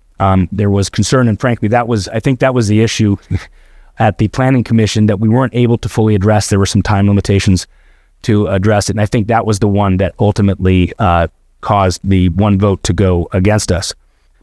As I mentioned, not a single tree is being removed for cultivation. So on the cultivation side, trees are largely irrelevant. But we identified in our proposal the maximum number of trees to be impacted by our structures. And the reason that we propose the structures is not because we intend to go out there and necessarily build them right away or necessarily at all. It's that as part of the CEQA process, what we wanted to do was provide a complete picture of every possible scenario. And before we submitted into piecemeal iterations of this process, that we could identify the total scope. Of that, 362 trees are being impacted. In that area where they are impacted, I'll just tell you, this is an area that if I had carte blanche, I would bulldoze those trees. And I'm a tree lover. I would bulldoze them because they're a fire hazard and they're unhealthy. I would then replant fewer trees that has a healthier area for them to grow up and be strong. I don't know if you recall the pictures, but they were long, spindly trees. In the report, there's only one tree over 30 inches that is being impacted, 30 inches DBH. So it's not a long, large growth forest. It's not valley oaks, it's not blue oaks. We're talking black oaks, and we're talking about replacing them in about 6 acres. So we're impacting 1.8 acres total, about what you would do if you were clearing this for a nice ranch, a nice home with some property and appurtenant structures. We're replacing it with 6 acres in an area that has established itself as a great area to grow trees, because what grew here before was a walnut orchard. So we know the soil, the water, and now we have the support and the infrastructure to ensure that 3 times, and if we need more, we can do more, 3 times the number of oaks are going to be replaced and be grown in an area where they're going to be properly spaced, and they'll have a healthier, more successful area. So we're sure in the short term, in a few years, there's going to be an impact that we're going to lose some relatively unhealthy trees that are going to be replaced with long-term healthy trees. And we're not impacting any trees that don't need to be impacted for our goals, and we don't plan to impact them until they're impacted by our goals. The second issue that has come up that I've discussed on a number of points is noise. And some of our neighbors are concerned about noise, and I understand that. It's a beautiful, beautiful place. In listening to their concerns about noise, came up just powerfully at the last hearing. Most of the complaints, both noise and otherwise, appear to be focused on projects other than ours. And it's important to consider that because there are projects near ours that have been approved that do not farm the same way that we do. We are an outdoor farm. We are not an indoor farm. We don't have fans exhausting the grow lights during or the covered areas during the night. We don't run fans. We don't run fans in the spring. We don't run them in the winter. We don't farm in the off season. So the noises that have been concerning some of our neighbors are not coming from us. Many of the concerns that have been expressed come from the Audubon community, the sanctuary. Their facility is 1.6 miles away from ours and is in a different amphitheater than we are. Their valley comes down up this way, and then our road, if you go up north, Siegler Springs North, comes up and then turns to a different direction. We're in a different area. Now, we do have neighbors that I'm sure would prefer not to hear a tractor, prefer not to hear a UTV, but that's the same type of thing that we would hear if this project were denied and we had to implement some other type of use of the property. Water is always an issue. One thing I'd like to point out about the water reports. We hired EBA, who is an engineering company, and we specifically sought them out because they have been used to support opponents to cannabis projects. We didn't want to get somebody that was just going to give the board or the commission just a rubber stamped expert report that says, I don't want this or I do want this. We wanted somebody to come from the other side to say, here are the types of challenges you see and you have to meet this high standard. Our standard that we put up there is for 35 million acres, 35 million gallons of water for the combined project, not the new one. But what's instructive here is that we use that number not because we're actually going to use it, but because that is the worst case scenario. That would be the one if what we do know is how many acres we actually used in 2024 and 2025. And we used 13.5 and I think it was 16 billion acres. Gallons, sorry. Details. So we used a small fraction in actuality of what we are saying and what our expert has identified as being insignificant impacts. We know that the water recharges every year. We know that we've had no impacts because we have been able to look at the actual data, not just theoretical data that you get in many other applications. We also use a small fraction of the water that would be used if we were to actually plant grapes on this property. We've done an analysis that shows that, and I'm happy to lay that out a little further. The other area that I would like to talk briefly about is the fire. There was some concern about fire impacts on our property. I would say that if you recall the map that was put up, we're the best fire break you can have. We're either dirt in the off season or we're green, fully irrigated plants. We have a 300,000 gallon water tank right above us, and we're proposing 600,000 gallons more. That is also available to CAL FIRE in the event of a fire. So the amount of water that is available to fight a fire is here.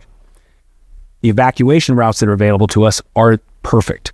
You have north, south, east, and west. And we have a very small permanent staff, so we don't have a large population that would need to evacuate without warning. Other than that, I'm happy to address any questions you have. I thank you for your attention. Thank you. Does the board have any questions for the appellant at this time. Where's the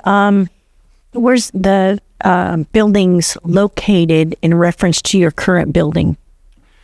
If our is right there, Can the map go back up? it'll be right here.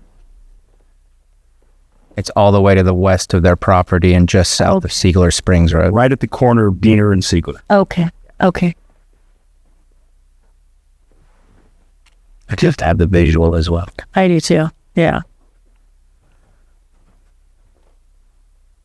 It was possible that we could have tried to move it somewhere off site, but by the time you start putting roads in, or you start trying to locate the buildings in areas we don't have, it's a bigger impact. If you can say that in the microphone. Oh, I'm sorry. The risk of moving the building somewhere else are that you actually have a bigger impact. By keeping everything compact, not only are we limiting the number of roads, access points, structures that have to be moved, but we're also limiting the amount of driving, the amount of dust, and the amount of noise that has to be created just to transport something a short distance. Just a thought. It's just something I'd thought about with all the wineries going under and then pulling out grapes. Is there any way to possibly purchase a facility near there that is maybe where we don't have to take out the trees? Really no. And the reason is multifold. One, I think the districts of the no-go zones that have been identified. Mr. Simon, if you can speak right in the microphone. Sorry. The reason that is very unlikely to work is that the areas of the cannabis exclusion zones have largely included areas that were previously vineyard type of areas. Moreover, the idea of even if you moved into a different facility, you're then transporting things to different locations. So you're driving a long way rather than being able to bring them directly to the process. When you harvest plants, you don't want to transport them. It'd be worse than transporting grapes. You want to get them as close as possible. Okay, thank you. Supervisor Sabatier, did you have a question? Yeah, a question popped up, but I feel I should probably read it before I embarrass myself. I thought the building was going to be used for something else, since I know you already have a processing building. I thought it was more along the lines of the nursery that you were looking at in that corner area specifically. Correct. Well, we have a nursery, and then we have the potential for an additional processing building. So we have two buildings, and then accessory structures, which would just be things. Because I don't believe that nursery is denied in a farmland protection, because that's specific to cultivation. That exists. So I could be wrong. Obviously, CDD would be able to tell you otherwise. Sure. So I mean, I guess I'll speak a little. I'll just full disclosure. I have been to the farm. I have checked it out. I did leave with pasta sauce because he does have a garden, and thank you for the pasta sauce. I don't believe it meets the markers for a gift at that point.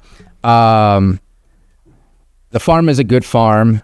I'm not too worried about the evacuation routes. You have two ways on Siegler. You have Diener right there that you can go on both ways as well. So the fire risk to the people that are in that specific area that are farming, part of your crew, I don't have any issues. I think that you do have a very well manicured, and this is what I hope to see more of these types of cannabis grows look like. Your facilities look good. They're fairly new as well. And so agree with what you said in the sense that I think it's located in a good area. I think it's done well. And I hope that people see those types of examples so that they can copy and do it in their specific areas where it's also appropriate to do.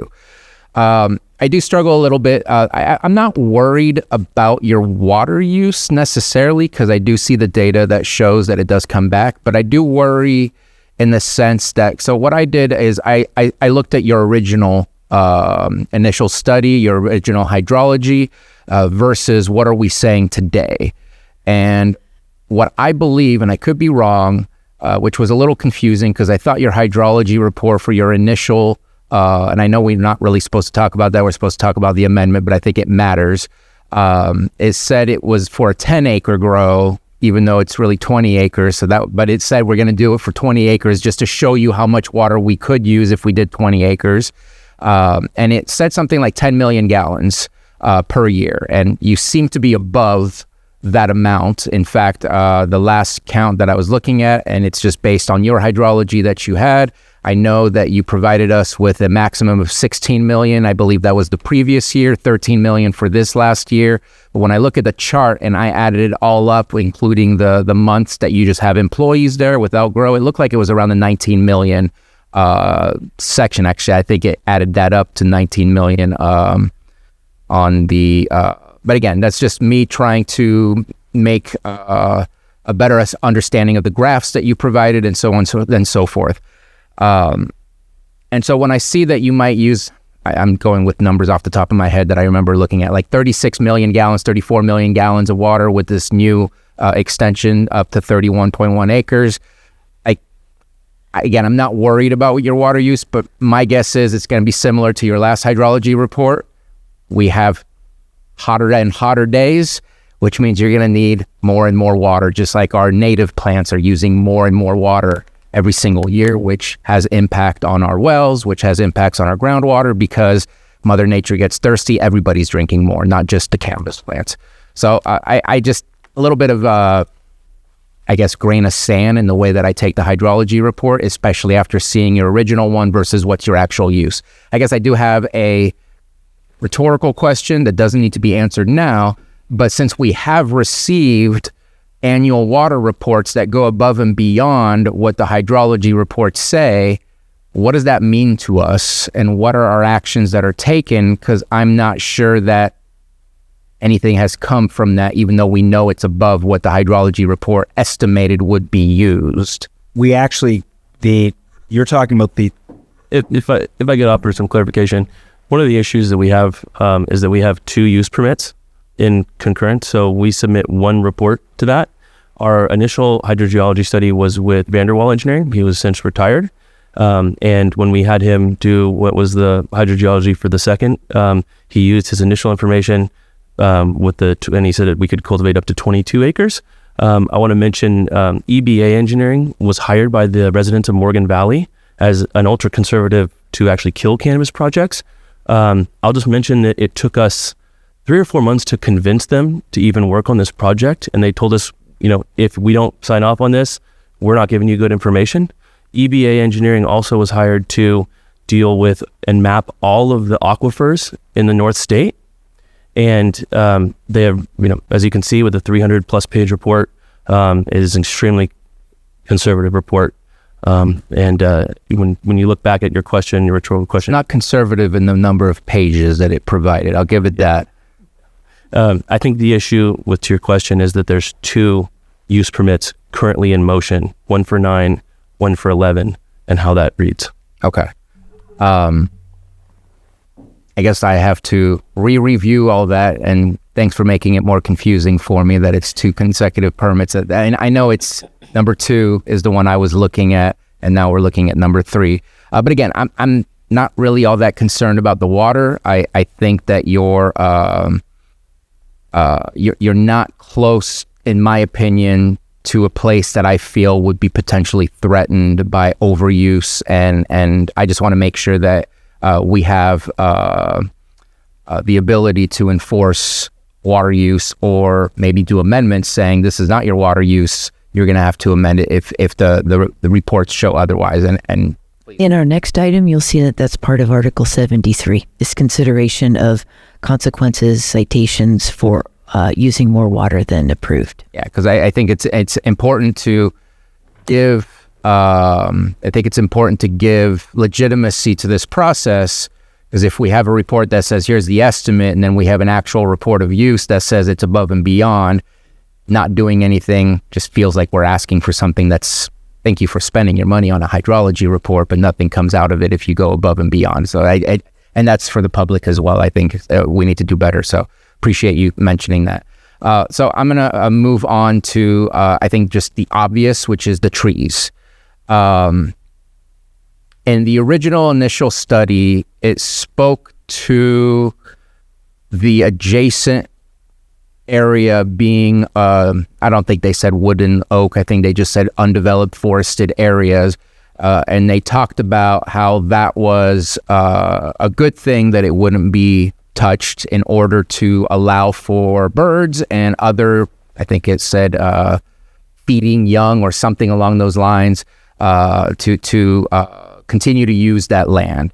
And so it almost felt like in that initial study, it gave a high point for not touching those areas and keeping it undeveloped, so as to not mess around with the nature and the needs of nature in that area.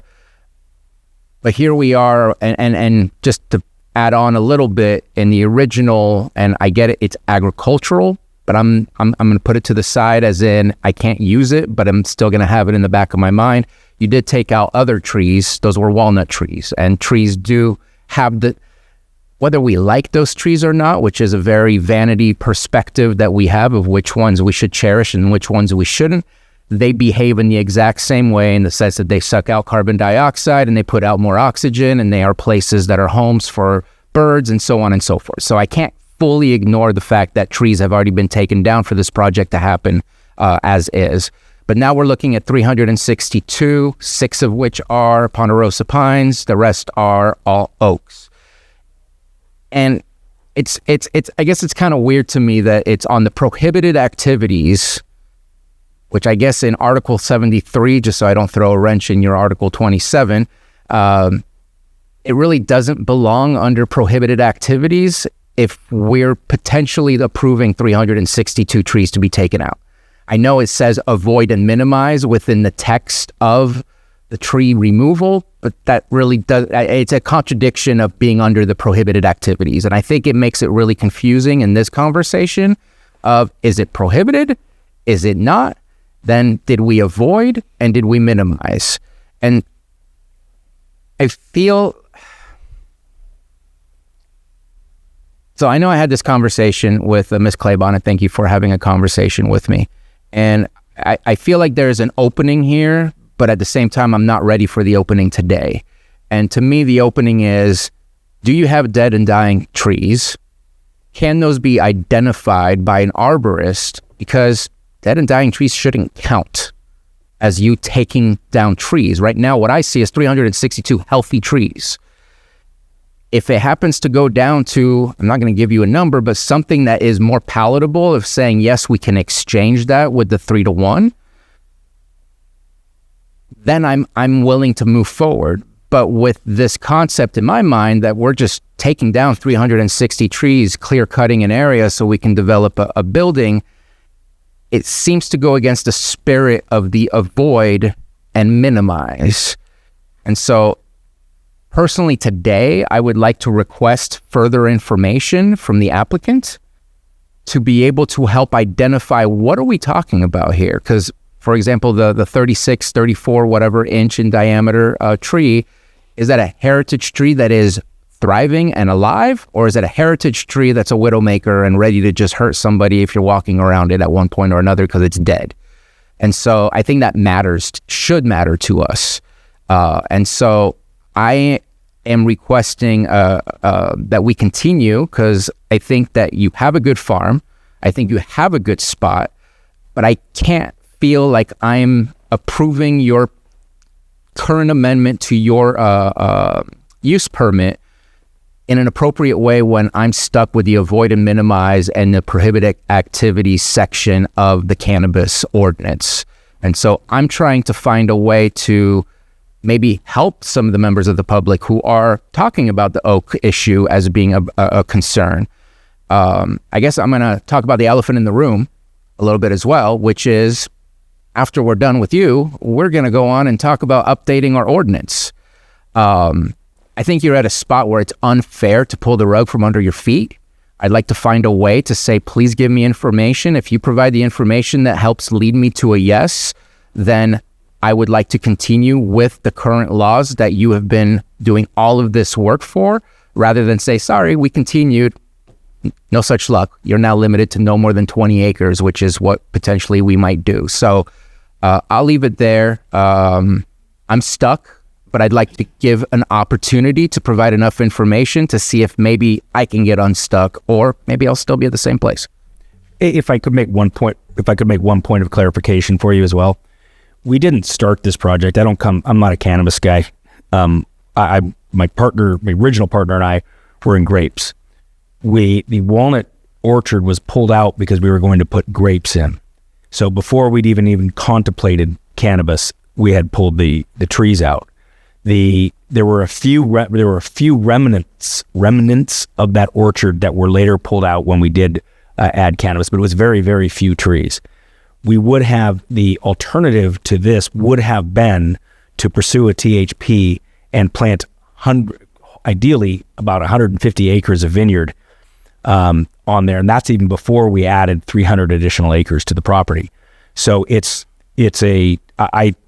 listen, if there was a way to do this without impacting trees, we would love to do it. It's just very difficult to do so, if not impossible. But that's something that we're willing to consider. One possibility we also talked about was replacing the trees at a higher than 3-to-1 ratio, possibly going to 4-to-1, and I understand you can't, an oak seedling is not the same as an oak tree, but it eventually will be, especially if it's given the opportunity and given the support to grow up into it, which is really what the benefit that we provide, because right now there's a lot of oak seedlings all throughout that area that aren't given any chance because they don't have the sunlight. Other trees are falling on them. They're too crowded, etc. That's the real benefit. But I hear what you're saying, and that's something that we can talk about for certain. And I appreciate your comments.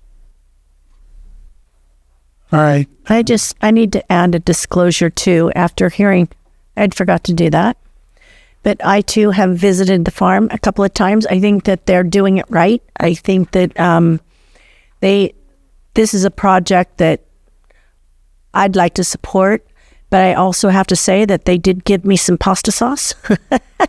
And also they donated to the Middletown Rodeo, which I'm associated with. I think this year you donated some wine. I don't remember if you donated anything last year. And I did disclose that with our attorney. So. All right. And I'll make the same disclosure that I have been up there and toured the operation, the facility. It's been over a year, I think. While ago. Yeah, it's been a while. From that tour and everything else, I know you guys are a good operator. I've been impressed by how you're following the rules and all the laws and trying to also, be part of the community. So appreciate that. But my big concern here today too was the trees. Cutting, 362 trees. I've heard conflicting information. I haven't been up there to particularly look at those trees. I can just go by the reports. I don't know. I've heard that they're all, live, healthy trees. I've heard that some of them are dead trees and are a hazard. I don't know for a fact myself, but that was my biggest concern about that many trees coming down. I know there's mitigation that can be done. And so I also was just wanting to clarify if there was any other way to do this. I mean, you gave a pretty good, synopsis, and it doesn't sound like there is any other way other than the mitigation to replant 3-to-1 or even potentially going higher. I don't know if can you say? I mean, do we know are these all healthy trees? It sounds like there's issues with. Well, I'm not an arborist. There are certainly trees that I'm sure we could all go out and agree are healthy. But if my personal view of this is that you can tell it's a very crowded area. There's a lot of dead trees that have fallen. I don't know what the arborist counted, but when you walk through that area, you'll see you can tell by the statistics and a lot of them are very small trees that have not been around for very long, and they're so they're not. I would say they're easily replaced. There are some trees. I think there are 3 trees that are 20 inches or above 20, and then 21's at 24, and ones I think is over 30 inches. I think the average was 10.1. Yeah, there are some that would be, are a bigger concern for me. Like I said, don't want to destroy oak trees. And I also would feel very differently if they were valley oaks or blue oaks. But there are, the ordinance and everything has a mechanism to mitigate them that has been, from a policy perspective, identified as the means to do so. And so that's why I'm not making the policy, but if there was a way to go ahead and transport 362 10-inch DBH trees to elsewhere on our ranch, we would do so in a heartbeat. There's just not. That's not an option. It doesn't work. Yeah, exactly. Yeah. Good. Okay. Any other supervisors have anything? I had I had mentioned the winery facilities that are using those areas. Would it be the same issues if you're using that for a nursery? Because part of this building is nursery. Would you come across the same issues with the transportation if it was nursery? To be honest with you, I don't know what the limitations are. When we started this process a few years ago, before the entire bottom fell out of the vineyard market, so there weren't a whole bunch of vineyard facilities or winery facilities for sale. The requirements for a nursery are very specific, both from the Department of Cannabis Control and the local ordinance. And I think that's all going to change. And I don't know exactly what they are. So I don't know how easy it would be. I do know that we're probably not in a position right now to go buy a winery. Well, I just meant some property that had the grapes pulled off already cleared. Yeah. Already cleared to put the building on for the nursery end of it. Additionally, if I may, it is a requirement of this zoning code that a notice of applicability specific to cannabis have been filed no later than whatever date it was October 31st, 2020. So we would not be able to support that action. Okay. All right. I need to check in with community development to see if you had any rebuttal to what the appellant presented to this board. We have no rebuttal regarding his presentation. However, we would like to request a 5-minute recess. Okay. We'll be in recess for 5 minutes. County Council, can I start? Are you good? I'm going to call our meeting back to order. And before we broke, I was asking if community development had any information to... Thank you. We did have a discussion with the appellant, and I would defer to him and pass him the microphone. Okay, Mr. Simon. Thank you, Ms. Turner. What we have discussed amongst ourselves, while we think it's important that we proceed with the cultivation increase, largely so that we can rotate crops right now because of the impacts of monocropping, but we are willing to withdraw the portion of our application that would require the removal of any trees, including the construction of the buildings. And if we need to, at some point, we can find a way to do it without this kind of an impact on our property or the trees. We will then resubmit at a later date. Okay. All right. Any other comments from the board before I open it to the public? Thank you, Mr. Simon. And how many people do I have in the room that are going to want to speak? Okay, and how many online? Ew. Okay. All right, so what I'm going to request is, first of all, just so everybody's clear, he's proposing to remove the part of his project today that would require it would mean no trees would come down. So if I could request, so everybody gets a chance to speak, if you have the same thing as the previous person, if you could just state, not take the whole 3 minutes and state that you agree with the previous person, whatever your concern was. So we'll go ahead and start in the room. First person come up, state your name and make your comments. Good afternoon, Mr. Chairman and members of the board. My name is Małgorzata Żuk, and I am the General Counsel of Adidam Holy Domains, the owner and the steward of Adidam Sanctuary in the vicinity of the Pasta Farm project. Before the board hears the merits of this appeal, I respectfully ask the board to answer one threshold question. Has this appeal complied with the procedural requirements that the county itself established in Article 58 of the Lake County Code? I submit that the answer to that question should be determined before the board proceeds any further.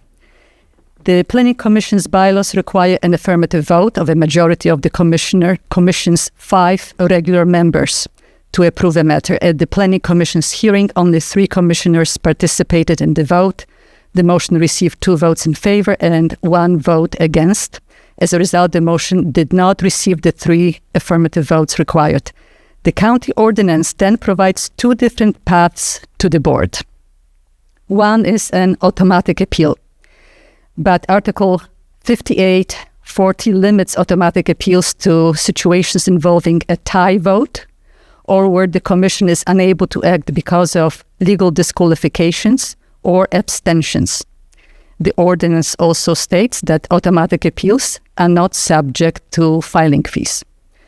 The materials before the board indicate that this matter has been processed as an ordinary appeal. The applicant filed an appeal and paid the required appeal fee.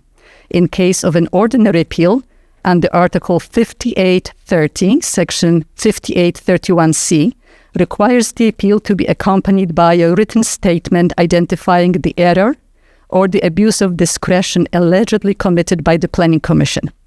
I reviewed the public agenda packet and could not find the required statement. I found only the appeal application identifying the Planning Commission decision being appealed.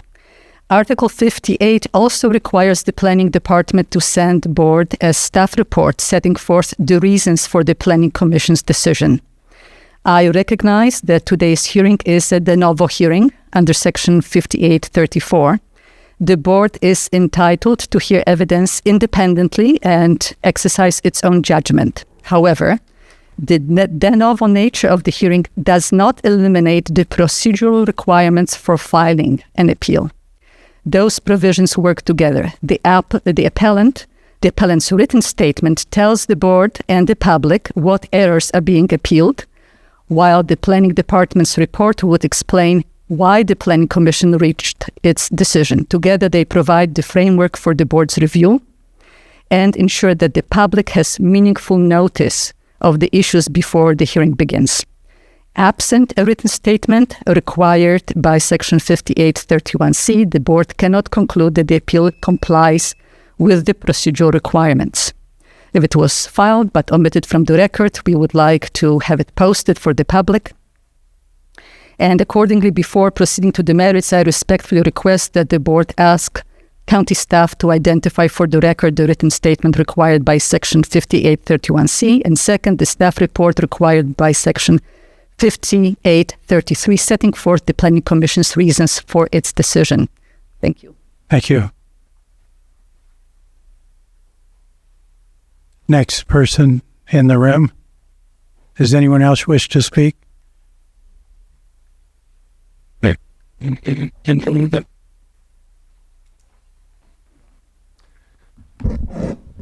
afternoon, Mr. Chairman and Board. I know that you have, to most intents and purposes, eliminated the tree issue.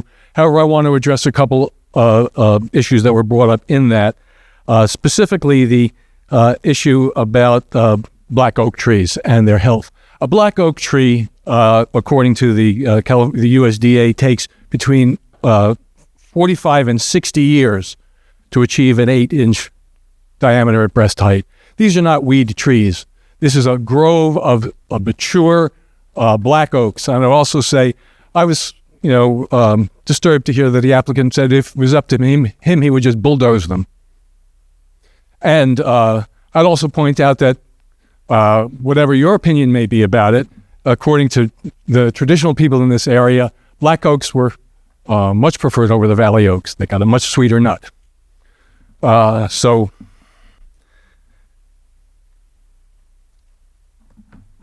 given the fact that it will take at least 45 to 50 years to replace those trees, this is certainly not something that would be met by mitigation of planting acorns with a watering schedule of 7 years. So I just wanted to add a couple of extra exclamation points on that. So thank you very much. Thank you. Did you state your name? My name's Elliot Hurwitz, and I'm here as a member of the executive committee of the Lake County, of the Lake Group of the Sierra chapter of the Sierra Club. Thank you. Thank you. Next person in the room.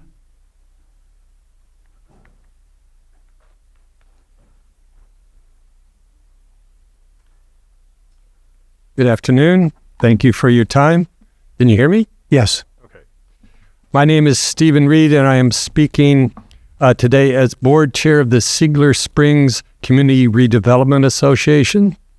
SSCRA is here today to urge you all on this board to uphold the Planning Commission's denial and reject the appeal by Pasta Farms to expand their commercial cannabis footprint on Cobb Mountain.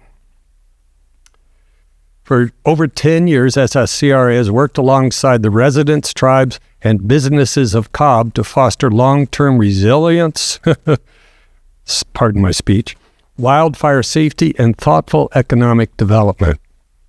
While we recognize the historic role that appropriate agriculture and timberland operations play in our region, today we call your attention to a critical pillar of the Cobb area strategy: protecting and preserving our existing community assets. Since the late 19th century, a principal economic and cultural engine of the Cobb area has been its identity as a resort and retreat location.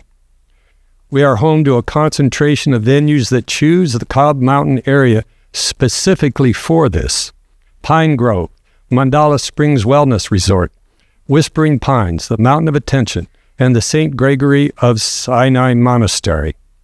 These spaces draw visitors from all over the globe because of an invaluable quality, an atmosphere of peace, silence, and natural beauty. This ecotourism economy is not just part of our history, it is a sustainable cornerstone of our economic future. However, this quality is incredibly fragile. Large-scale industrial commercial cannabis expansions with the associated environmental pressures, heavy vehicle traffic, noise, structural footprints, and inescapable odor profiles can threaten the viability of these retreat and recreation centers, which again attract visitors from around the world. To allow Pasta Farm to expand will undermine decades of local investment and contradicts the community's own documented development goals. Our county is currently updating our general plan, which includes the Cobb Mountain Area Plan. Several of the goals and policies in this plan are directly pertinent to this development. For example, I cite Mountain Area Plan Goal 3, maintaining vibrant communities that preserve and celebrate their historic character. Approving a massive permanent project undermines the very standards this county is actively working to establish. Our opposition is not arbitrary. It is rooted in rational, asset-based regional planning compatible with the environment and the established community character.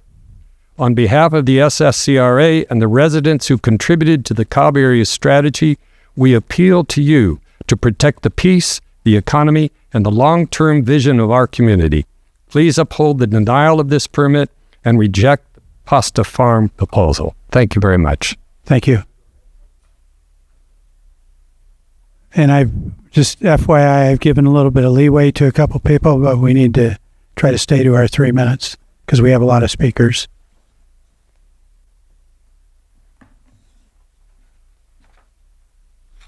Good morning, Honorable Supervisors. I'm Magdalena Valderrama Hurwitz, speaking to you today as the chair of the Siegler Springs Firewise community. I have submitted my evidence package online, but I wanted to address two others. I very much appreciate that Peter Simon and the Pasta Farms removed the issue of the trees from the discussion. There are two other things. First, anti-segmentation. The planning department has treated this permit in a vacuum. It ignores the cumulative 80-acre expansion, PL 2 6, I believe, 115, that is coming before you in August. These projects are physically intertwined because they rely on the same infrastructure corridor. I went to visit the all three exits that involve Siegler Springs North Road and the Diener Road. The roads vary in width all along their way, but the choke points are really intense. The Diener Road comes out on a blind crest, so you've got a highway running while people are trying to escape there. You have a very narrow and very steep diagonal sharp curves on the other two ends of Siegler Springs Road. So in terms of the amended conditions of approval, they've not even corrected the initial study's fundamental error. They've left operational capacity undefined, and now they're merely citing adherence to the basic building codes like PRC 4290 and 4291. Well, CEQA demands an actual impact analysis of our collective evacuation capacity in the area, not just a checklist of minimum fire-safe construction standards. Under Bonta versus Lake County, you cannot legally approve a project in a very high fire hazard severity zone without a realistic site-specific evacuation analysis. I've detailed in our technical brief that a site-specific evacuation flow analysis is verified by the South Lake Fire Protection District that has on-site evacuation authority is mandatory. So I ask that you enforce the law, protect human lives, and order a full EIR. Thank you. Thank you.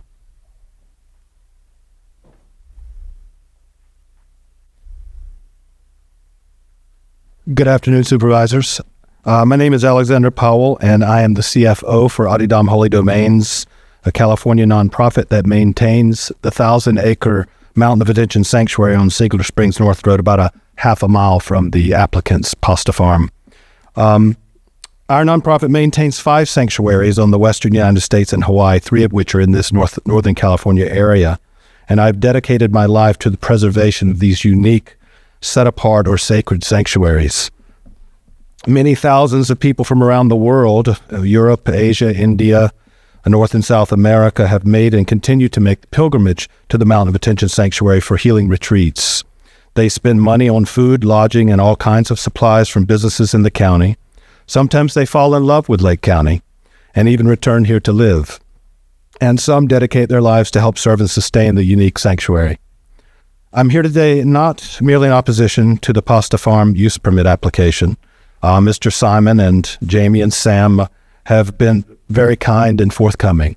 I'm here to speak on behalf more of the preservation of the unique quality of life, the set-apart environment, and sacred purpose that we have cultivated on the Mountain of Attention Sanctuary in that area. The cumulative encroachment of commercial cannabis production into the area the past decade has brought with it many unmitigated changes, even while we are facing unprecedented challenges to care for the land.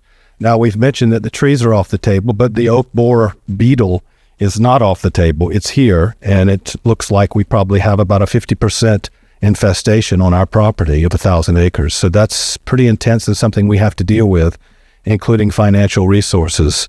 To move on, though, from the trees, in the drought of 2023, the aquifer on our land went dry for the first time in the 52 years that we have maintained that sanctuary on that property. The lands nearby and above the aquifer are the headlands for Siegler Canyon Creek. So when we hear of the plans to use an additional 35 million gallons of water annually, even while the applicant's own hydrology data clearly did show that the primary wells tested did not recover to the original levels after 2 months of stopped pumping. That's a concern for us, that maybe we're not considering the effects on the neighbors and Siegler Canyon Creek and not taking it into account appropriately considered. We have also hired a hydrologist just to look at the data, and he will come online shortly. Finally, In summary, I just asked the Board of Supervisors to please consider the cumulative effects of having forest, clearing forests is not an issue, but the hydrological data and showing a decrease of the water table in the hills that will inevitably have cumulative effects. Real quickly, the Mountain of Attention Sanctuary, the resident community of many hundreds of homes and people who live in our area, working local jobs, and thousands who make the pilgrimage to the Mountain of Attention each year, we deeply care for this land and simply want to continue serving, protecting, and preserving the sacred place. Thank you. Next person. Good afternoon, supervisors. My name is Lynn Wagner. I first visited Lake County in 1975 on a retreat at the Mountain of Attention Sanctuary. And I was so attracted to the beauty, the tranquility, the clean air, that I convinced my partner to relocate from San Francisco to Lake County as quickly as we could. We purchased, Tom Klosser, my partner, and I purchased 2 homes in Lake County in the last 50 years. And Tom is now the owner and marketing director for Aloha Bay Candle Company in Lower Lake, California. I speak in opposition to the Pasta Farms major use permit because, like hundreds of my neighbors and members of the local community, homeowners like me, I object to the cumulative effect of expanding industrial scale cannabis facilities in and around our neighborhoods because they negatively impact the quality of our life and devalue our investments in this beautiful vacation destination. I read online that under Section 51.4A of the California Environmental Quality Act, a major use permit is for discretionary land use, and as such, it should not pose negative impacts on neighbors, nor be detrimental. I won't read the whole thing, but it's in there, detrimental to the health, comfort, and general welfare of the persons residing and working in the neighborhood. Now, the properties that we purchased and the homes that we have rebuilt after the Valley Fire are losing their curb appeal and their market value because of the undesirable, I might say, side effects of commercial cannabis production. One is the nuisance odor of cannabis cultivation. So now as we sip our morning tea, instead of breathing in the refreshing fragrance of pine and lavender and native grasses, we are inhaling the, excuse the grossness of my description, but really thick, skunky odor of growing and ripening marijuana, especially in the outdoor cultivation project, which is actually what the cannabis fields that Pasta Farms are currently and plan to be expanding. That's all. Thank you. Thank you for listening.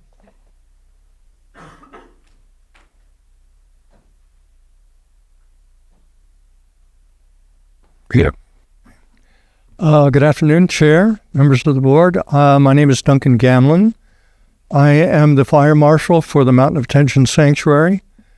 I have been a real estate broker for 45 years.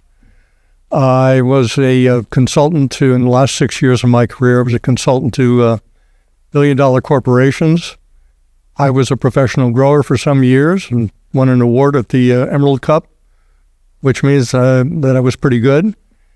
And so I wrote a supplemental report that was uploaded yesterday. I don't know if you have it. If you don't, I have copies here. But I'm going to go ahead and read from my report. The written report and an executive summary evaluating wildfire preparedness emergency access, and evacuation associated with this project. If you do not have time to review it, I have the copies. The project is located within a very high fire hazard severity zone in an area that has experienced multiple significant wildfires, one in 70, one in 79, and again in 2015, all burned on this land. The question before the board is not whether another wildfire will occur. History tells us that it will. The question is whether the administrative record provides sufficient information to conclude that people can be evacuated safely when it does. The environmental documents discuss defensible space, emergency water supply, compliance with fire regulations, and those are all important measures, and I support them. However, they primarily address protection of structures. My concern is different. I found no project-specific analysis evaluating cumulative evacuation demand, operational roadway performance during a wildfire, or how emergency responders and evacuating residents could safely use the same limited road system. Can I get my photo, Alex?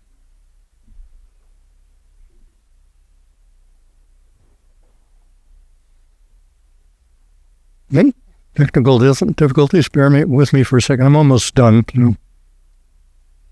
Wait, what are we? I'm waiting for a photograph to come up. Share.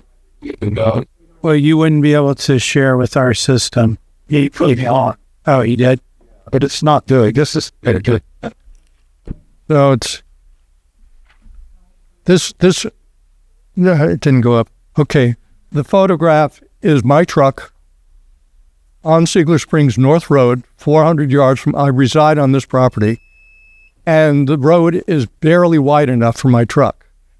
This is just one choke point, and it only takes one choke point to kill somebody or kill many people, and there are multiple choke points on that road. Okay? As fire marshal, I cannot conclude from the current record that these life safety issues have been adequately evaluated.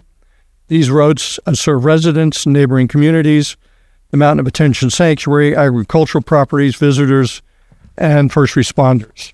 I will need you to wrap up, sir, because we've passed the 3 minutes. Just two paragraphs. These roads were established in the 1880s to provide access to ranchers and the Ziegler Springs Resort with horses and wagons. They were never designed to support modern industrial development. Sir, we're not going to be able to go 2 more paragraphs, so you can leave the report and the clerk can hand that to us. Okay, well, the last thing I'll need you to wrap it up. Go ahead. Okay. These are called wildfires because they're wild and they're not predictable, and we don't get to choose our evacuation route. The fire chooses our evacuation route. Thank you. Next person.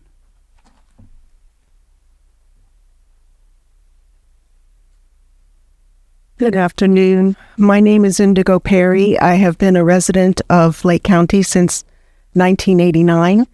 I am also the co-founder and former program director for a nonprofit called Emergency Prep Help that specifically prepares seniors for emergencies and natural disasters.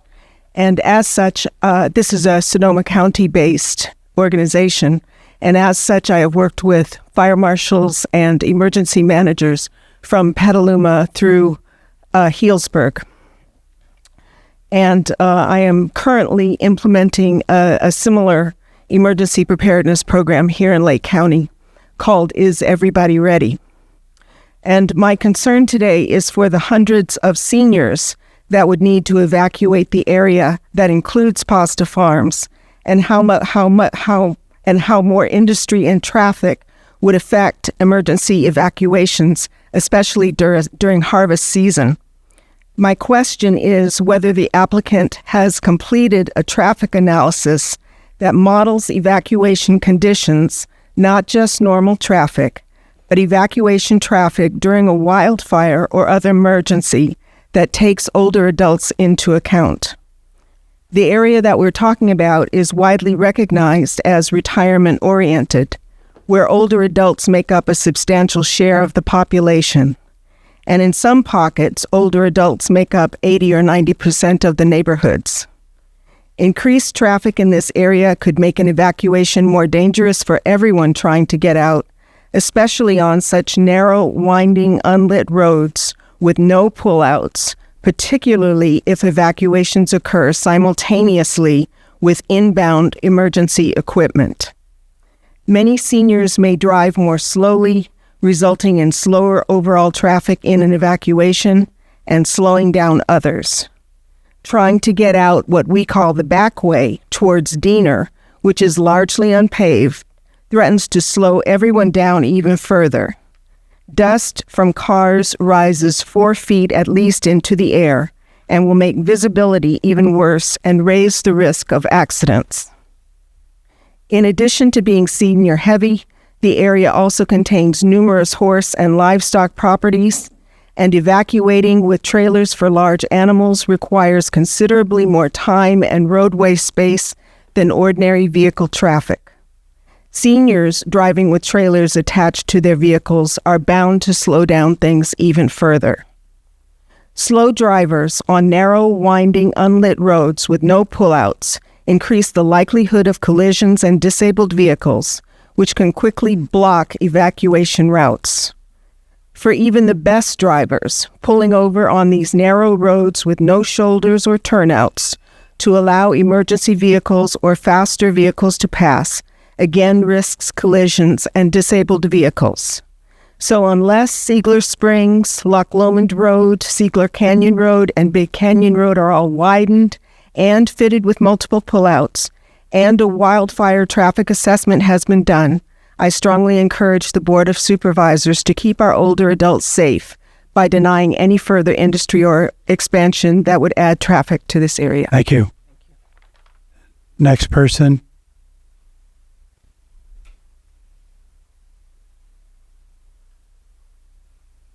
Good afternoon, Board. You hear me okay? Yeah. Tom Lasik. I'm glad to hear that the tree concern has been pulled off the table. I think that's important. And Mr. Hurwitz had mentioned the DBH of 10 inches for a black oak is 60 years. And that's pretty much what my research has also found out. And a ponderosa pine is about 50 years. So these are not baby trees. So going forward, it is important to protect the trees that we still have, especially with the pine bark beetle and the oak borer beetle. I also want to just reemphasize what the attorney behind me mentioned about procedurally, why is this even coming before the board? Because as I understood it, and many other citizens have understood it, the way the ordinance is written, is you have to show where the planning commission made a mistake. Yes, you have de novo, but you have to show what was the mistake, what was the misconduct or the error that was made by the planning commission. And there doesn't seem to be one, not only from the appellant, but also from CDD. It appears that all they just didn't like the vote, so they're just going to appeal. And that doesn't meet the standard that's required by your own ordinance. And then just to summarize what I've been hearing here is we're not following our own ordinances. We're not following our own laws, only when it's convenient. And, you know, you hear over and over again about wildfire safety and about evacuation safety.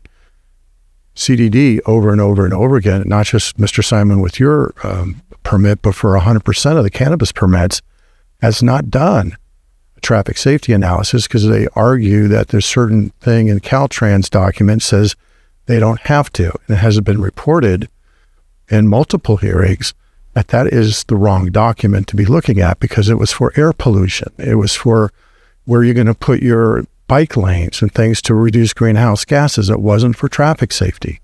And in that exact same document, it even says, don't use this document as an excuse not to do a traffic safety study. But for the last 6, 7, 8 years, boilerplate language is put into every ISM&D. It says we don't need to do one because it's less than 110 VMTs, vehicle miles traveled. Caltrans has come back and it said, that's not acceptable. You still need to do one. And you've heard other case law, especially case law here in Lake County, that essentially emphasizes the importance of doing traffic safety analysis. My complaint isn't with Mr. Simon. I'm sure he's got a fine operation. He's a decent man. He works hard.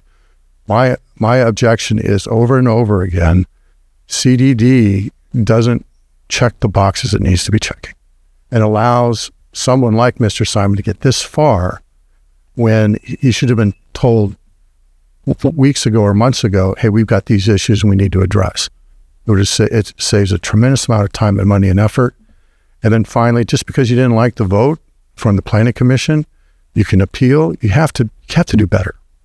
Thank you. You. Do we have anyone else in the room?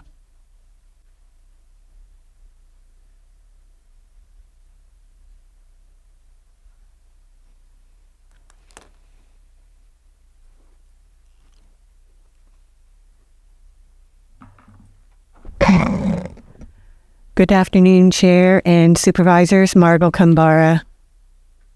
I don't doubt that Pasta Farms is a good operator. And I am not here to say, no cannabis in Lake County. That's not the point. Supervisor Sabatier brings up excellent points on water availability. As Supervisor Sabatier suggests, more information can provide the basis to uphold the appeal and approve the permit.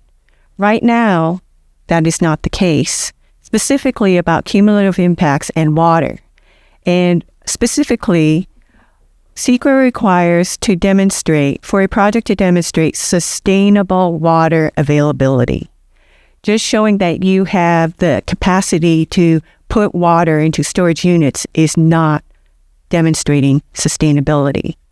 There is data that is available to the county, but it has not been provided to the Planning Commission, has not been provided to your board. And what is that information? Well, there are approved projects already 3 miles, 5 miles, and 1 mile away from the project site. So those projects had to provide estimated water usage for those approved projects. They also now have actual water usage data. That was not shared with your board. Same thing with projects that are approved and pending 1 mile and 5 miles from the project site.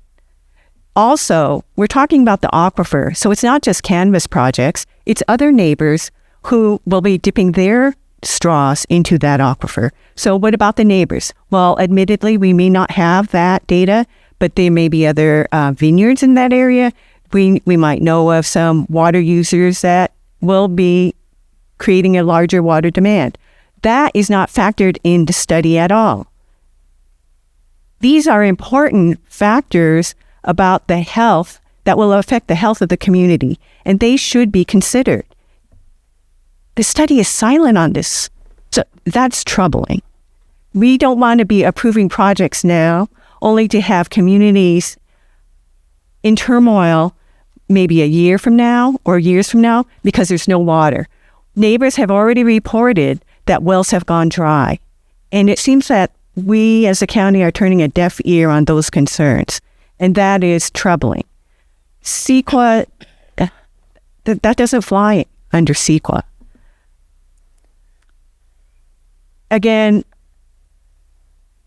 CEQA demands that cumulative impacts be considered when approving a project, a discretionary use project, using a mitigated negative declaration. So that means that the mitigations should be specific, measurable, and enforceable. Look at the conditions of approval. Not many of them meet that standard. Thank you. Thank you. Was there anyone else in the room?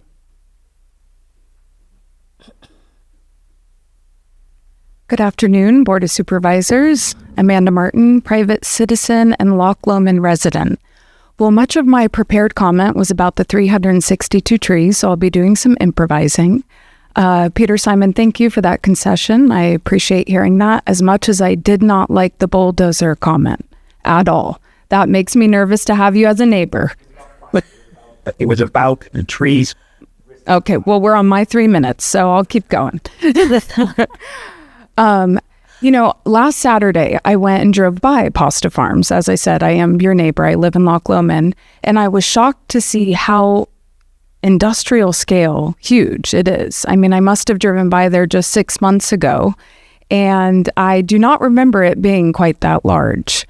So after I drove by Pasta Farms, then I drove over to what is Snows Lake Vineyard, and it felt like a scary foreshadowing. So Snows Lake Vineyard is a 2,400 acre vineyard that was put in about 20 years ago. And they have since, in the last year or two, removed essentially all of their vineyards. I would say about 90% just by eyeballing it. And what remains of the land is deeply concerning. It is just an arid, star thistle, matchbox wasteland. And really, that's the result of this short-sighted approach of looking at industrial agriculture in our community. We need to think about what happens after this product is no longer profitable to these operators.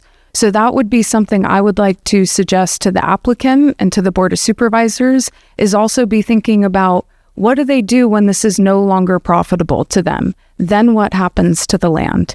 And you've already answered my main questions about the trees, and I gave you some good digs about the bulldozer, so I will leave it there. Thank you. Have a good day. Thank you. Was there anyone else in the room? Not seeing any. I'm going to go online. Really? Hopper.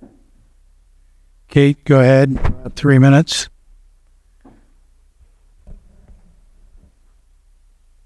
Okay, I think I'm unmuted. My name is Kate Schmidt-Hopper. I am a 30-year resident of Lake County, and I'm speaking as an individual and not representing any organization. My initial comments were going to be about the trees. I will point out that planting acorns is not the same thing as planting trees, that the Resource Conservation District did partner with Caltrans to mitigate the very many oak trees that were removed on the expansion of 29 between Kitts Corner and Kelseyville. 1,000 oak trees were planted, and they had a very good success rate, probably 80% survived. These were all trees that were on drip. They were protected like you would protect a vineyard sapling, and mowed around so that they had sufficient light and less competition from competing weeds and invasive species. So unless you were planning on that, you wouldn't have been able to actually mitigate 362 trees by planting acorns. As anyone knows who lives by acorn land, how many species eat acorns. But in addition to that, it seems to me, having listened to these other people's comments, that perhaps there was a good reason for the planning department to deny this permit, and that there are many unanswered questions about water use, the sustainable water recovery, evacuation routes, etc. And so I would urge the chair and the other Board of Supervisors to uphold the original finding of the planning department. Thank you. Thank you. Is there anyone else? Here. Sterling? Yes, thank you. So I know the trees are off the table, but with what the lady just said with planting the acorns and what they expressed with the 4-to-1, if they did the 4-to-1, that would be 1,344 trees. Say 50% of them die off. That would still leave 672 trees that survive. That is almost double of the 362 that they said that they would take out. Also, the harvest part with the evacuation. I live by a vineyard, and when harvesting is happening, they are not off their properties. They are not on the roads. It does not bring up the traffic on the road. So that saying that for evacuations, the harvest would slow down for the people to evacuate wouldn't actually be that problem. And when they do harvest, everything is staying on site and not going off the site, so they would not be on the road. They also stated that the Cobb Mountain area is a retirement area. Pretty much all of Lake County is a retirement area. It doesn't matter where you go. To solve the water problem, they do have the big enough tanks. For the gentlemen that are appealing this, I would suggest maybe paying and trucking in the water into your tanks, which would get rid of the problem of using that aquifer. If you're doing a big scale, you guys used to do vineyards, then you would understand that you can go and get a truckload of water, I believe from Clear Lake, and buy it from Yellow County at a reasonable price. That would solve the problem of using the water from the aquifer. I do not think that we should say no, especially with the deficit that we're about to be looking at in next year and the year after that. Making things like this hard for companies to come in. That ups the value of property tax. They're putting a building that's more property tax. The revenue that would be coming into this county would be significant. I do agree with the water. So like I already expressed that, they can buy water and bring it in. I will be talking about that next. But also, gentlemen, start thinking about regenerative farming. If the county ordinance does regenerative farming, that would help with the carbon. And then that can also bring in private companies that do carbon credits to the farmers and to the counties. So this is a huge conversation to have. I really don't think that we should shut these gentlemen out. They are trying to work with the community. They said they weren't going to take it out. With all the statistics that the other community said, with the ratio, it does say that 50% of those trees would die. So, I mean, if they planted 1,344, 672 of them would survive. So that's almost more than 50% of what they would take out. So I really hope that the board looks into that. And I understand nobody wants to have big farms around them and stuff, but this is up on Seigler Canyon. This isn't in the middle of, a city. It's out of city limits. So please give them a chance. Thank you. Thank you. Do we have anyone else? Gordon. Gordon, go ahead and state your name. This is Gordon. Okay, thank you. My name is Gordon Frau. I'm a hydrogeologist with Geosyntec Consultants. I'm based in Oakland, California. I have a BS in geology, a PhD in earth sciences, and I'm a registered professional geologist and certified hydrogeologist in California. I've worked as a consulting hydrogeologist for over 30 years. I've been engaged by Adidam Holy Domains to conduct a technical review of documents and data related to the water supply for the proposed expansion of Pasta Farms cannabis operation. I encourage you to look at my report that was submitted yesterday, and I respectfully request a little more than 3 minutes. The proposed sole source of water is wells and fractured volcanic rock. 2 existing wells are proposed as the primary source to meet the estimated annual demand of 107 acre-feet per year.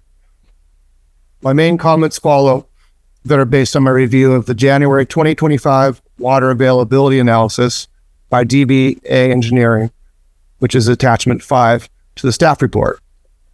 First, sustainable yields of wells cannot be reliably estimated by pumping tests of only a few hours, especially for wells in fractured rock. The reported estimate of average annual recharge to groundwater beneath the project site is equivalent to 46% of average annual rainfall. This average rate is a gross overestimate and is on the order of 10 times too high. Please look at the figures showing on the screen. Hello? Please look at the upper 2 figures on the screen. We're not going to be able to see your items on the screen. Okay, well, it's figures 3 in my report, which are hydrographs that show depths to water recorded every 15 minutes in the 2 project wells from June to December 2024. The same data are shown in a zoomed out scale by exhibits 3 and 4 of the DBA water analysis report. The applicant kindly provided me with these data. The figures show like points for every 15 minutes. So they have 2 bands, 1 on each. The upper one is the water levels when the pumps are off, because they go off and on every day. And the lower bands are the water levels when during pumping. The data clearly show increasing depths to water levels in both wells during the irrigation season. And in weeks after the pumping stopped in October, the water levels did not recover to the levels before the pumping started in June. In fact, by mid-December, the recovery of water levels in the 2 wells was only 50% of the decrease that occurred during the irrigation season. So they did not recover. The dotted and dashed lines are on the figures. Connect water levels before pumping started in June to water levels. I'll give you 30 more seconds. That was 3 minutes. Mid-November after pumping stopped, they show a downward trend of the water levels. The data from the two wells definitively establish that pumping exceeds the recharge rate and depletes groundwater resources. In conclusion, the evidence before the Commission and the supervisors is insufficient to demonstrate an adequate, sustainable source of water to meet the demands of the project. In fact, the data indicate that the proposed water supply is not sustainable and overdraft is likely to occur. Thank you. I'm available for questions. Thank you. Was there anyone else? Guest. Guest.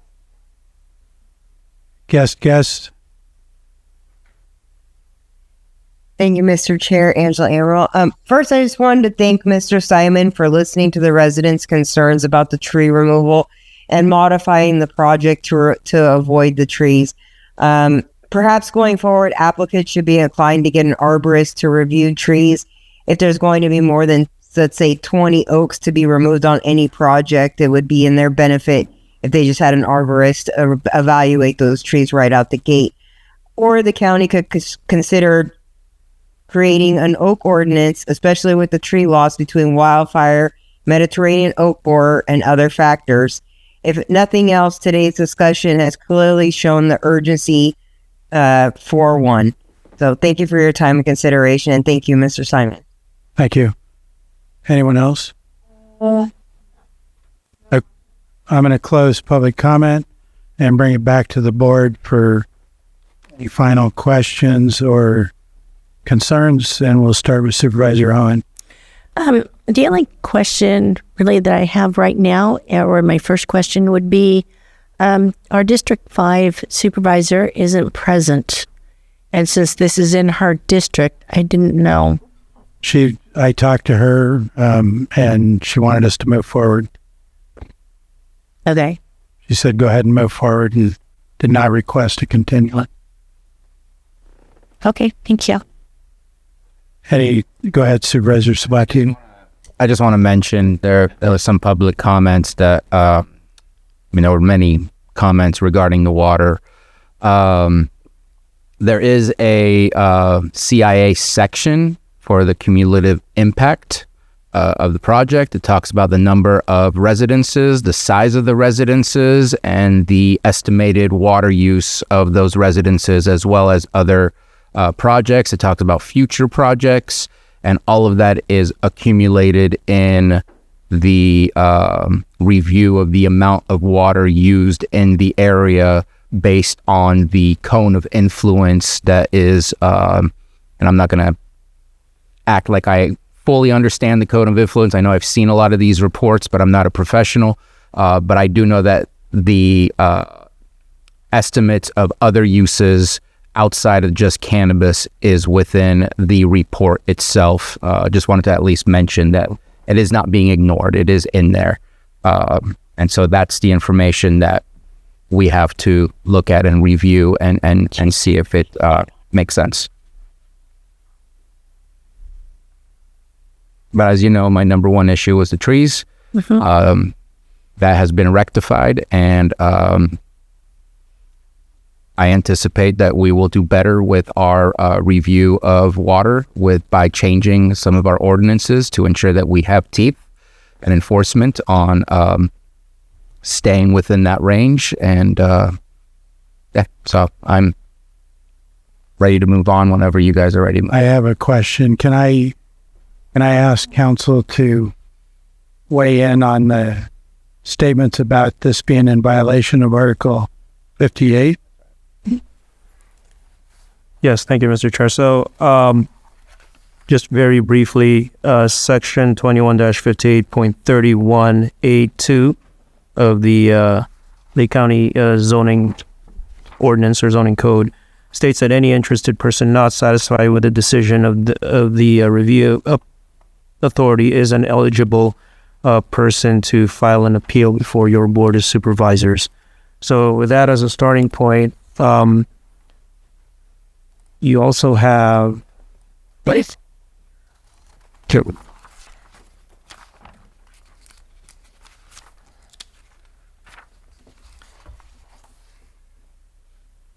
Yes, I believe that's in general that would be it. If there are any other concerns as far as the filing of the appeal itself, I know that what's been uploaded in Legistar contains at least a document of the appeal being filed.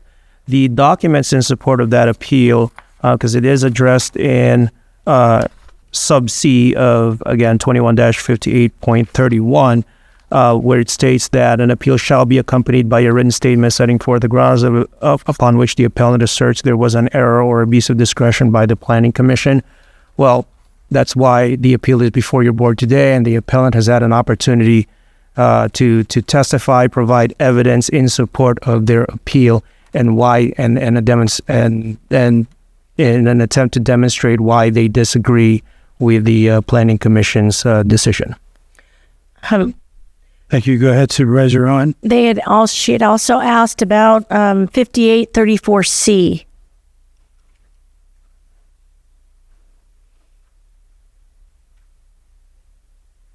Sorry, what was that section again? 5834C, the notification. She said it was missing. So staff can maybe shed some light on that particular provision, because I was not able to pull that up online.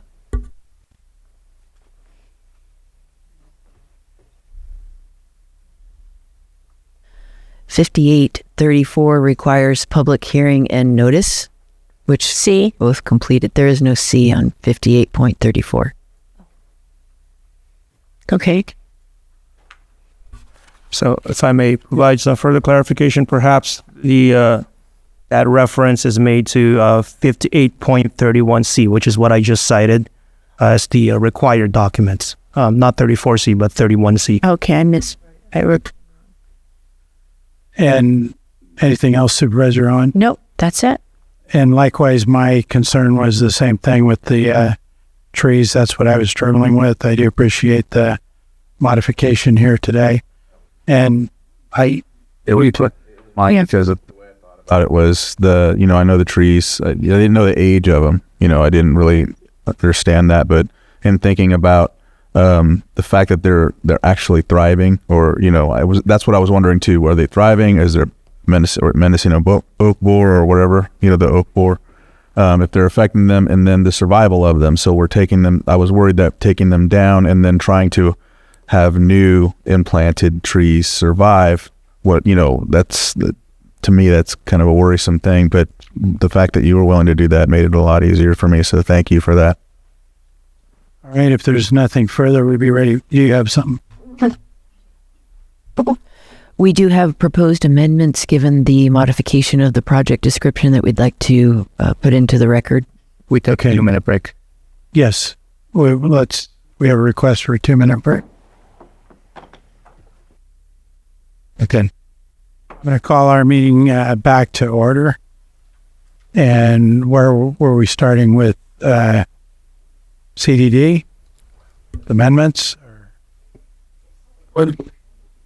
Yeah. Go ahead. Thank you. Should this project be approved by your board today, the conditions of approval would need to be amended by eliminating the Type 4 nursery component as well as tree removal. The conditions to be stricken are A26 regarding timber harvest plan, condition C7, construction best management practices. There's no construction. Condition D2, the biological resources and tree mitigation plan. Condition F1, the grading permit for tree removal. Condition J2, new construction and development. Conditions J8, 9, and 10, truck routes, dust control for construction and interior roadways. And additionally, condition L1, construction activities and grading.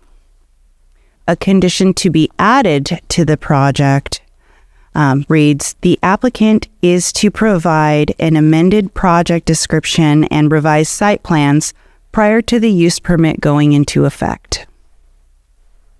Thank you. Go ahead, Supervisor Sabatier. J8, 9, and 10. That's correct. J2 and then J8, 9, and 10. just want to make sure that's not. Sorry, I was asking about JA 9 and 10.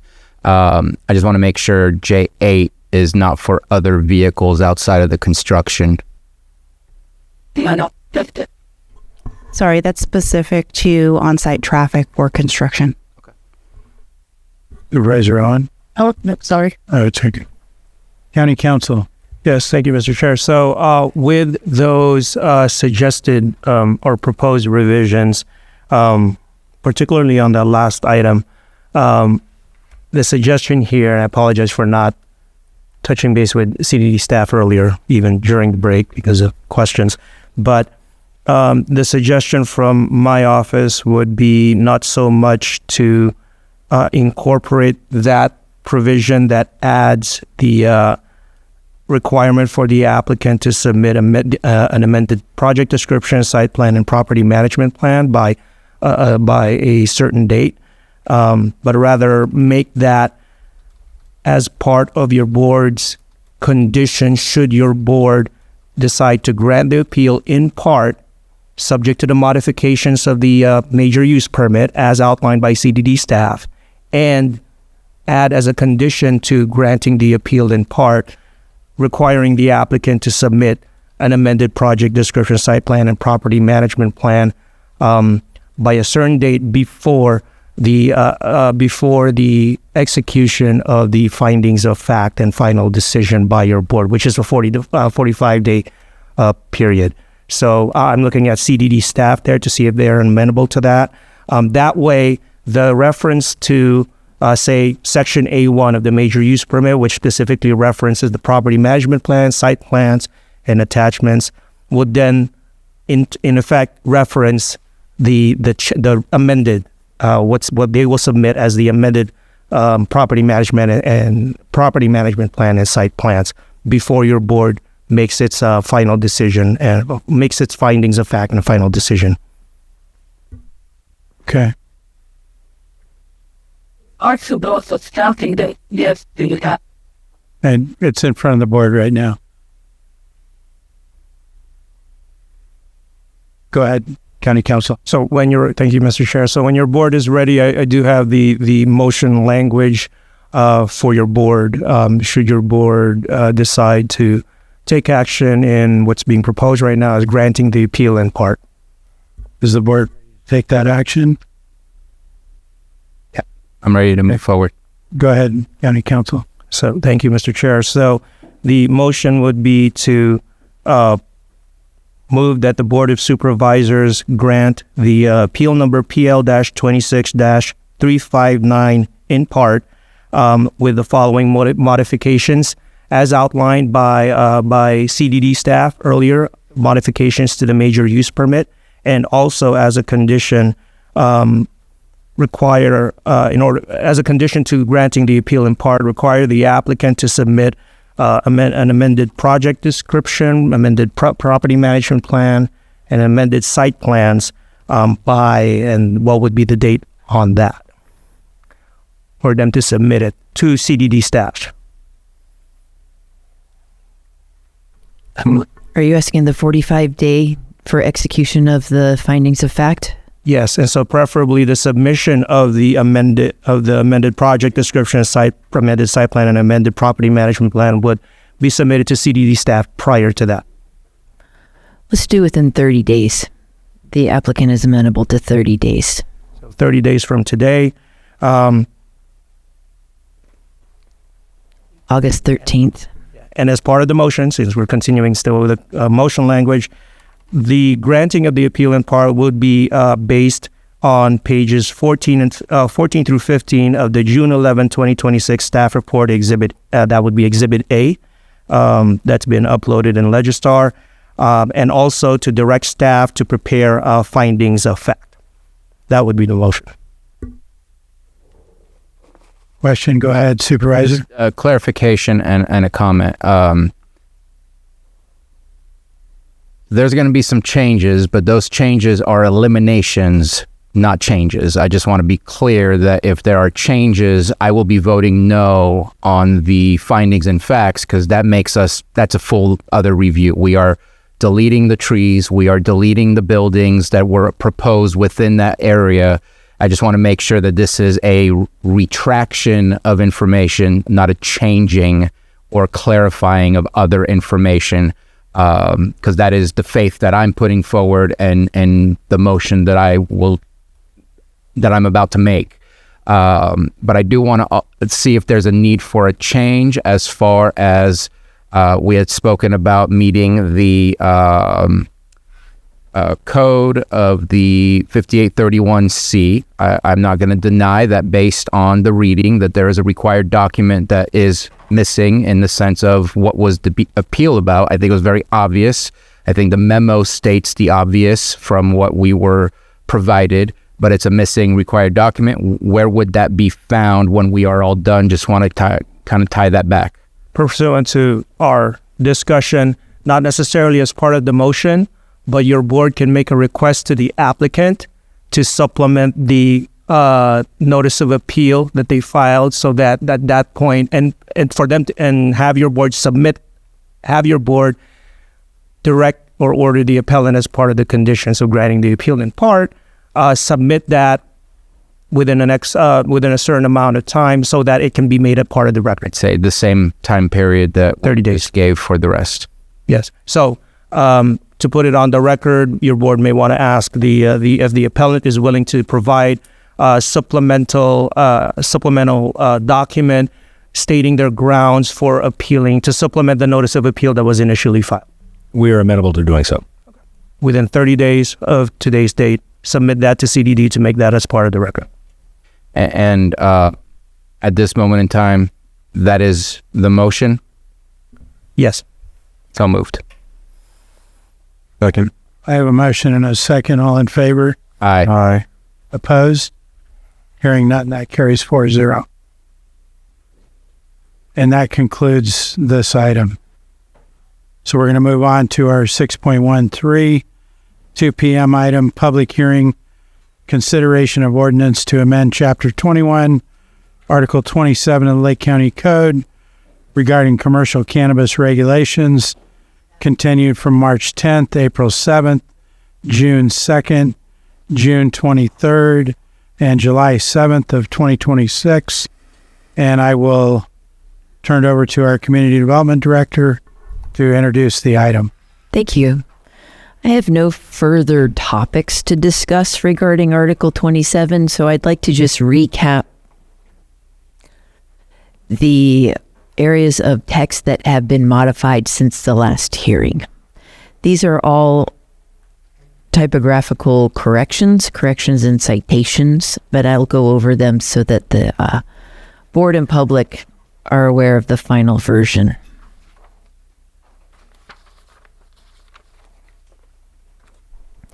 On page 6, there is a quotation mark in front of applicant, the first thing on line 4. We're going to remove that because it's superfluous and repetitive, since there is a quotation mark in line 3. Going down to the bottom of page 6, on line 26, that citation will have an added subsection I added after the 1. So it will read Section 27.13 AT1 IIG1I of Chapter 21.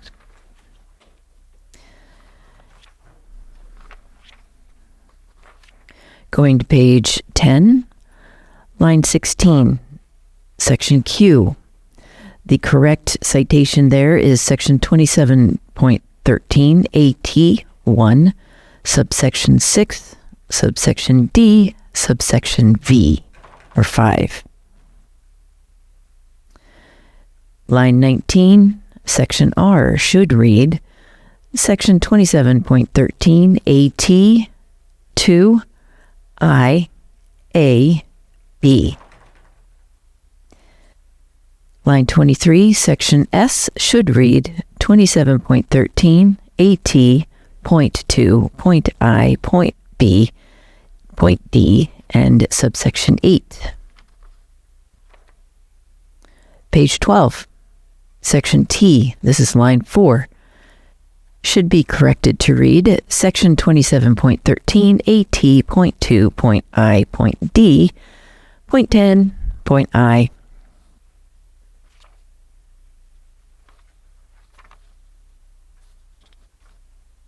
And that does it for the amendments. Thank you. Supervisor Sabatier. I want to go back to, I think it was G. Which page? Or sorry, F. I think I initially said G. If I understood you correctly, you changed that to amending section 27.13 AT1 II G1I. Correct. That takes care of keeping the section above it, that title, which was part of section 1. By identifying subsection I, it goes straight down to the part that needs to be modified without losing the line that was ahead of it. That doesn't make sense to me because you're in the ordinance. It amends the following, which is I, and I as well. 1, 2, 3, 4, 5, all the way down to 5. So if you're saying you're only amending I, oh right, now you're throwing out the 2, 3, 4, 5. What I think it needs to show is under section 2713 AT1 to G1, you need to add the language of 1. An applicant for a commercial cannabis cultivation permit shall do all the following, and then everything can go below that. Noted. That will be fixed. Thank you. And can you repeat again where Q got changed to? Certainly. Let me find that one. I need to find what it is exactly. Thank you. Page 10. Q got changed to 27.13 AT 1, 6, the VI, D, and the V. So we added the VI and the D in between the 1 and the V. I'm sorry, I'm struggling to.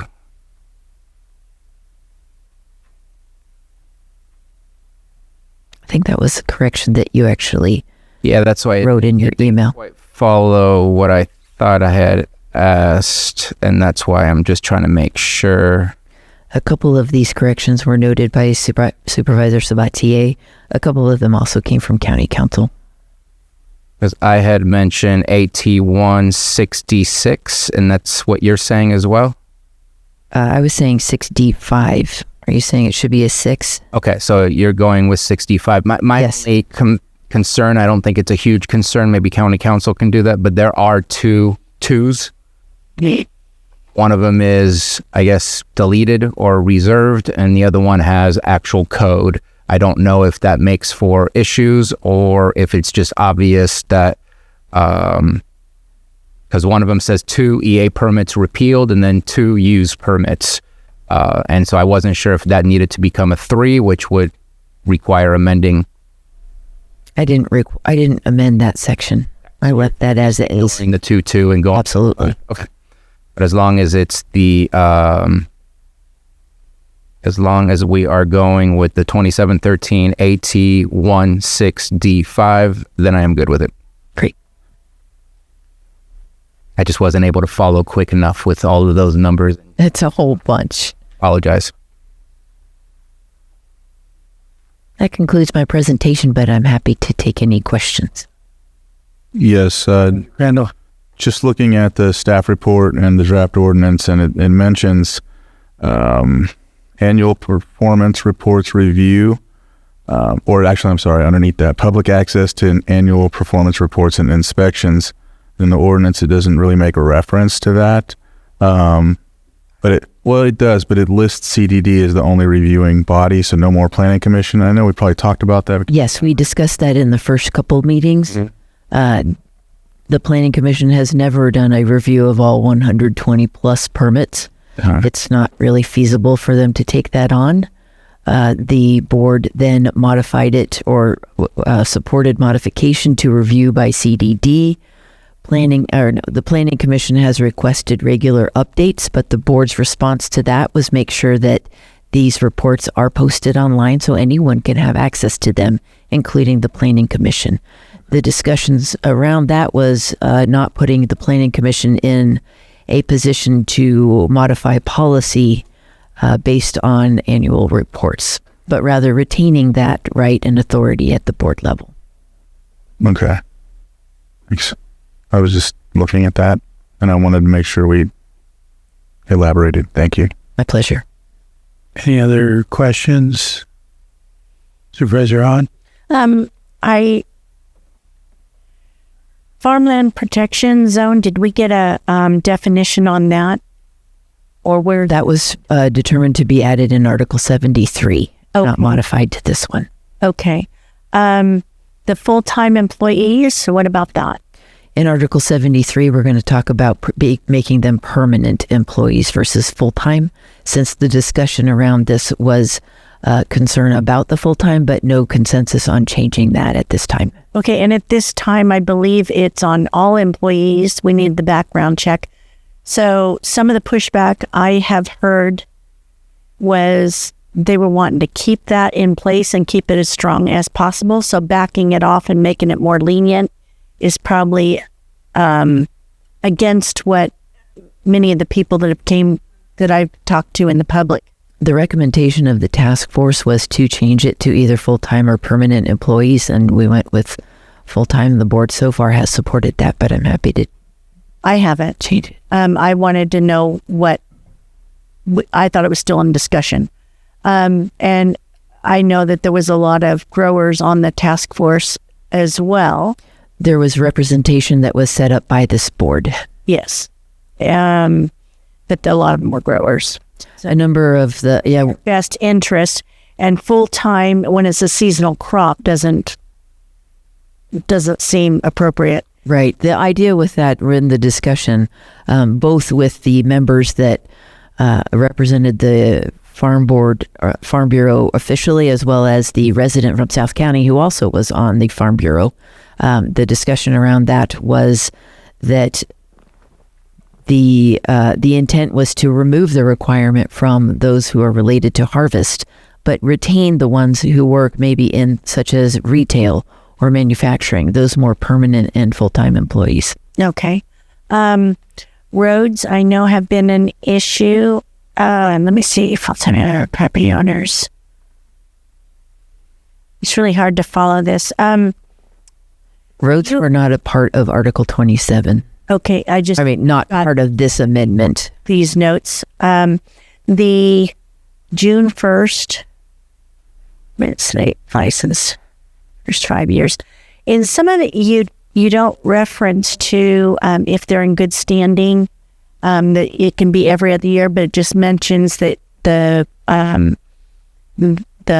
monitoring and the visits can go less frequently, but it doesn't state the criteria for it. Thank you. Supervisor Sabatier did have a suggestion of text to add regarding that, but I forget where that citation was.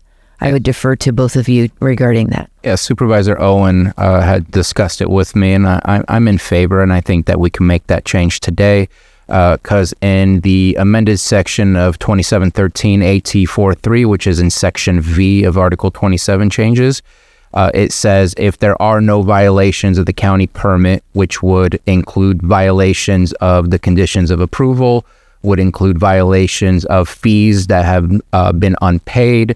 I'm making no statements. It does just say if there are no violations of the county permit or state license during the first 5 years, the inspection frequency may be reduced by the director to not less than once every 2 years. And so my suggestion to Supervisor Owen, which she agreed to, and I mentioned it to you earlier, Director Turner, is going back to letter U for the section Article 27 amendments, Section 2713 AT4I, shall be amended to read as follows. A compliance monitoring inspection of the cultivation site shall be conducted annually or every other year, comma, as specified in AT43 or maybe Section 2713 AT43, and then comma, and then continue on with the rest. That way, that section says it can be done every other year based on the qualification that the amendment to Section V does, which I think says exactly what Supervisor Owen was looking for. I would propose that we add that text after the prepositional phrase during the growing season in compliance with Section 27.3 AT4I.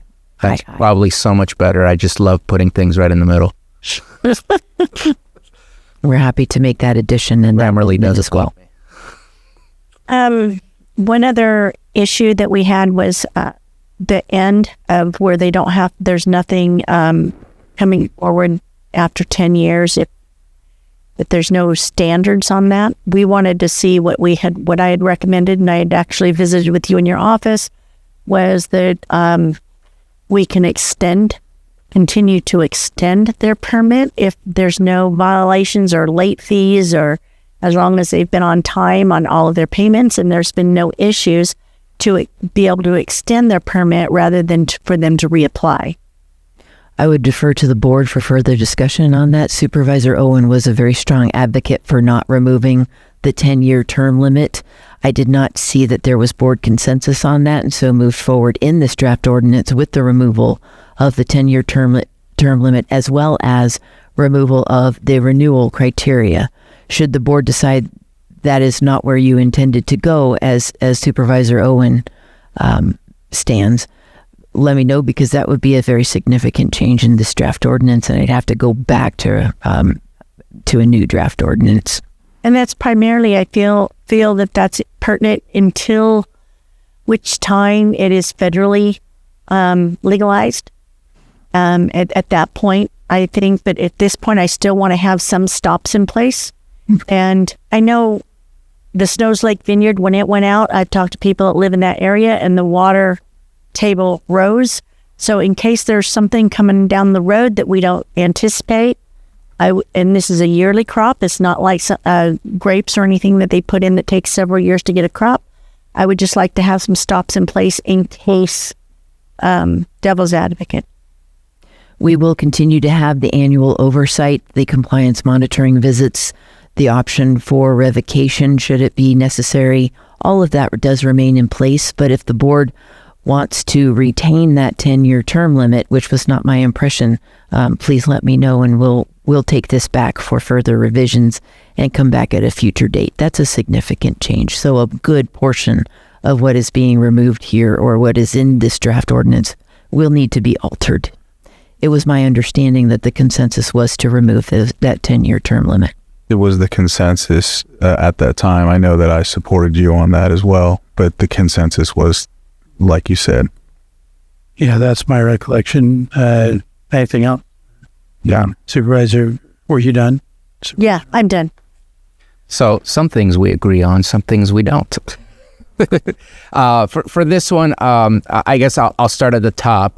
I don't see it anywhere in our Constitution that the federal government has the right to tell us what to do specifically relating to this. This is a state right, and our state has made the decision.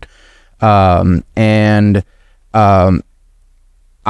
am looking forward to strengthening the possibility of revocation from those who don't follow the rules and just snub us when we try to get them into compliance, versus holding them to a 10-year contract where I would not want to invest in my business if I wasn't 100% sure what would happen 10 years from now. I think this gives our growers the chance to really invest in their future and the future of what we're doing, which is also the collection of cannabis taxes. And so that is why I'm in favor of not having the 10 years, but ensuring that we have a good enforcement arm and that we hold people accountable to the rules that we allow them to do this by.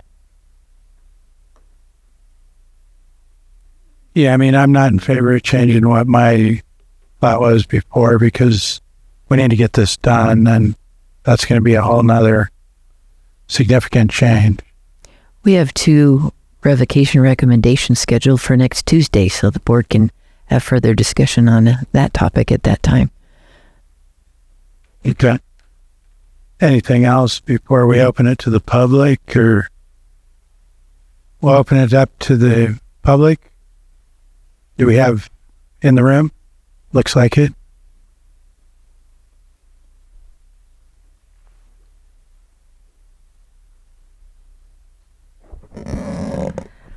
Good afternoon, Chair and Supervisors. Margot Kambara. Your board continued this agenda item on March 10th, April 7th, June 2nd, June 23rd, and July 7th of this year. Attorneys for Tom Lasik and Margot Kambara submitted public comment on their behalf in a letter addressed to your board and dated March 6, 2026.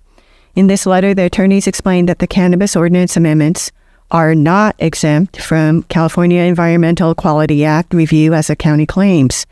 Environmental review is required. Section 6 of the draft ordinance before your board today states, quote, the amendments modify the ordinance to increase restrictions. The general exemption applies in this instance because it can be seen with certainty that there is no possibility that the proposed amendments could have a significant effect on the environment and thus are not subject to CEQA, end quote. The amendments do not increase restrictions. 1. Background checks will no longer be required for all employees, contrary to law enforcement recommendation given to the Cannabis Ordinance Task Force. 2.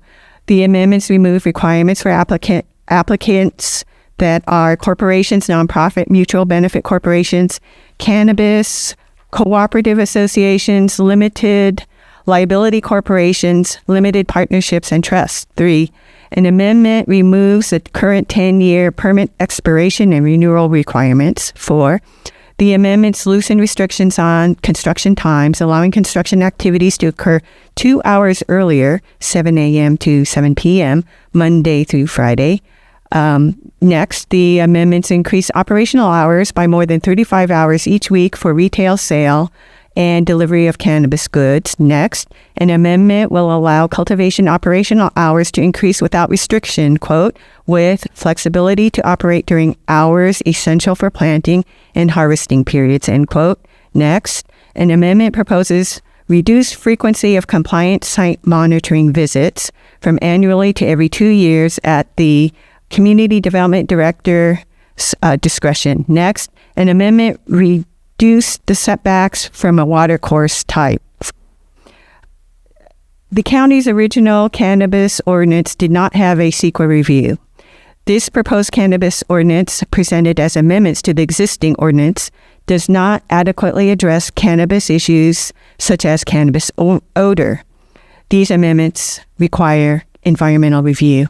Thank you. Thank you. Anyone else in the room? Yes.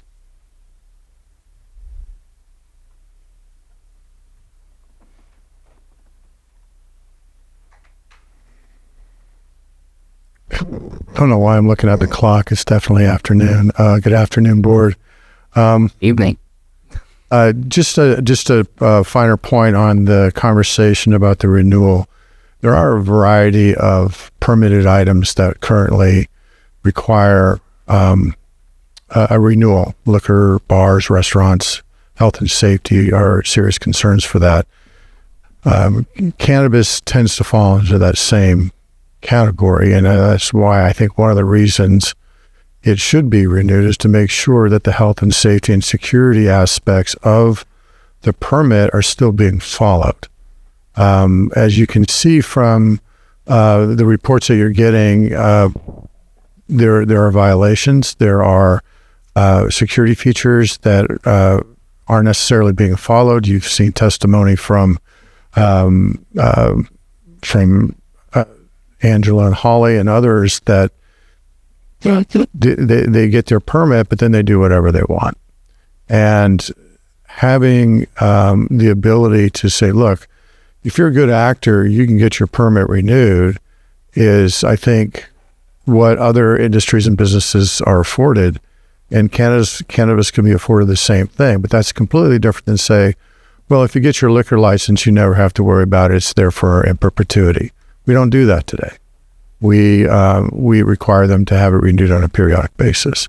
Thank you. Thank you. Was there anyone else in the room? Not seeing any. Is there any online? Yeah. Guest. I think that's Angela. It is, Mr. Chair. Thank you. For those of you that may not have had time to compare the staff memo and the proposed amendments to the actual draft ordinance before you today, I just wanted to point out a few notations that may need to be addressed. Cannabis retail is modified to a use permit, but there is still no density requirement, I believe, as you guys discussed.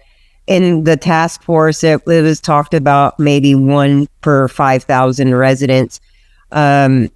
Page 9, section M, the surety bond, still says $5,000, but I believe there was discussion by the board to consider making it based on size, similar to the hemp ordinance, which ordinance 3087 regarding surety bond is $5,000 for less than 10 acres, $10,000 for more than or equal to 10 acres, and an additional $12,000 per acre for sites equal to or larger than 25 acres. Moving on to page 12, section W, public access to the annual performance reports and inspection reports. Thank you, Supervisor Crandall, for bringing this up. Portion A, performance review reports will be reviewed by CDD and not by the Planning Commission, which I understand, but I believe that there needs to be a body outside of CDD to review these. There's no mention of public access to the performance review reports. Those are the documents that have the water, the conditions of approval, and those type of issues. The inspection reports say they will be available to the public, but that's just the inspection report that CDD does when they go out. And then in regards to removing the 10-year permit expiration requirement, supervisors, staff, and the public know there are bad actors in this industry. Some of those bad actors have stood before your board advocating for changes proposed today, such as the removal of background checks and the 10-year permit renewal requirement. With bad actors not being timely or adequately addressed, my suggestion would be to allow a 5-year extension to permittees that have complied with all conditions of the ordinance, along with their individual conditions of approval, including payments, are made timely to the county, state, and any other entities that oversee cannabis cultivation. While I recognize the state's sovereignty, I'd like to provide a simple reminder that as long as cannabis is federally illegal, there will be a black market that I cannot help but feel that we are indirectly supporting by not addressing these issues. Thank you. Thank you. Next. Holly and Chuck, you can identify yourself. This is Holly here at Clear Lake Oaks. I had just a couple of things here. First of all, I've been waiting for someone to correct this, but in section O, page 10, line 13, if somebody could change the misspelling under county, it would be really great. Then following up on what Supervisor Crandall said and what Angela just said, under section W, page 12, line 28, it should actually say a copy of the results from this performance review will be made available to the public, just as it states in the following section B under the inspection reports. It's also missing from page 16, line 3, section HH under manufacturing. Then under section GG, page 15, line 27 is missing. The 5-year annual review period restarts upon change of permit ownership, such as shown on page 12, line 21, 22 under cultivation. And that was it. Thank you. Thank you, Holly.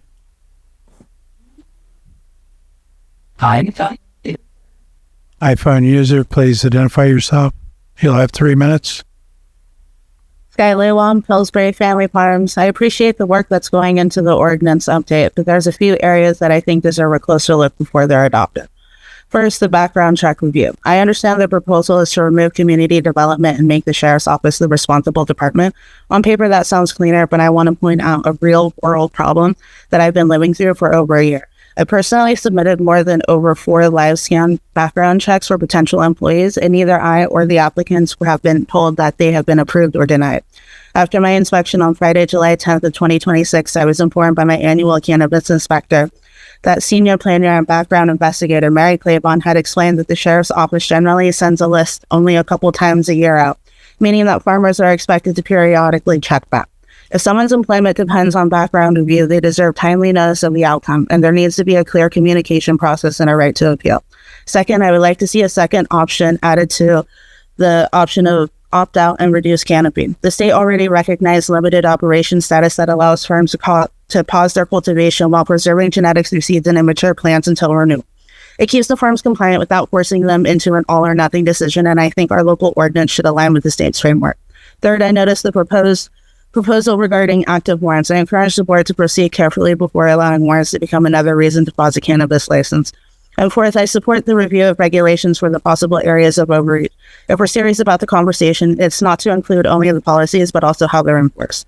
With my experience, my own farm experienced overreach by Director Turner, who told us that we needed to convince the sheriff's office to reverse a lifespan determination or revocation when move forward. We all know where that led.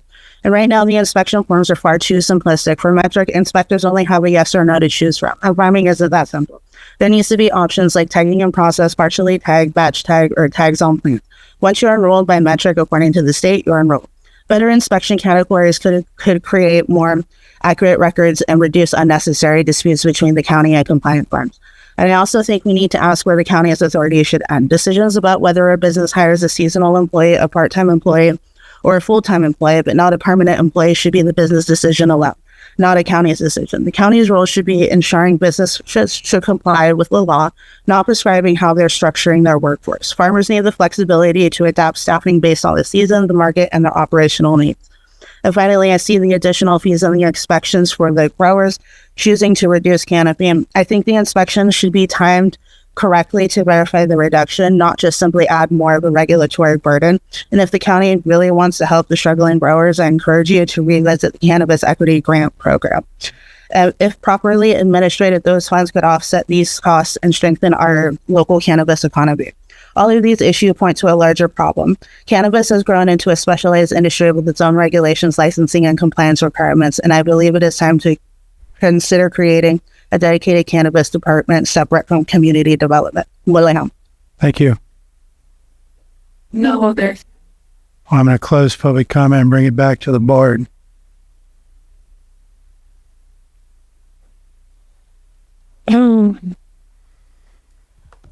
I did hear about the, and I forgot to mention we have talked a number of times about the retail density. That's on the list for Article 73. Okay, good. Thank you. And that's it. Thank you. All right. Anything else? Just wanted to add a little further clarification. Our senior planner is not a background investigator. She's a senior planner. We leave all the background stuff to the sheriff's office. Yeah. And just a question, it sounded like, were you able to see some of those items that Holly was talking about? I didn't. She went rather quick. Usually she sends me an email. I didn't catch them all, so I was just wondering. If the board would like to add that amendment, so we specifically are posting the annual compliance reports or annual performance review reports to the public, we're happy to do so. We were intending to do that anyway. I think that's better. That would help. Sure. I think we all. I can just add that to the amended. Absolutely. Wanted that, Dad. That was actually the only one of the things she said that I remember, except for that rather distressing misspelling of the word county. Grammar correction. Yeah. I think so. So that, sorry, I was reading through just to make sure I heard correctly. It's making the performance review reports public. Yes. Mm-hmm. And that would go. We have to redact. There is proprietary and confidential information within those reports. We had that conversation, so that's absolutely understood. Yes. But that would go in section W, and was it section GG? Yes. Okay, just want to make sure that. Wherever we have that written for annual performance review reports. All right. Did you still have? Nope. Sorry. That's all right. Just checking. All right. Is the board ready for action? Wait, I said W and I meant, I think, HH, because that's where it mentioned. We will amend all appropriate sections. Is that an appropriate way to do an amendment, or do we have to be I think we should be more specific about where we're amending and what it's saying. Because my offer is on HH. It should say at the end, for review by the Community Development Department and made available to the public. I don't know if that's where we want to Or stop. redacted copy made available to the public. So page 15. Say redacted. I think we just should always redact any private information, Yeah. whatever we make public. Or do we want to say made available on our website, or what would be more appropriate? Not OpenGov. Seems like the website would be. We have not figured out the best way to do that. It's either going to be OpenGov or on the county website. So let's just say online. And made available online to the public? Exactly. And that would fit both after community development in section W under 1A for W, and under HH, it would be under 33 and I. Got it. Where again, after community development department and made available online to the public, or to the public online. I'll let one of you choose what's the better way to say that. Thank you.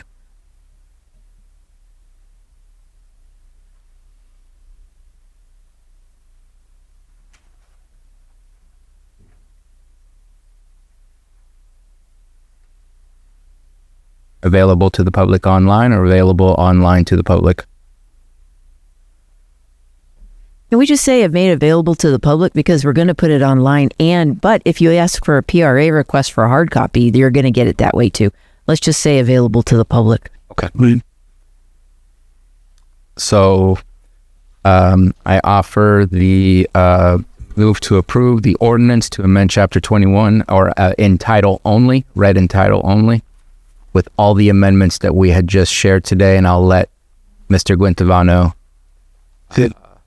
help me out with that. Did he get it all? Go ahead. Yes. Yes, pretty much, generally. So the first motion would be to approve the first reading of this ordinance as amended to be read in title only. I was very close. It was just my grammar again. Close. So moved. Second. I have a motion and a second. All in favor? Aye. Opposed? Hearing none, that carries 4-0. An ordinance. Hold on. An ordinance amending Chapter 21, Articles 8, 18, 19, and 27 of the Lake County Zoning Code to amend regulations pertaining to cannabis-related businesses. Okay. And then I move to continue the second reading to the next available meeting on July 21st, 2026. At a time to be determined, or? I don't think we need to have it. We don't have to. Second. On the consent agenda. Yeah. Right. Go ahead. Thank you, Mr. Chair. So it would be, not necessarily on a date and time certain, just at the next meeting, Board of Supervisors meeting to approve the draft ordinance as amended for consideration and possible adoption. That's exactly what I wanted to say, just so I come out that way. So You motioned it and I second. Yeah. So we have a motion and a second. All in favor? Aye. Aye. Opposed? That carries, and that concludes this item. And with that, I believe I've gotten everything that was on open session. Mr. Carter, you confirm that? And so I'm going to read off the closed session. First one's going to be 8.1, conference with legal counsel, significant exposure to litigation, pursuant to Government Code Section 54956.9 D2 and E1, 3 potential cases. Item, I'll just explain, I'll read the item that we're going to pull, but item 8.2 is listed as conference with legal counsel, existing litigation, pursuant to Government Code Section 54956.9 D1. That's FERC proceeding number P77, Potter Valley Hydroelectric Project, and County Council is requested to remove that from it, so we won't be discussing it when we get in there. And then item 8.3, Public Employee Evaluation Title Special Districts Administrator. And I believe we're going to be in a full video shutdown, a full meeting shutdown for Sam. Yeah, so full shutdown. Yeah, and did anybody in the public have any comments on the items that were read off? Anything online? No? Okay, open regular session is adjourned, and we'll be on break until we're shut down for closed.